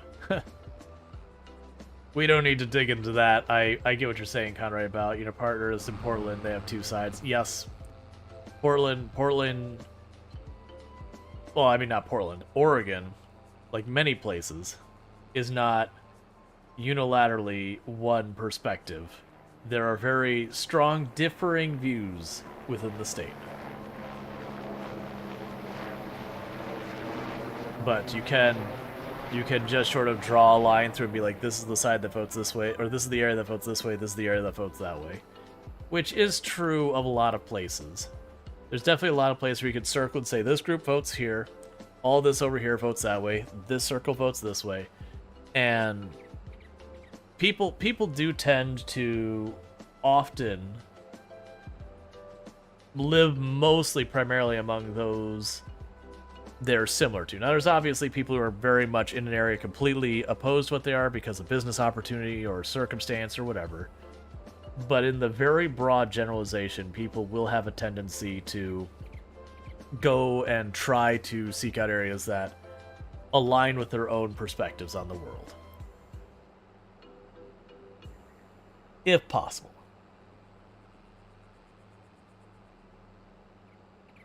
Well, I mean, it's also... I am 100% down to discuss issues that can be political, but one of my strong rules is that we don't say it's this group, like we don't say like political parties, individuals, those kind of things, because I've personally found an experience when you're trying to have a productive conversation, the moment you start saying names, it becomes the blame game. And then you're no longer talking about whatever the problems are, whatever the issues are.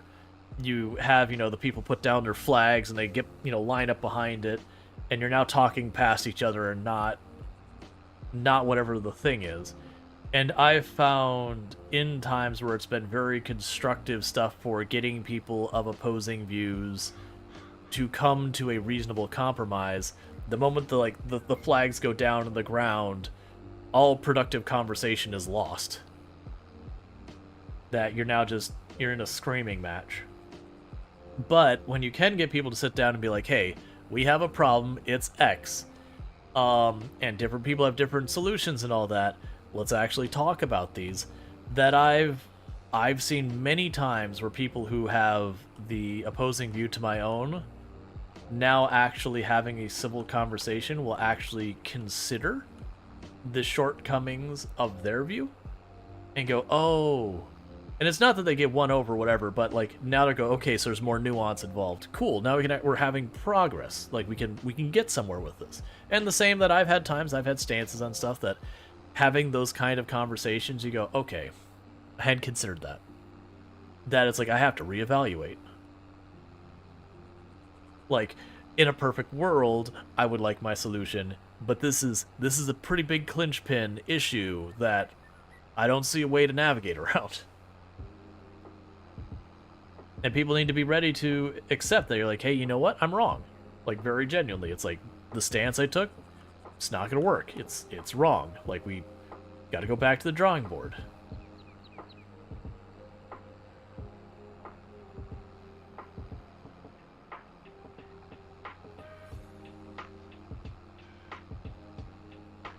Life should be better for humans. How? That's the debate.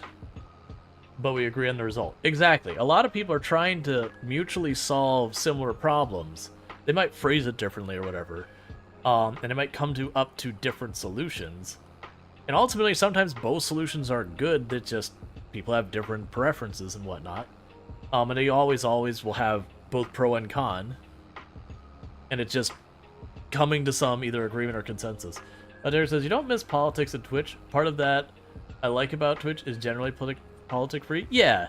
Well, and that's kind of the reason why when it comes to a lot of that, like my stance about, it can be that we discuss an issue that is arguably political, but we keep, again, names, parties, that kind of stuff out of it, and stuff that is kind of whistling along those lines where, you know, when with an argument that it's name of country as the example of, like, for and against something, like, we'll generally I'll push back on that kind of thing, because that is where it gets to the blame game kind of thing.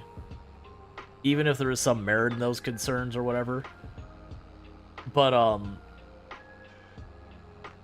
you know, it's meaningful discussion to be had, even if there's not a whole lot to come from it. It's things that can be thought-provoking and all that kind of stuff.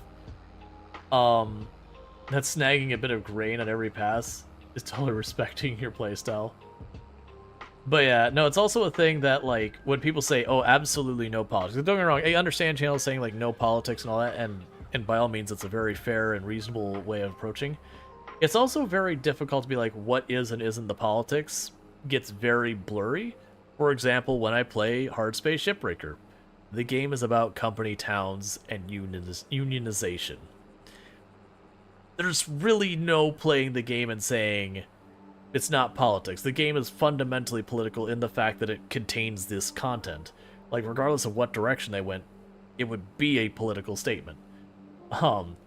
And you'll find almost every art in existence that has any substance can arguably be considered political, whether it's movies or music and comics, and people be like, oh, that's just nowadays.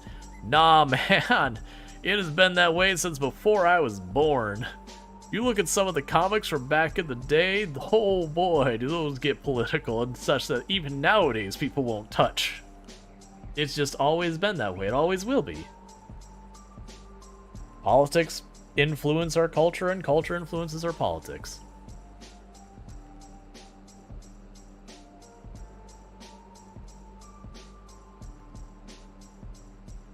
Yeah, Dr. Seuss. I mean, Disney literally made World War propaganda. It's been around since forever.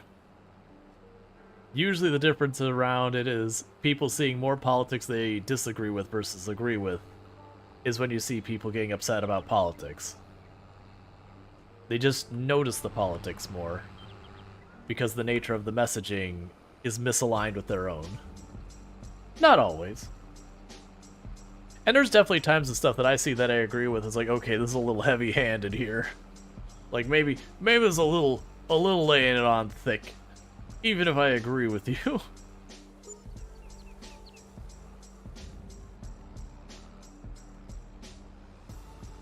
Which happens.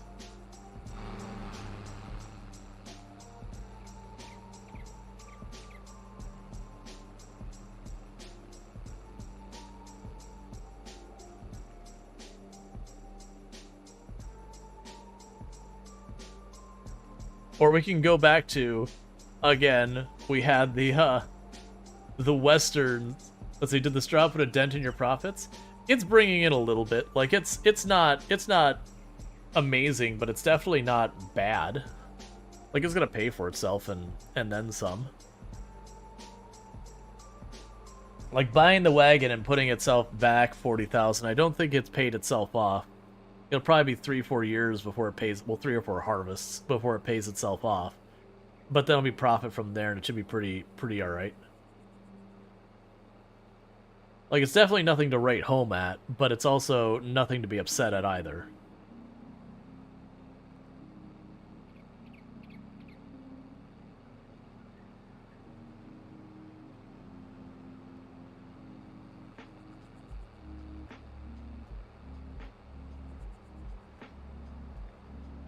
But yeah, I know we generally never get, like, overtly political here. Like, we definitely touch on stuff that's in that area, but, like, I don't... Alright, Conrad, you have a good one. May your crops at top yield at the market. Exactly, thank you. But, like, you'll never hear me go, like, oh, who are you voting for in the next presidential election? Oh, you're voting for that guy? No, I just don't really agree with their stances and statements, even if, by all means, I probably do. But, like, we're never gonna go that way, or, like, when a law is being brought about, if it's relevant to, like, gaming or stuff, sometimes we'll chit-chat about it. Or, like, something related to Twitch or whatever, we'll chit-chat about it. But if it's just generically, what do you think about this law in this other state where they're going to change the rules around being allowed to vote? It's like, yeah, that discussion should happen. This ain't the place. Again, me, the human being on the other side of the stream, certainly would probably have opinions about it. But it's just not the right place, right thing. Also, usually it's a thing that I have no real say in, and can't vote in or do anything about one way or the other. So my opinion really doesn't impact anything. The quickest way to upset people is to talk politics, no matter what. The issue is there's, like, overtly the politics, again, like voting policy and yada yada. And then there's the politics about, like, whether or not, you know, something should be the way it is kind of stuff. And what people consider politics and not politics is a very blurry line, and yada yada, all those things. As I just covered, games by their very nature are going to have politics in them, unless it is the blandest, most boring game ever, or it's something like really silly, just slapsticky kind of thing that just, you know, completely detached from any kind of reality. It's just how it is. All art ends up being into politics. Oh, I missed this. That's it. You're into politics, but you're Australian. So the politicians you have interests will probably be different. Yeah, that's the whole thing. Well, that's another reason why, like, the moment you start getting to talking about individual specific laws and policies and all that, different regions and all that, unless they're, like, super duper sweeping things that are going to impact, like, everyone, you're already taking an entire chunk of your eyes being like, oh, they're talking about, like, UK politics? Well, congratulations, everyone outside the UK. You can just go ahead and slide on over there, because this doesn't involve you anymore. But, yeah. But, and also, like, Infinity Simplex isn't wrong. There's the whole, you know, democracy dies in silence. That you do have to have discussions. It's just tricky.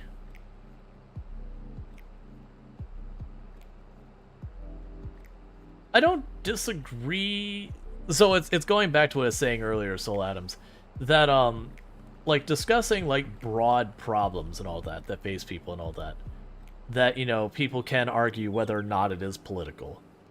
Like, for example, earlier when I was talking about how I do the thing that when some recruiter reaches out to me about a job offer, even if it's a job offer I have zero interest at all in, if they don't include the salary and benefits, I will basically reach back before I say I'm not interested, be like, hey, like, to be able to do anything, I need the salary and benefit information.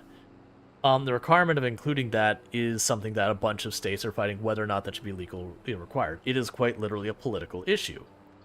I have already expressed a stance on that issue in doing so, so one could argue that discussion there was a political discussion. To completely try to avoid it is to not have a discussion at all. Like, it would be impossible to talk about anything of substance without someone feeling like it's crossing a line to being political or not. Now, there's things that 99% of us would agree are not political, or that we don't care. But it is one of those things. It's one of the reasons I don't really have a strict there's no politics so much as we put some pretty heavy guide rails on that. Let's see. Easy politics. Politics are useless. Your vote. No, I don't agree with any of that. Like, don't get me wrong, there's a lot we could unpack there, but there is there is definitely a lot of problems, but I wouldn't blanket state it to such extremes.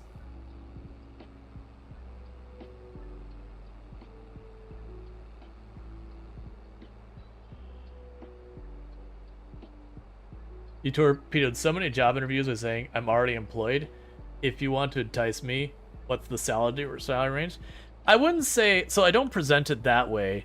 My usual way I present it is when I'm given even if it's something I'm interested in, if I get something that it's like, hey, here's this job, I'm like, okay, cool, and they do not include the salary range and like the basic benefits, like we're not talking like the exact breakdowns or something, it's like, does it have health insurance? Like just that, like not the range or anything, just like literally does this job have health insurance at all whatsoever?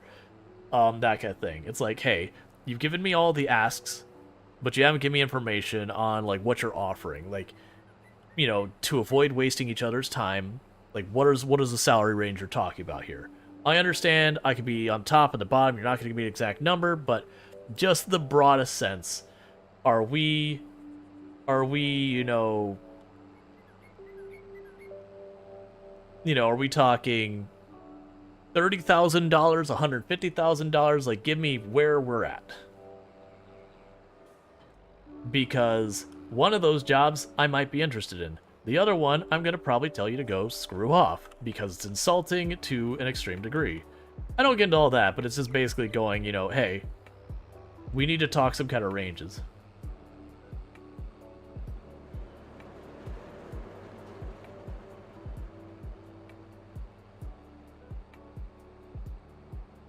Yeah, and I'm definitely fundamentally someone who I don't personally agree with the just don't vote, whether it's you're in protest of your offerings because they're crap, which a lot of times they can be.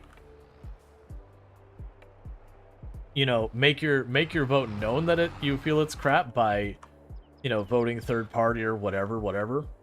But I didn't get my way, I'm not voting or all that.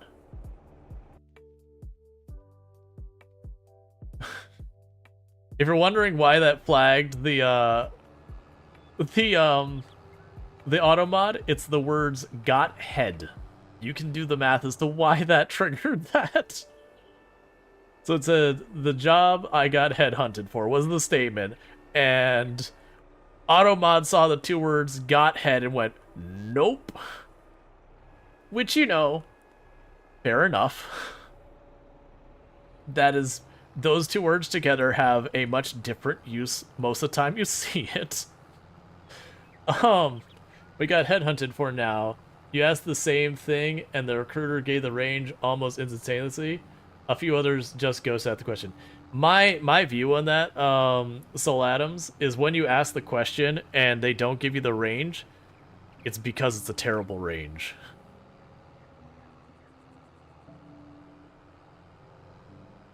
Voting is pointless. That's the thing. I fundamentally disagreeing with voting is pointless. Unless you live in a place that quite literally, like, it's you know, they don't actually count the votes. You're required to, you know, submit your votes for whatever. Like, a place where there's not a voting at all. Like, then certainly the thing. Or you're in a place that, like, literally it's not a democracy, so there is no vote to be had. Like, sure, voting there makes no sense.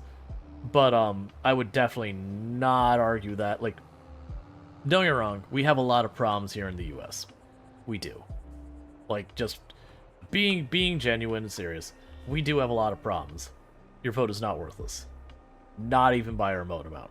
Is there stuff that works against it having the value it should have?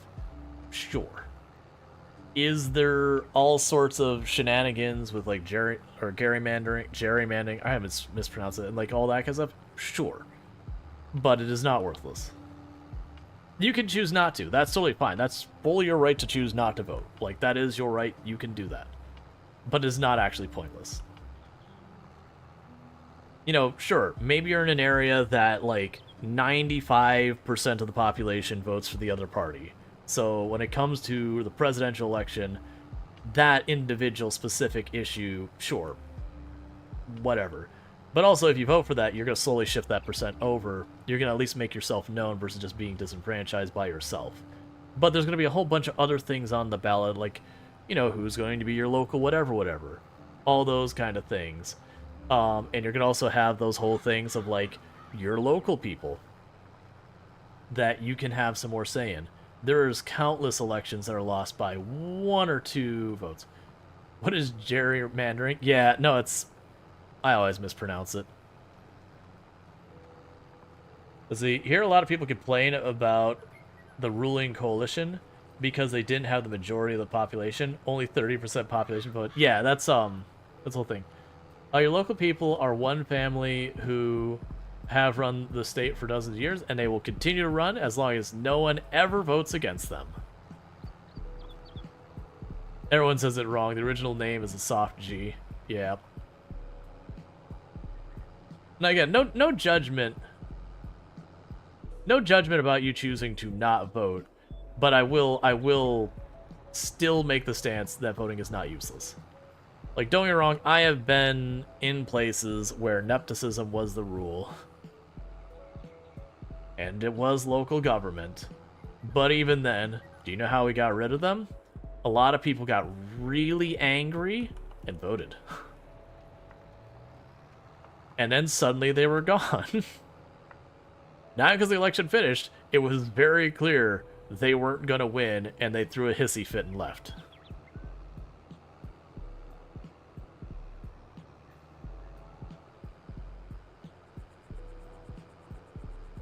But yeah, so the big reason I will push back is out say, like, there's also a second reason I'll push back against people saying votes don't matter, is because then that discourages more people from voting.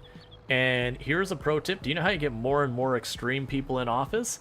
Is if less and less people vote. So those small fractions of extreme people are a higher percentage of the voting population who actually went to the polls. That's when you get, like, the real wild, scary stuff that gets through, is because only 30% of the population voted, and so that 18% of, like, radical people had enough people to overthrow the 12% of more reasonable people who did bother to vote. Yeah, exactly. That's all I'm saying. The more people who don't vote, the easier it is to manipulate the remaining voters. Yep. So I'll discourage saying it's pointless because it's not. I'm trying to blank on the word. There is a word for people who, like, the percent of population who doesn't vote, where, like, they don't care and all that kind of stuff. Those sides, I guess you're on the far side of things. Personally, look forward and hope for the complete collapse of the world political systems. All right, I don't want that because there's the whole war and all the other things that usually happens in that middle part there, that a lot of people die. I would much rather a peaceful and smooth transition of power from the crap we're dealing with to something better. But that's just the nature of the beast. But yeah, no, I gotcha. It's just, you'll see me push back at that because, man, what is the word?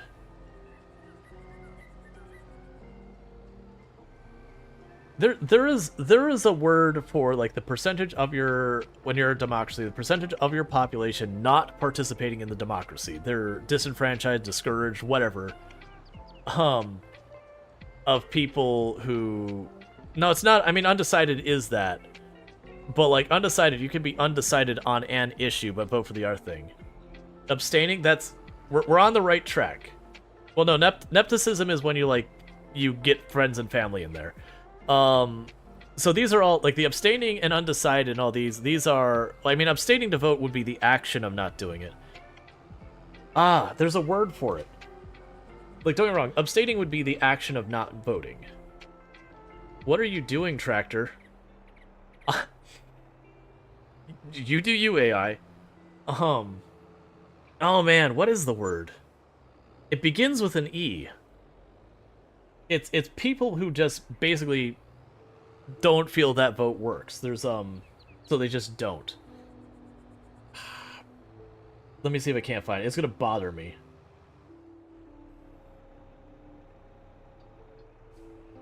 Like, it's a whole thing there's a game called Democracy that does a really good thing, and it's a term that you use regularly, and it has to do with the people who basically don't turn out for the election, the eligible people who just choose not to.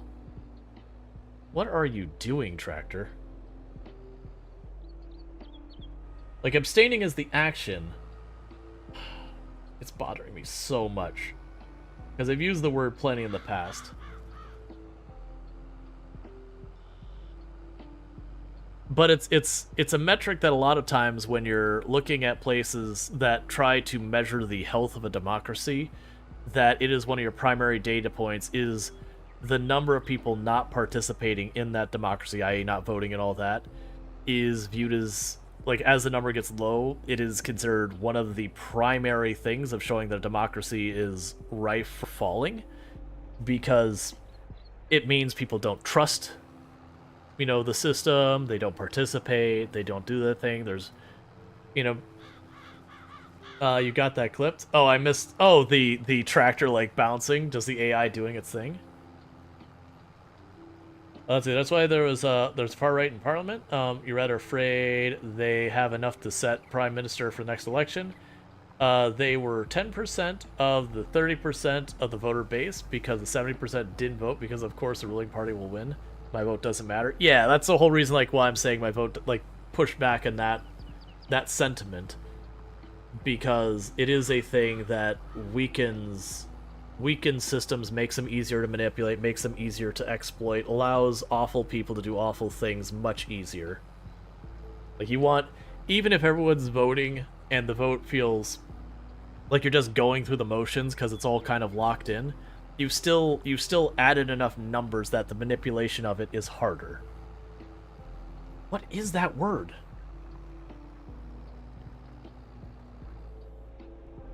I'm just gonna look up the game Democracy. Was it Democracy 3? Because I know there's an achievement I've been trying to get on it. That is to win an election with as, like, low participation as possible. And I know it uses that word.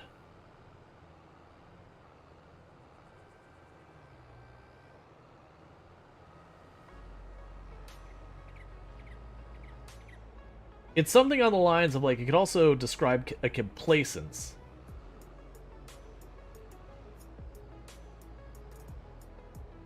I can't. I can't think, because it's like it's a combination of, like, complacence or being disenfranchised or feeling like your vote doesn't matter, like all of these above. And there's a word for it. Which the action, saying abstaining is correct for the action, but there's a broader word to describe, this is a group who voted for party A, this is a group who voted for party B, and this is a group who they felt no need, or felt like there's no value in it. If you don't want to vote for one of the options, vote for 2-3 options. Do a no vote, don't give a higher percentage of the yeah, that's a thing. Disenchantment, that is similar in meaning. Like, that's the whole reason it's bothering me, is there's a specific political, like, when I say political, it's a term for, like, social description of what they are. And I want to say it begins with an E, and it is bothering me so much. Not emancipation, that's being freed as slaves. Being, like, whatever. Democracy, 3, low vote, turn out. Like, you know what? I have an easier way I can look this. I know how a proclamation is stinksome. Bear with me, I have a way I could find this. I'm just gonna look at the achievements I'm missing for Democracy 3, and it's gonna be there. I think it's, like, literally the last achievement I'm missing too. Apathetic is what it's going, but there's it's voter apathy. It's voter apathy is what we're talking about. Okay. I was gonna lose my mind if I didn't find that. You feel that word to your core? Yeah, so that's voter apathy. It's a word that they're like, so if you're empathetic, like you relate to, care, compassion. Apathetic is on the other side of it, where you're just like, ah. Like, the why you're going, ah, can be all over the spectrum, that you don't believe your vote counts, or things are good, so why do you really care, or whatever. You're just kind of, eh. So being apathetic towards an election is basically being, you don't really care. Like, you may care about what the thing on the other side of it is, but the actual situation there. That reminds me of the saying, rage is not the opposite of love, apathy is. Yes.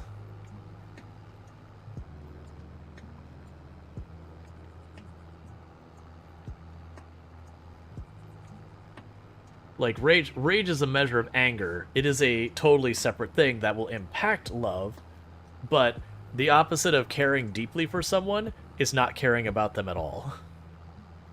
Which, you know, being like, it is an absence of an emotional expression to that person, versus the, you know, anger is a different emotional expression, or hate is a different emotional expression, but is an emotional expression, a very strong one as well. How are these going, by the way? So this one's running smooth as butter, but nowhere near as fast. This one is just struggling all over the place, just doing not a great job, but is getting way more done so far as volume. Alright, well, I need to use the restroom real fast, and I'm going to grab myself another soda while I'm up, and I'll be back here in just another moment. So thank you again, and I do really appreciate everyone tuning in. Been great conversations tonight, but I'll be back here in just a minute.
Kill them all.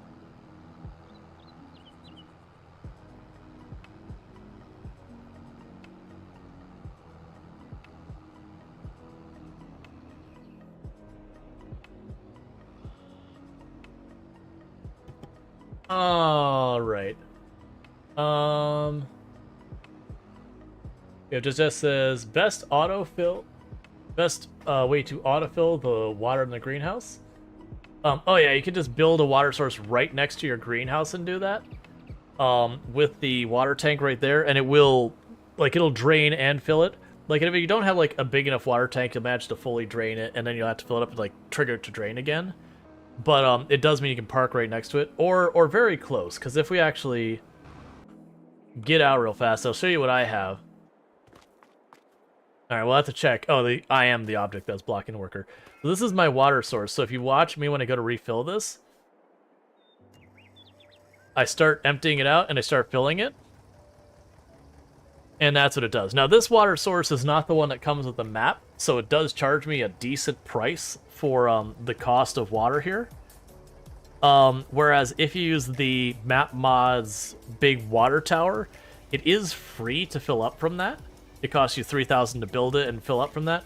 I honestly don't think it's the worst balance-wise, because if I were to drive up to the spigot way over there, it's going to cost me like 20 bucks to fill it, so that's basically nothing. Just the same is not this map, but a lot of maps. You can, you know, back your trailer into the water and hit the button, and it will slowly fill up the trailer. Did you find a way to store your hay without rotting? No, I threw it on the ground, which was fine because it didn't rain, and then we sold it. I noticed the difference in money I was doing for all that effort. I'd have to put it down and pick it up again, kind of thing, to sell it. that is only going to get like 2,000 or 3,000 more for all of that effort. Yeah, no, we got cheap. We got those last stream. And so it's one of those things I'm like, I could put all this effort in to get myself like an extra 2,000 bucks, but I'm also very lazy. So for me, I've been treating the hay as just like, you know, I pull it up and I sell it on the spot. Like, don't worry about trying to min-max the value out of that. Save all that effort for, you know, like the bread where 50% is, you know, $20,000, $30,000 I'm knocking. Yeah, that's the whole thing. Like, it wouldn't be so bad if I just had to sit, like, pick it up and then sit on it and then drive it over there later. But the issue was, because I'm having to chuck it on the ground and then pick it back up, it's like doing the work twice for only a slight increase in pay. I'm like, nah, I'm too lazy for that. Like, early game, it would have been worth it. Like, early game, when I'm trying to get, like, my greenhouse and all that, an extra 2,000 per harvest, I'd be like, yes, please. That's huge. But now we're making, like, 80-something thousand by the time we get the bread out of the harvest. It's like, nah, $2,000 ain't worth that much to me anymore.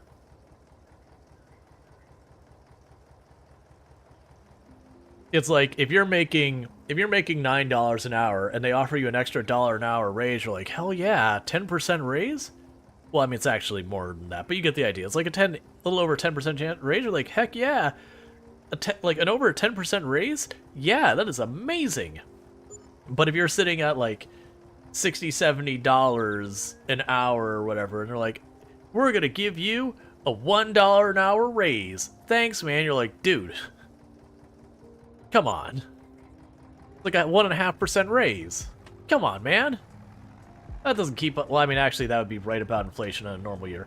But I'd be like, come on, man. That's like literally keeping my effective pay up with inflation. I've demonstrated a lot here. You're giving me at least 3%.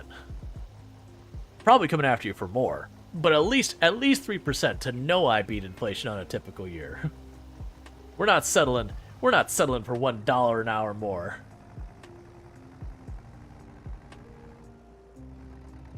So I was saying I switched jobs instantly because it was a 50% raise. Well, that was the whole. I had this discussion with I can't tell you how many employers that, you know, that sit there and that has some things like, oh well, our policy is, you know, for minimum we give you a 3% raise, you know, normally give you a 5% raise, and if you really blow us out of the way, we'll give you a 6 or 7% raise. They'll have like some strict formula and all that, and I'm like, that's cool. If I leave your company, I'm getting a 25% raise, so we're gonna have to negotiate a little bit. I'm willing to come down for the 25 because I am staying here near a known quantity, but come on, man. It doesn't matter what you're willing to do versus yourself. That's your competitor. That's who you gotta convince me that you're worth more of my time. And I don't care about your intangible benefits. I'm a real big fan of your tangible benefits. I could take your tangible benefits to the grocery store or to pay my rent. Your intangible benefits, sure, whatever, but I can't eat them.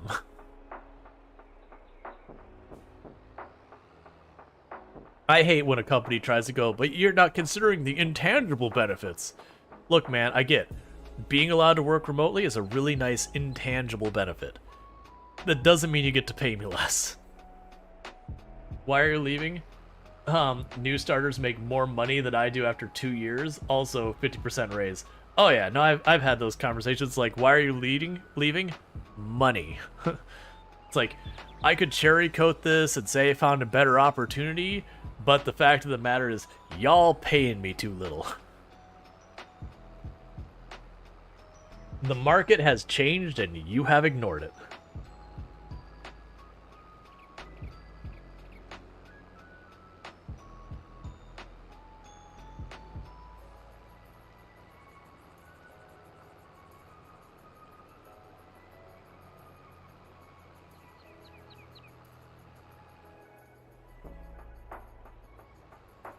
That is honestly one of the conversations, and we brought this up earlier, one of the conversations I have found the most valuable when fighting for a raise is you'll have the poor person will pop in there and you'll be like, okay, well, I'm wanting this much of a raise. Like, whatever your negotiation is, like, I want this much of a raise.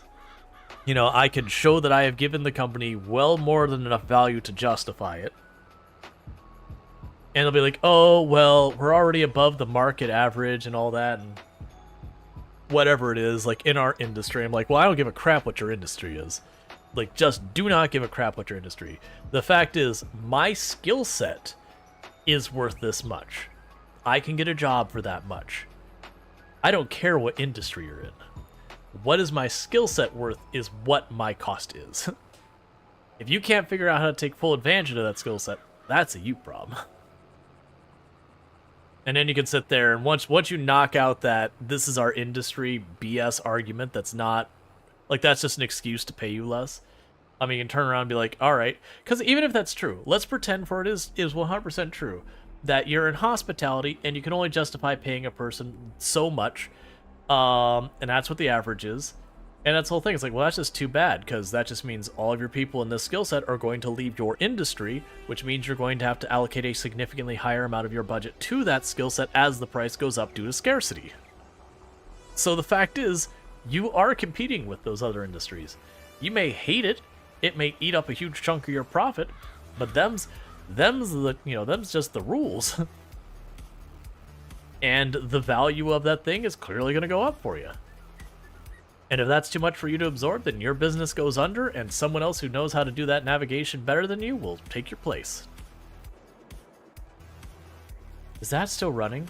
Don't tell me that thing's still running. Okay, for a moment I thought my harvester was sitting here running the whole time, doing absolutely nothing. It's like, don't you dare be running. So I've said, also had to brace for like a 2.94% raise after 2 years working there. Oh yeah, no, that was, I've had some companies who, when it came to the raise negotiations, that there was like something, they're like, this is what the raise is, and they're like, well, that's not enough. Like, well, this is what the raise is. Like, alright, well, here's my notice. By the way, I have an offer I wasn't telling you about, and they're like, oh, well, we'll meet it. It's like, well, that's too bad, man. You already had your chance to meet it fairly, and you said you were going to screw me on it by just ignoring that. Now I know you got the budget. You were just trying to nickel and dime me, which tells me I'm out. I'm working with you fairly, I expect you to work with me fairly. Like, I'm going to do my day's work, I'm going to get it done, I'm going to knock it out well, I'm going to give you more than your money's worth to show that I'm meeting my end of the bargain, and you failed yours. You took advantage of me, and you're gone.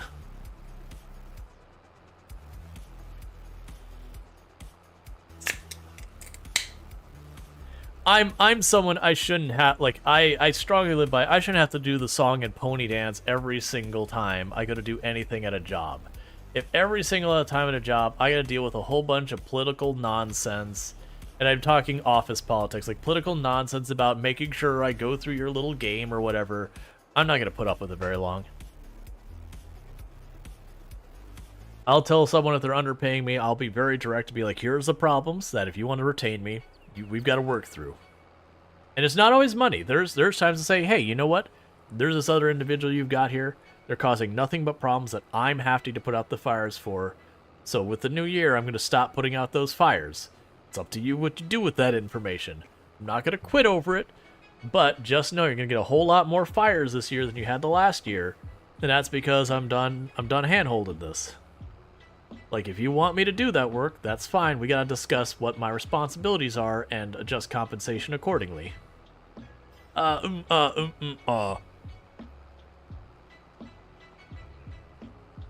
I've not done that and gotten someone fired. Usually what I'm fighting for in that regard is like, hey, look, I'm doing stuff well outside my responsibilities, so we're going to need to talk about changing our expectations. Usually it's they just need to hire another person in that other role to offset it, because I'm picking up the slack.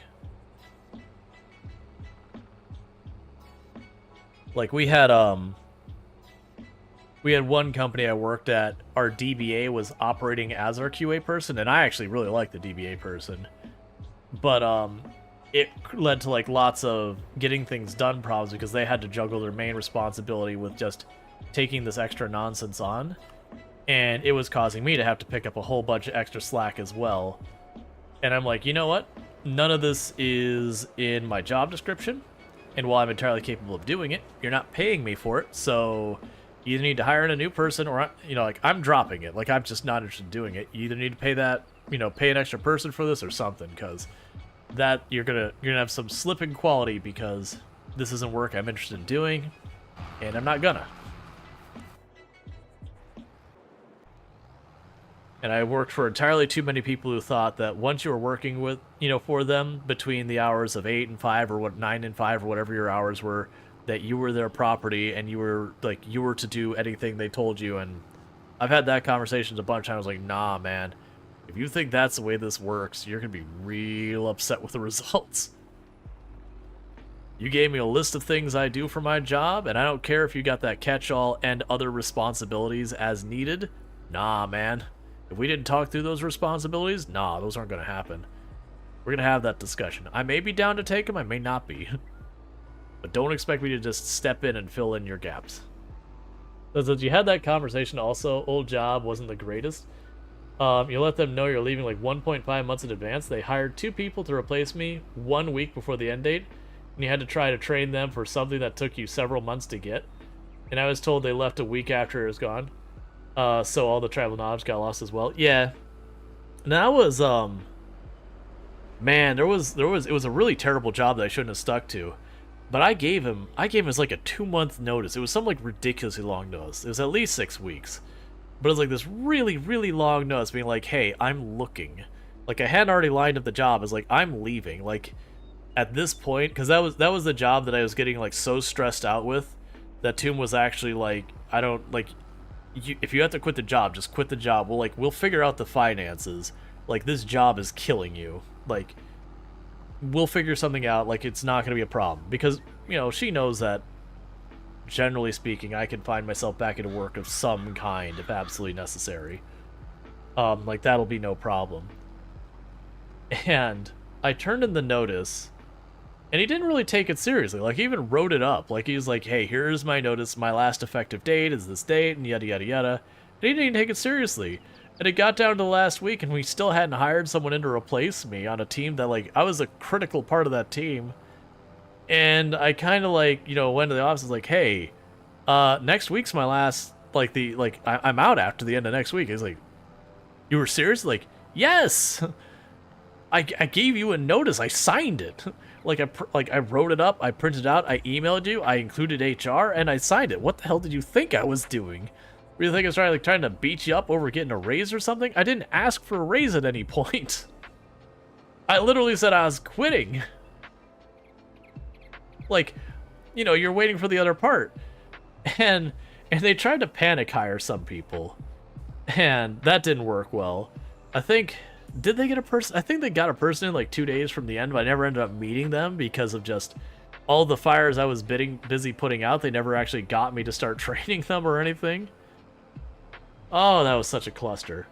And it felt like the absolute perfect way to end that relationship, because that's pretty much how the experience was from my end the entire time. Was just everything was a disaster, and I was just stamping fires from start to finish. So for them to be left with a fire, even though I did everything right on my end, felt absolutely perfectly like how it should have gone. And it wasn't, malicious compliance or anything I did. I would have absolutely done my best, because I want whoever, steps into those shoes to succeed as best they can. But I wasn't ready to pick up another fire that they left me with.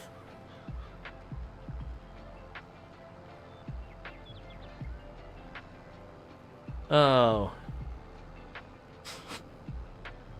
That whole company was something. They're still around last I looked. Still, I don't think they're doing great though. But they're pretty diversified, so they can absorb prompts a bit better than most.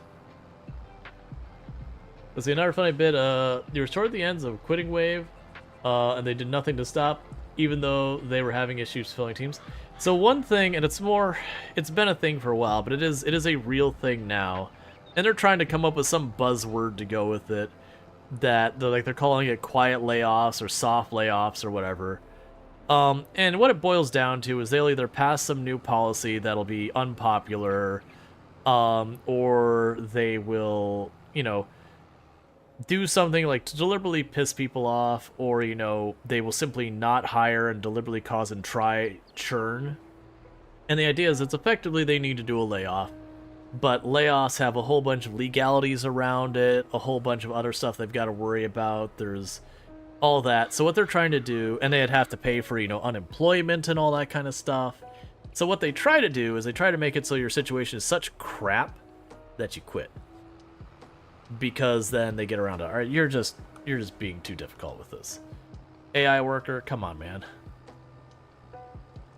And so the entire idea is it's basically trying to make a layoff happen without it actually being a layoff. And it could be something like cutting benefits, saying you're no longer going to be offering raises. You know, the whole thing of, like, you know, everyone has to be back to office despite the fact that, like, you know, productivity raised or whatever. You just know it's a popular thing, so, you know, it doesn't even matter what the policy is, whether or not you even agree with it. You just pass some policy. It pisses off a whole bunch of people. It could even be like that you're going to relocate your office from one location to the other. That one's probably not done much because it's a very extreme thing. It could be just randomly changing your organization structure. Just things like that to get people to get, you know, pissed off and leave. You know, or whatever. To naturally cause churn. And it goes hand in hand with they're having another issue that they've got going on with companies putting up job openings that they don't have any intention on filling ever. And the reason they do that is then they can turn around to their own people, investors and whatever, being like, oh, we're having problems finding the people, but we are growing. And there's like a whole mess of reasons that different companies have different ones. But it's a real problem they're running into, at such a point that there are states trying to come up with ways they can tackle that one legally. Like, so far as passing a law that says, hey, you're not allowed to make, like, not real job positions. Because, one, it's misleading to your investors. It's a way of manipulating your own staff to get them to, you know, give you more of a chance when, you know, they're understaffed. But you're like, oh, no, it's not our fault. We're just really trying to, like, fill this job. It's just not happening. They're not really doing anything. And there's a whole mess of that. But it's two things. Hey, Night Dweller. The relocation, when you hear often, they relocate and then they end up getting fired regardless. Well, it's usually not even the fire. Like, that does happen. If they do those things to kind of do, like, the quiet layoff and then not enough people leave, then they still lay people off. But, if they manage to, like, shed 10% of their staff and then they have to lay off another 10% off, they laid off 20% of their staff. But they got to report as only 10%, and then not pay unemployment to the other 10%, and stuff like that. It's just said, you tried getting a job, and they interviewed me even though they're apparently not hiring. Yeah, there's all sorts of, like, shenanigans going on. But there's different groups trying to tackle that in different ways. And it's a complicated thing, because sometimes it is genuine that you're just not looking, like, you're looking, sorry, and not finding what you're looking for. And stuff like that. And that does happen. And so you can't just make some blanket law like, oh, you have to fill this job after N amount of time, because that would legitimately be a bad law. But there is things that... There's been discussion about demonstrating that you've at least been interviewing and trying to do that, but then of course you have people waste their time on interviews that they're never filling. But at least that one, the company absorbs the cost because you're having some employee doing the interview and all that. There's been a lot of stuff. I don't think there's a good answer for it. But it is those things that the problem is bad enough, a bad answer might be better than the problem. Because that's part of the thing we're running into, why the job market is so funky right now. Is because there's so many not real job posts and... You know, things where you just, you know, resumes and applications all go into the abyss because they were never meant to be pulled up a thing. And a lot of those ones are giving you, like, they're offering ridiculously beneficial wages because they don't intend on filling that role ever. It's a fake role. And then you can go to your own staff and be like, look, man, we are offering them a sweet deal, and even that isn't enough to entice them to join us. Like, we don't, like, look, man, there's just nothing we can do about it. Like, we're trying... Like, don't just hang with us a little longer, that kind of thing. And it's all just being manipulative. And again, there's an investor side, which is where most of them are tackling it, by the way. most ones trying to pass laws are tackling it from the investor side because you have, fiduciary obligations to do what you need to for your, investors to make profit and yada yada. You are required to accurately disclose various financial things and yada yada. And it is a misrepresentation of your financial situation to your investors. And so that one's a little bit more clear cut and dry about existing law than, well, it's not a real job offer. You're kind of screwing people out of their time. Which, yes, there's a victim there, but quantifying the damages you've caused that person is really blurry because you've wasted their time, and there is certainly a certain psychological toll over that, but it's not usually one person who is, like, one company who's doing it that causes the actual significant psychological toll. It's the repeating process of you keep applying and getting no response because they're all fake jobs. And it also has the damages for legitimate companies trying to hire people because they have to compete with all these jobs that aren't real who are offering the sky. So get held up as other job offers to compete against that aren't real. And even if you know they're not real, trying to explain that to people isn't going to buy you, like, people are going to, understandably be like, you may say it's not real, but it's here, it's being presented, compete with it.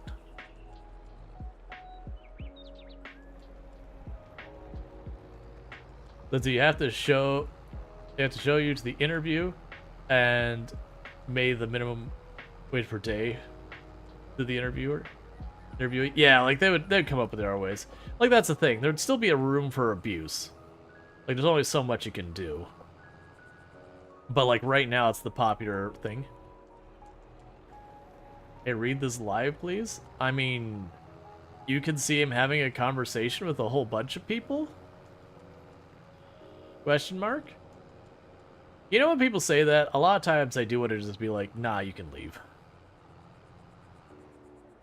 It's kind of rude.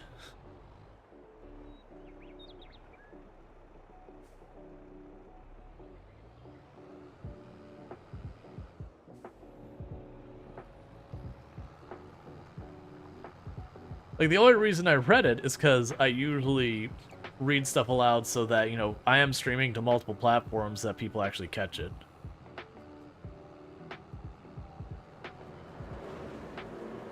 Sorry, you're excited right now? Cool. I mean, most content creators will read your stuff. Like, the only time it becomes a problem is, like, if you're on a channel that's just, like, got way lots of people, understandably, if there's thousands of people asking for attention and one person, they can't keep up. But generally speaking, most content creators will respond to, acknowledge, whatever your stuff. Alright, so I've got that plowed. So now it's going to be time to get the seed, or not the seed down, get the fertilizer down. Yeah, the quicker chat flies. Well, that's the reason you eventually get to the point where people have to slow mode. Like, you get there, and there's lots of negatives about that. And I understand people are like, oh yeah, I just won't go to a channel like that, and that's totally fair. Now, I've made the comment before, when I first started streaming and, like, actually making my push for affiliate, all that, when I was like, oh wait, this might actually be something that, or no, it would have been more than affiliate. It would have been when I started making the push for partner. And I don't think, I can't remember if they're around or not. It doesn't matter if they are, like, I'm not trying to call out the person. But they were like, oh, it's going to be so unfortunate when you have to stop watching your channel when you're over 50, over 50 viewers.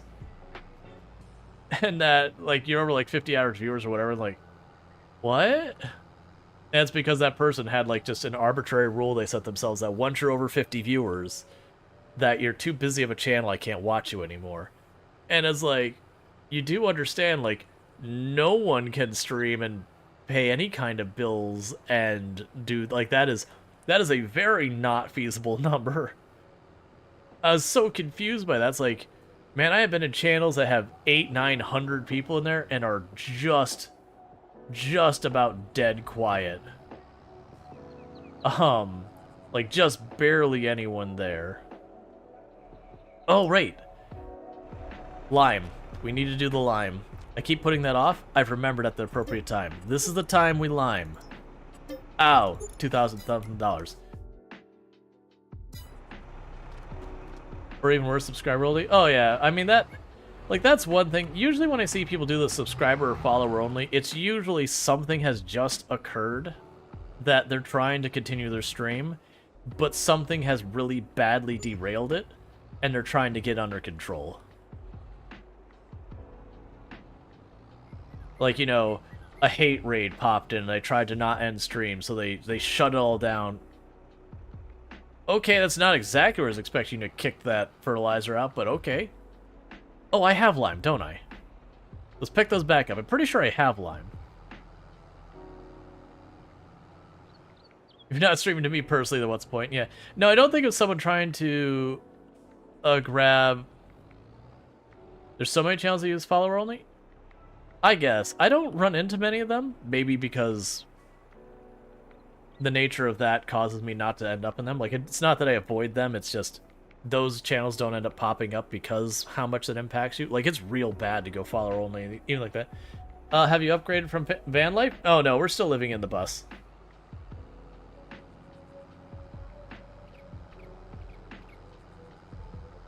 Shouldn't be cutting through here, but we are.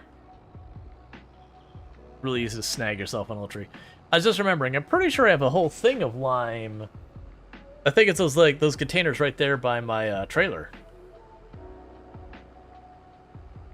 Shutting down user requests. Yeah, no, that's the whole thing. When you get stuff like hate raid, usually what ends up happening. So I actually have a button, and this is what I believe for a lot of people, the whatever they're calling it, the defender mode, whatever button does. That it very genuinely. What is that? I think that's lime as well. Why do you kick it out so far away?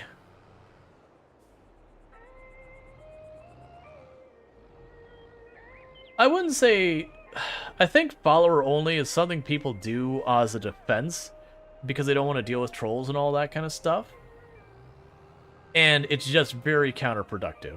I haven't seen people try to force the follow with it. I have seen people, so this is one that I have seen done, is I have seen people be like, in order to talk in a channel, you must be there for a certain period of time, or following, or do, like, or if you're not following, you have to have, like, phone verification. Like, they'll try and give you a whole bunch of different options.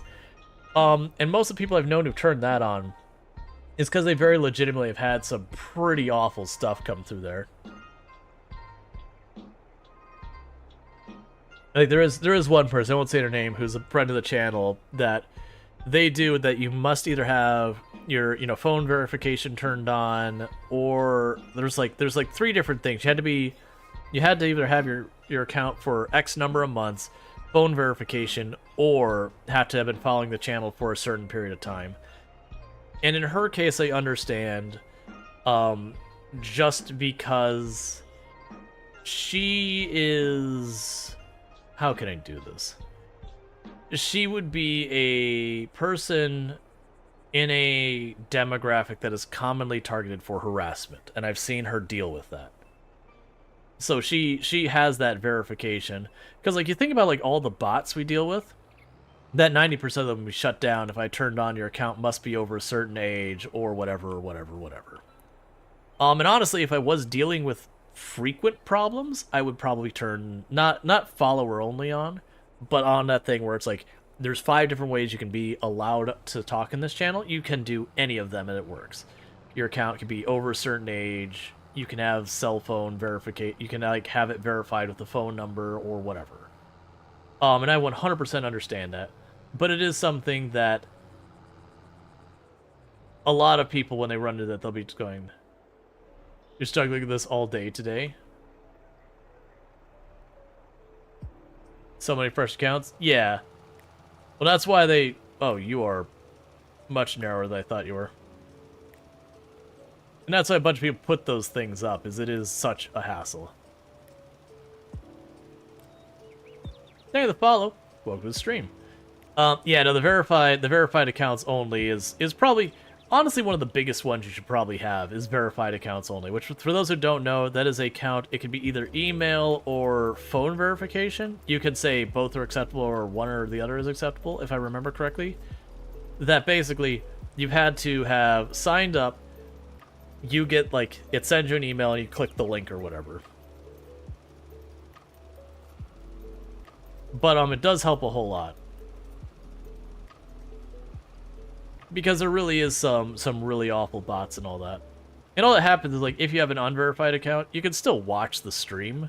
It's just when you go to chat, it'll be like, oh, this account is not verified, blah, blah, blah, blah, blah, blah, blah. Like, here's what you do. Oh yeah, sub-only VODs? Yeah, that one's also weird. Usually with stuff like that, sometimes I kind of suspect it's a thing that they think that having the VODs hidden like that will somehow prevent problems. I mean, I could see that if you're concerned about getting doxxed, that could be a preventative measure. I don't think it's the right approach, but it would mean only people who are willing to throw down money could go back into your VOD looking for information. I don't think that's a real concern, though. Maybe for someone who's, like, got really, really obsessive followers, which I won't say names, but there's definitely some content creators, just the nature of their content does tend to lead to more difficult individuals in their communities. We don't need, like, don't say names. It's not the point. But I could definitely see there. How did you know I'm one of your obsessive followers? Hey, look, as long as you're not, like, trying to find out where I live on a regular basis and planning to show up or anything like that, we can work with that. Thank you for the follow. Welcome to stream.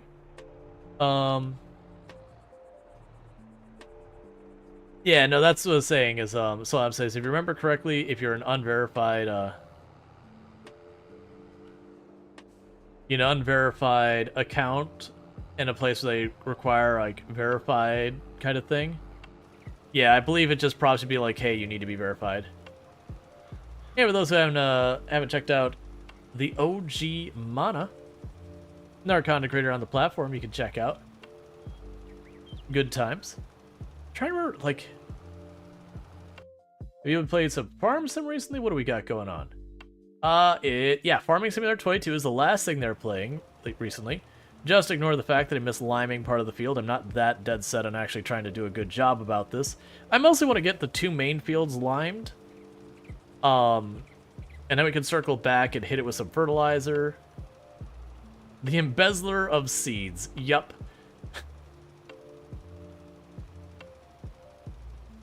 She's not here right now, right? She's not lurking. If she is, like, don't say anything. If you even know who we're talking about. There's another content creator who we played some games with, and there may have been embezzlement of seeds that has occurred.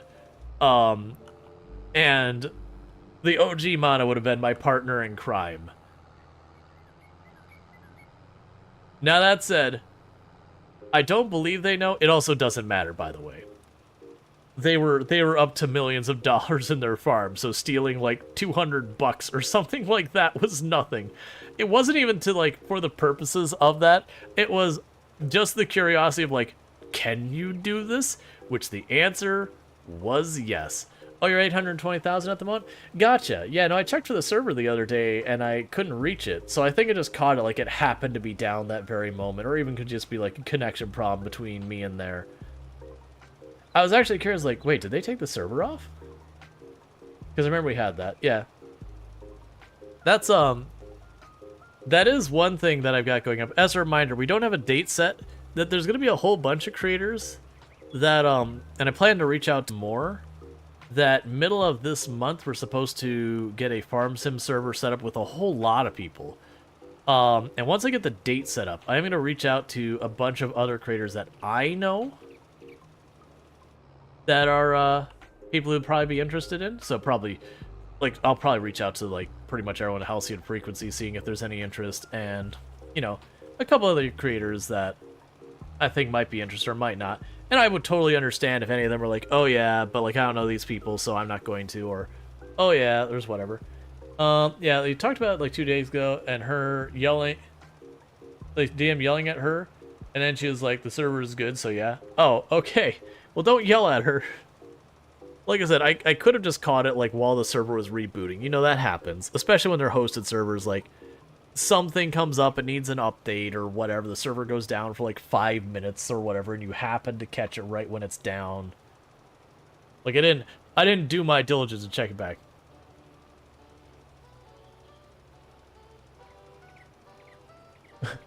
Oh no, that's fine. We have a yell at each other friendship. Oh, I gotcha. Business as usual.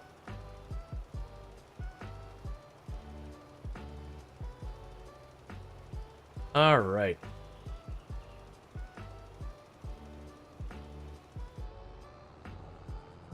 First field is limed.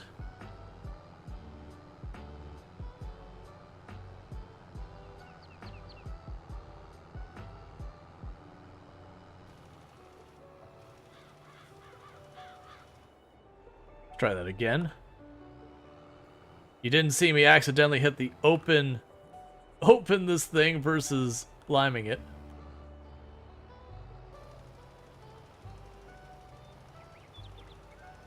Let's see, a Night Dweller is that the fun part will be the fact it was announced to go down like a week in advance.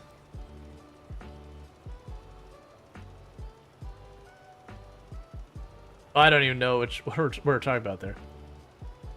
Didn't see anything, boss. Excellent. It just says, forklifting is so boring. I wish you could hire an AI for that. That is the reason I got the Universal Autoloader mod. That is the very specific reason. Like, it's kind of fun to do the forklifting early on, but then when you get those buildings that are producing like 5, 6, 7 pallets of goods every single day, you're like, oh my god, please stop.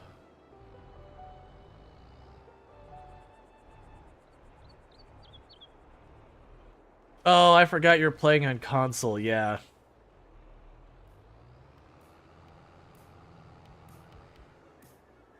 The server will be down for maintenance on Saturday next morning. Why no server? Oh yeah, no, like that's the thing. I didn't check the information or anything. You know, I'm pretty bad at keeping up with all like the individual discords and that kind of stuff. So it is one of those things that very genuinely, like, I hopped on, I'm like, oh, I guess it's just either, you know, lost traction is down or it's down for maintenance. Like, yeah, whatever. Like, whatever, I was just gonna hop on for an hour or two in the evening, because that's been my usage of the server, is I haven't had the time to, like, properly play on there. And it didn't really, like, end up feeling like it's gonna stick with the community. Which I'm curious about now, with how many more people have been tuning in for Farm Sim specifically, like, lately. It's been a thing that our viewership has just been up. That when I switch to Farm Sim, it's, you know, viewership jumps like 15, 20 people. Like, it'll take like a temporary dip and then it'll jump up like 15, 20 people most nights. I wonder if it'd be different had we hopped in the server now. But at the time, I was like, we might get like 2, 3, 4, 5 people. That's probably it. Because a lot of people just want to lurk. There's a lot of people who just don't play on the multiplayer servers because, you know, the server's only going to be there for, you know, some short period of time, and then it'll get shut down, you know, once people start losing interest or whatever. So for a game that, especially when you can put some real hours into like this, it's one of those ones. The same like with like Minecraft, for example. If you have a Minecraft survival server or whatever, you'll generally find, unless it's like your community does Minecraft as their thing, it's hard to get a lot of people to stick with it. Because, you know that time investment is eventually going to get taken away. Just by the very nature of the fact that it is a server someone is paying for.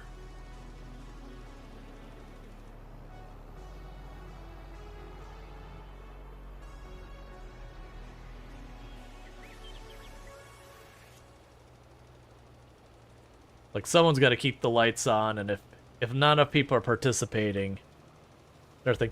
That's one of the reasons I don't blame anyone who ever does like the subscriber only servers, because like very, very genuinely most of the time the creator is paying out of pocket for those servers, or they've got a sponsorship, which does happen.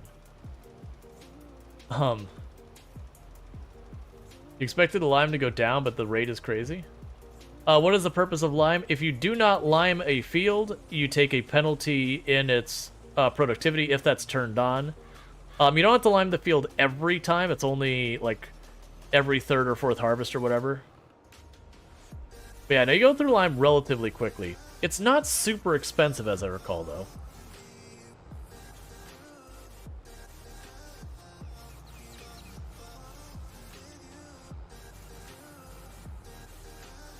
Yeah, no, in real life, you use lime as one of the two things to adjust the pH levels of your soil, so the acidity of your soil. I believe lime reduces the acidity of your soil, if I remember, so it makes it closer to being basic versus acidic. Because of what? It's 3.5, that is either 3 or 4.5, where you do the jump from, you know, if you're over this amount, you're acidic, if you're below this amount, you're basic. But yeah, so you're lowering the acidity of your soil, which is a thing you do have to deal with. A lot of... So 7 is the breakpoint. I would totally believe it because I don't remember. But, so a lot of plants, they actually need your soil to be a little acidic. But just a little. And where they need to be exactly varies plant to plant. Alright, so lime is relatively cheap, as I recall.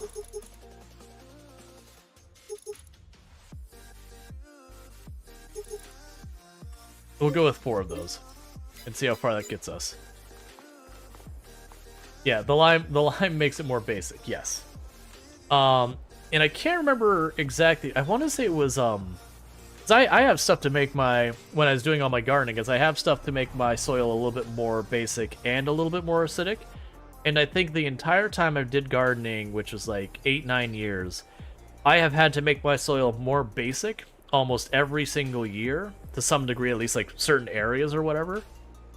And that's because of how much it rains, it washes so much of the crap out. Whereas making it more acidic, I've only had to do once for a potted plant that was a fairly exotic thing. So it was one that needed fairly acidic soil compared to most plants. So like 9 out of 10 times or more, you're going to be trying to make your soil more basic than acidic. It's only if you have like particularly weird soil going on that you might have to go the other way. Or if you're dealing with a situation that you're dealing with a plant with particularly exotic stuff. Because you could just put lime juice on and make it more acidic too. Well, that's what I'm trying to remember, is I wanted to say, I have the bag downstairs.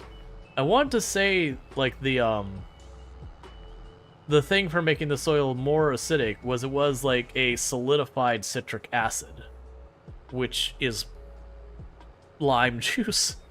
You know, it's some type of citrus. Fun fact, the normal acidity level of the stomach is in a range to 1.5 to 3.5. But yeah, that's, alright, Lanix, you have a good one. That's, the scary one was,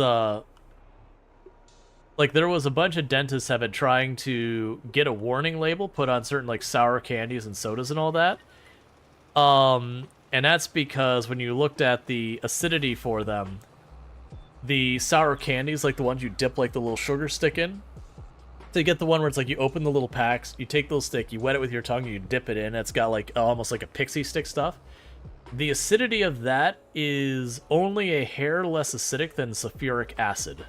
So, like, literal battery acid. It's just a slight bit below that. Like, it is terrifyingly high. So they're trying to get a warning label because it's straight up just acid baths your teeth. Oh, yeah, no, they have, like, an entire chart, and it'll be, like, you know, sulfuric acid, which is car battery acid. And it's like you go over just like a hair, and then it's like the powder that comes into, like, in those packs, like the fun dip kind of stuff. And you go down a little ways, and I can't remember the other one. I mean, terrifyingly low? I don't remember. Whichever one the sulfuric acid's at. The point is, it eats your teeth. Aggressively. And so they're like, okay, we're not saying you can't eat it. We just want, like, you know how you get, like, the Surgeon General's warning on, like, you know, when you go to drink alcohol, where it's like, hey, don't drink this of the following things. Like, this could be the thing. The lower, the more acidic. Yeah. But the point is, it's right by car battery acid. So it's like, yo, this is, like, really bad for your teeth. Like, really, really, really bad for your teeth. Like, we just want people to be aware how bad for your teeth this actually is. That this is something to eat in moderation. And they're like, you can eat it, but, like, when you're done, either immediately start, like, rinsing your mouth out or, like, brushing your teeth or whatever. Because, you know, you're straight up acid bathing your teeth. And sour sodas, like Mountain Dew and Mellow Yellow, which are my personal preference, are in that ballpark as well, that they're really bad. I still drink them, but I also did a number on my teeth when I was younger because of how much I drank them, even though I was really good about brushing my teeth and all that. And they're like, oh yeah, you're just acid bathing your teeth all day and then brushing at the end. That brushing at the end didn't do you any good. It's like dipping your toes in acid and standing out there, hitting the end of the day, taking a bath and going, this is fine, right?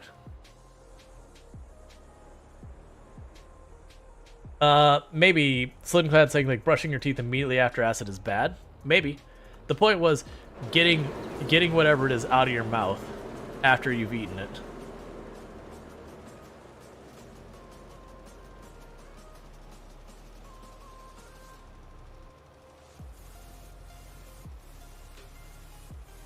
Yeah, so it sounds like the answer is actually rinse your mouth out. You know, get yourself a swig of water, slosh it back for, spit it out, that kind of thing. Which, again, is not the most fun, but yeah.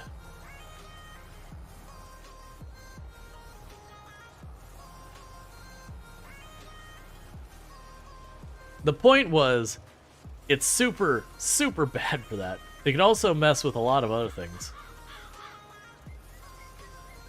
Like, it could be, like, all sorts of things. There's a whole thing, we had the conversation before as well about a lot of times people can get headaches and all that by literally changing the acidity of their blood, which, don't get me wrong, blood is, like, super resistant to it. But if you have, like, habits of just eating lots and lots and lots of stuff that's highly acidic, like lots and lots of tomatoes, lots and lots of, you know, these things persistently, that you can overwhelm the body's ability to overcome them, that you can actually mess with the pH of your blood, which, once they realize to look for it, is not hard to detect. But you'll end up going with, like, headaches and all sorts of stuff, and it can be one of those harder to diagnose things unless they do blood work, because it is just one of those things that just kind of causes a mess of symptoms, and it's not a common problem, because you have to, like, really, really kind of sustain eating some pretty bad stuff. So far as just to say, like, it would be if you had, like, tomato bisque as your, like, everyday lunch all the time, you know, that could eventually become a problem.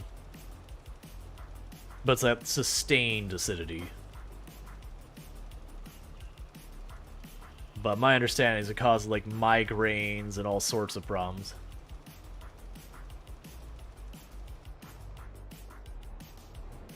Another interesting thing, is there a place in the world where, by default, when you go into the hospital, they start treating you for vitamin D deficiency? That makes a certain amount of sense. Why did that turn off immediately? That makes certain sense. It's a very common problem. A lot of people don't get outside as much as they need to. This is probably an inclusive statement. Body has needs. There's a reason why so many things start doing vitamin D enforced or reinforced or whatever. You won't rest until you've achieved maximum efficiency. I got an achievement called The Plot Thickens. I wish it told me why. The achievements in this game are frustrating because they do not tell you why you get them. They're just like, you achieved a maximum efficiency. Of what? I don't understand. Because we certainly don't have maximum efficiency on the field. Because, you know, I haven't put a fertilizer down yet. We're literally just putting down lime. And I've limed how many fields?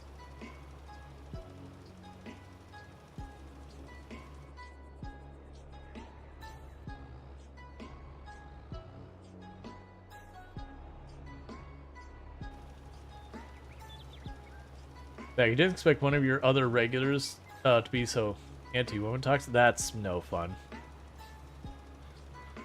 Yeah. To be clear, if I run into that kind of thing, that person won't be here very long. Like, I got that safe space tag in the bottom. That means anyone who does stuff to make it not a safe space, I have to choose my audience, and I like to choose people who aren't toxic. I'm not going back for more lime for that last little strip. Not worth. I need money for fertilizer, money for seeds.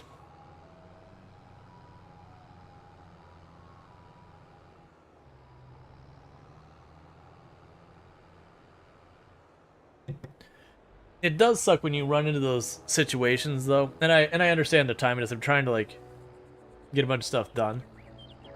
It does run. You know, it sucks when you're in those situations that you've had someone who's been around your channel for a while, and they've kept it like really tame for the long time. And just, it's one of those things that as they've been around longer, they either feel more comfortable with it or they stop caring as much, that they start to kind of show their true colors, and you're like, look, man, I'm just gonna be real. You need to find someplace else to be.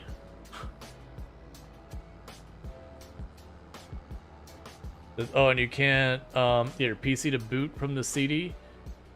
Even see that it exists outside Windows. They can't fix anything right now. That sucks.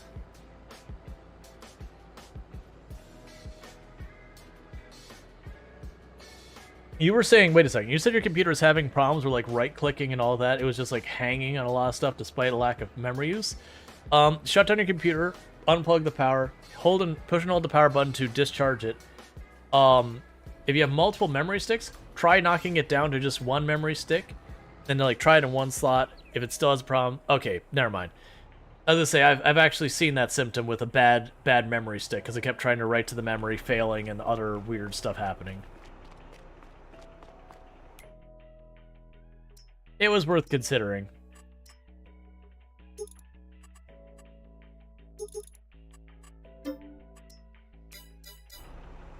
Alright. I didn't need seeds, I needed fertilizer.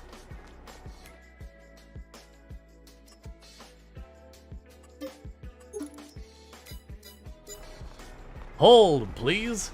I did the wrong thing. That's also the tractor I need to do it. Okay.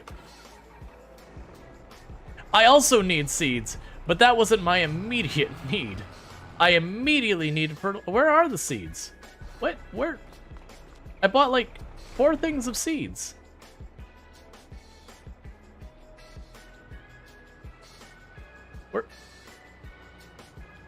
Where are my seeds?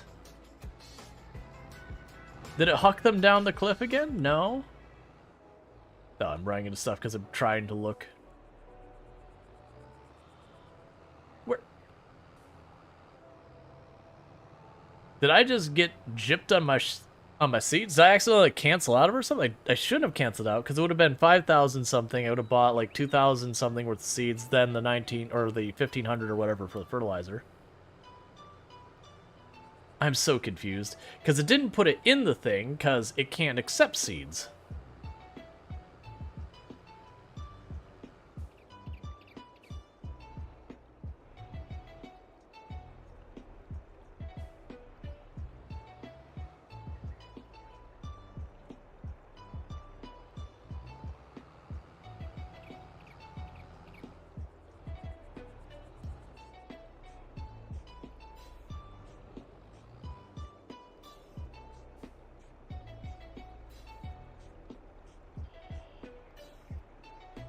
Alright, so just dropping that off before I grab this. Yeah, so I got the lime down. I do want to get 1 pass of fertilizer. You have bots planting? Oh, no. Nah, I won't be able to do the planting till next in-game month. So that's the reason I want to get the fertilizer down before the day wraps. That's the whole thing. Is like, I could wrap up stream now. I'm like, no, I'll go a little bit long. I'll quickly get the fertilizer down. Get all that knocked out. And go from there. But I don't have quite enough Oh, I forgot I tossed you over here. It's perfect. Because I don't mind not getting my full value of money out of here.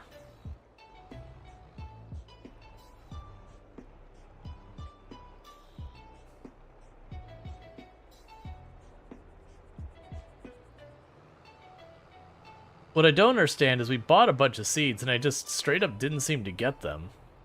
My guess is something goofed and they just got dumped somewhere on the map.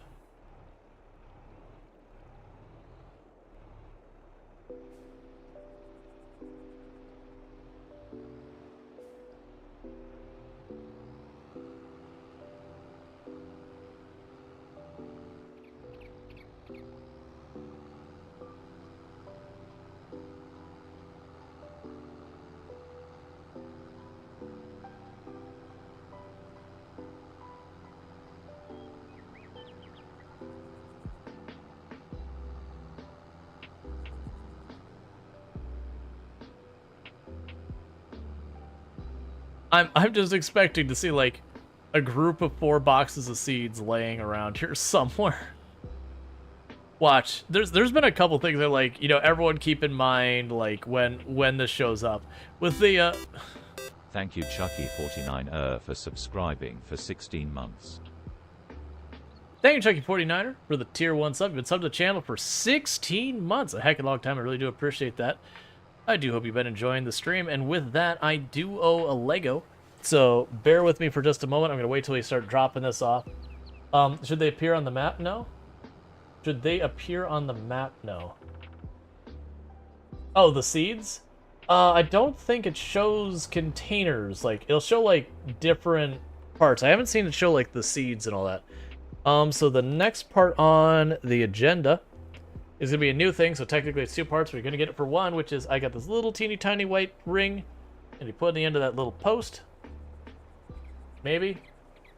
So you got that. Not a whole lot to show about that piece yet, but slowly and surely it becomes a thing.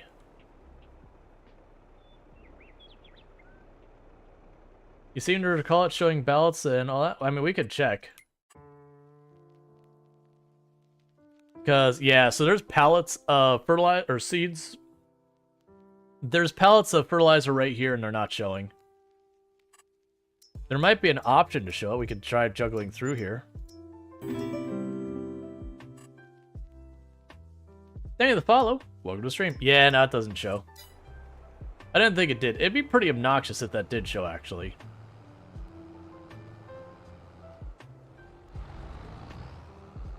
Hey, Reaper, how's it going?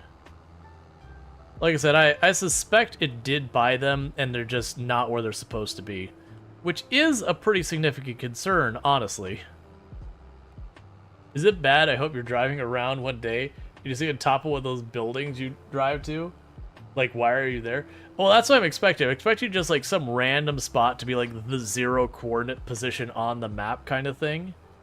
And just to pull up, it'll be like the stack of 4 seeds just in the field. You know, it'll be multiple years in game later or something. Yeah, no, I know I'm over. I don't want to forget fertilizing, so that's what I was trying to do is quickly knock out the fertilizing because we're at the end of the in-game day. We're gonna try to knock it out real fast, and then we're gonna call it a night on this.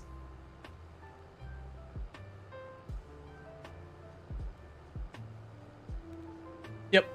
No, I appreciate it. I do try to avoid going long.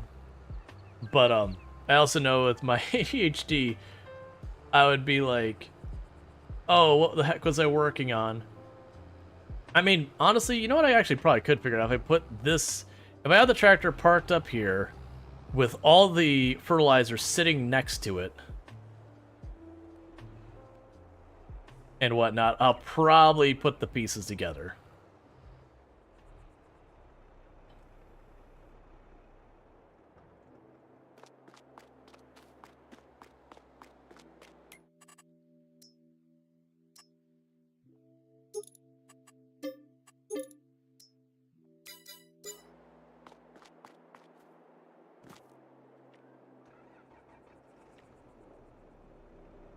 Farming sim and the ADHD means the clock doesn't exist anymore. That does happen as well. I'm more concerned about when I step away from the game. that I come back, it's like, what was I doing?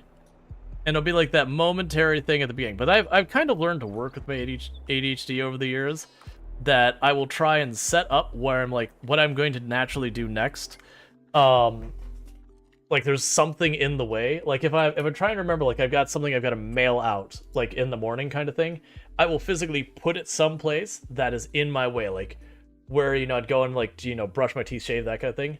I would like put the letter that needs to be mailed like over top of my stuff there, so it's like, oh right, the letter, because I know I will forget. Or like if I need to like run a package to UPS, I will physically put the box in front of the door leaving the house kind of thing. Just anything to like make it so I have to like physically run into the thing, because then I don't need to like, you know, try and give myself a sticky note or try and remember. It's like, oh, it's right there. So with all that said, because I do think that'll work, because even if I forget, I'll go in, I'll plan stuff, be like, oh right, I need to fertilize 0%. So I think we're good there. So I am going to end up wrapping stream here. So for all of you over there in YouTube land, I am going to be saying goodbye to you. Make sure you're, well, that's interesting. I'm sorry, Xbox Gamertag. For some reason, your message didn't show in my chat over here. So that's a whole weird thing. So I apologize about that. But I'm going to be wrapping up stream over the YouTube side, so don't forget to like and subscribe and all that. I'll catch you later. So I got to end the stream there. Same with TikTok. Goodbye, TikTok. Thank you for tuning in.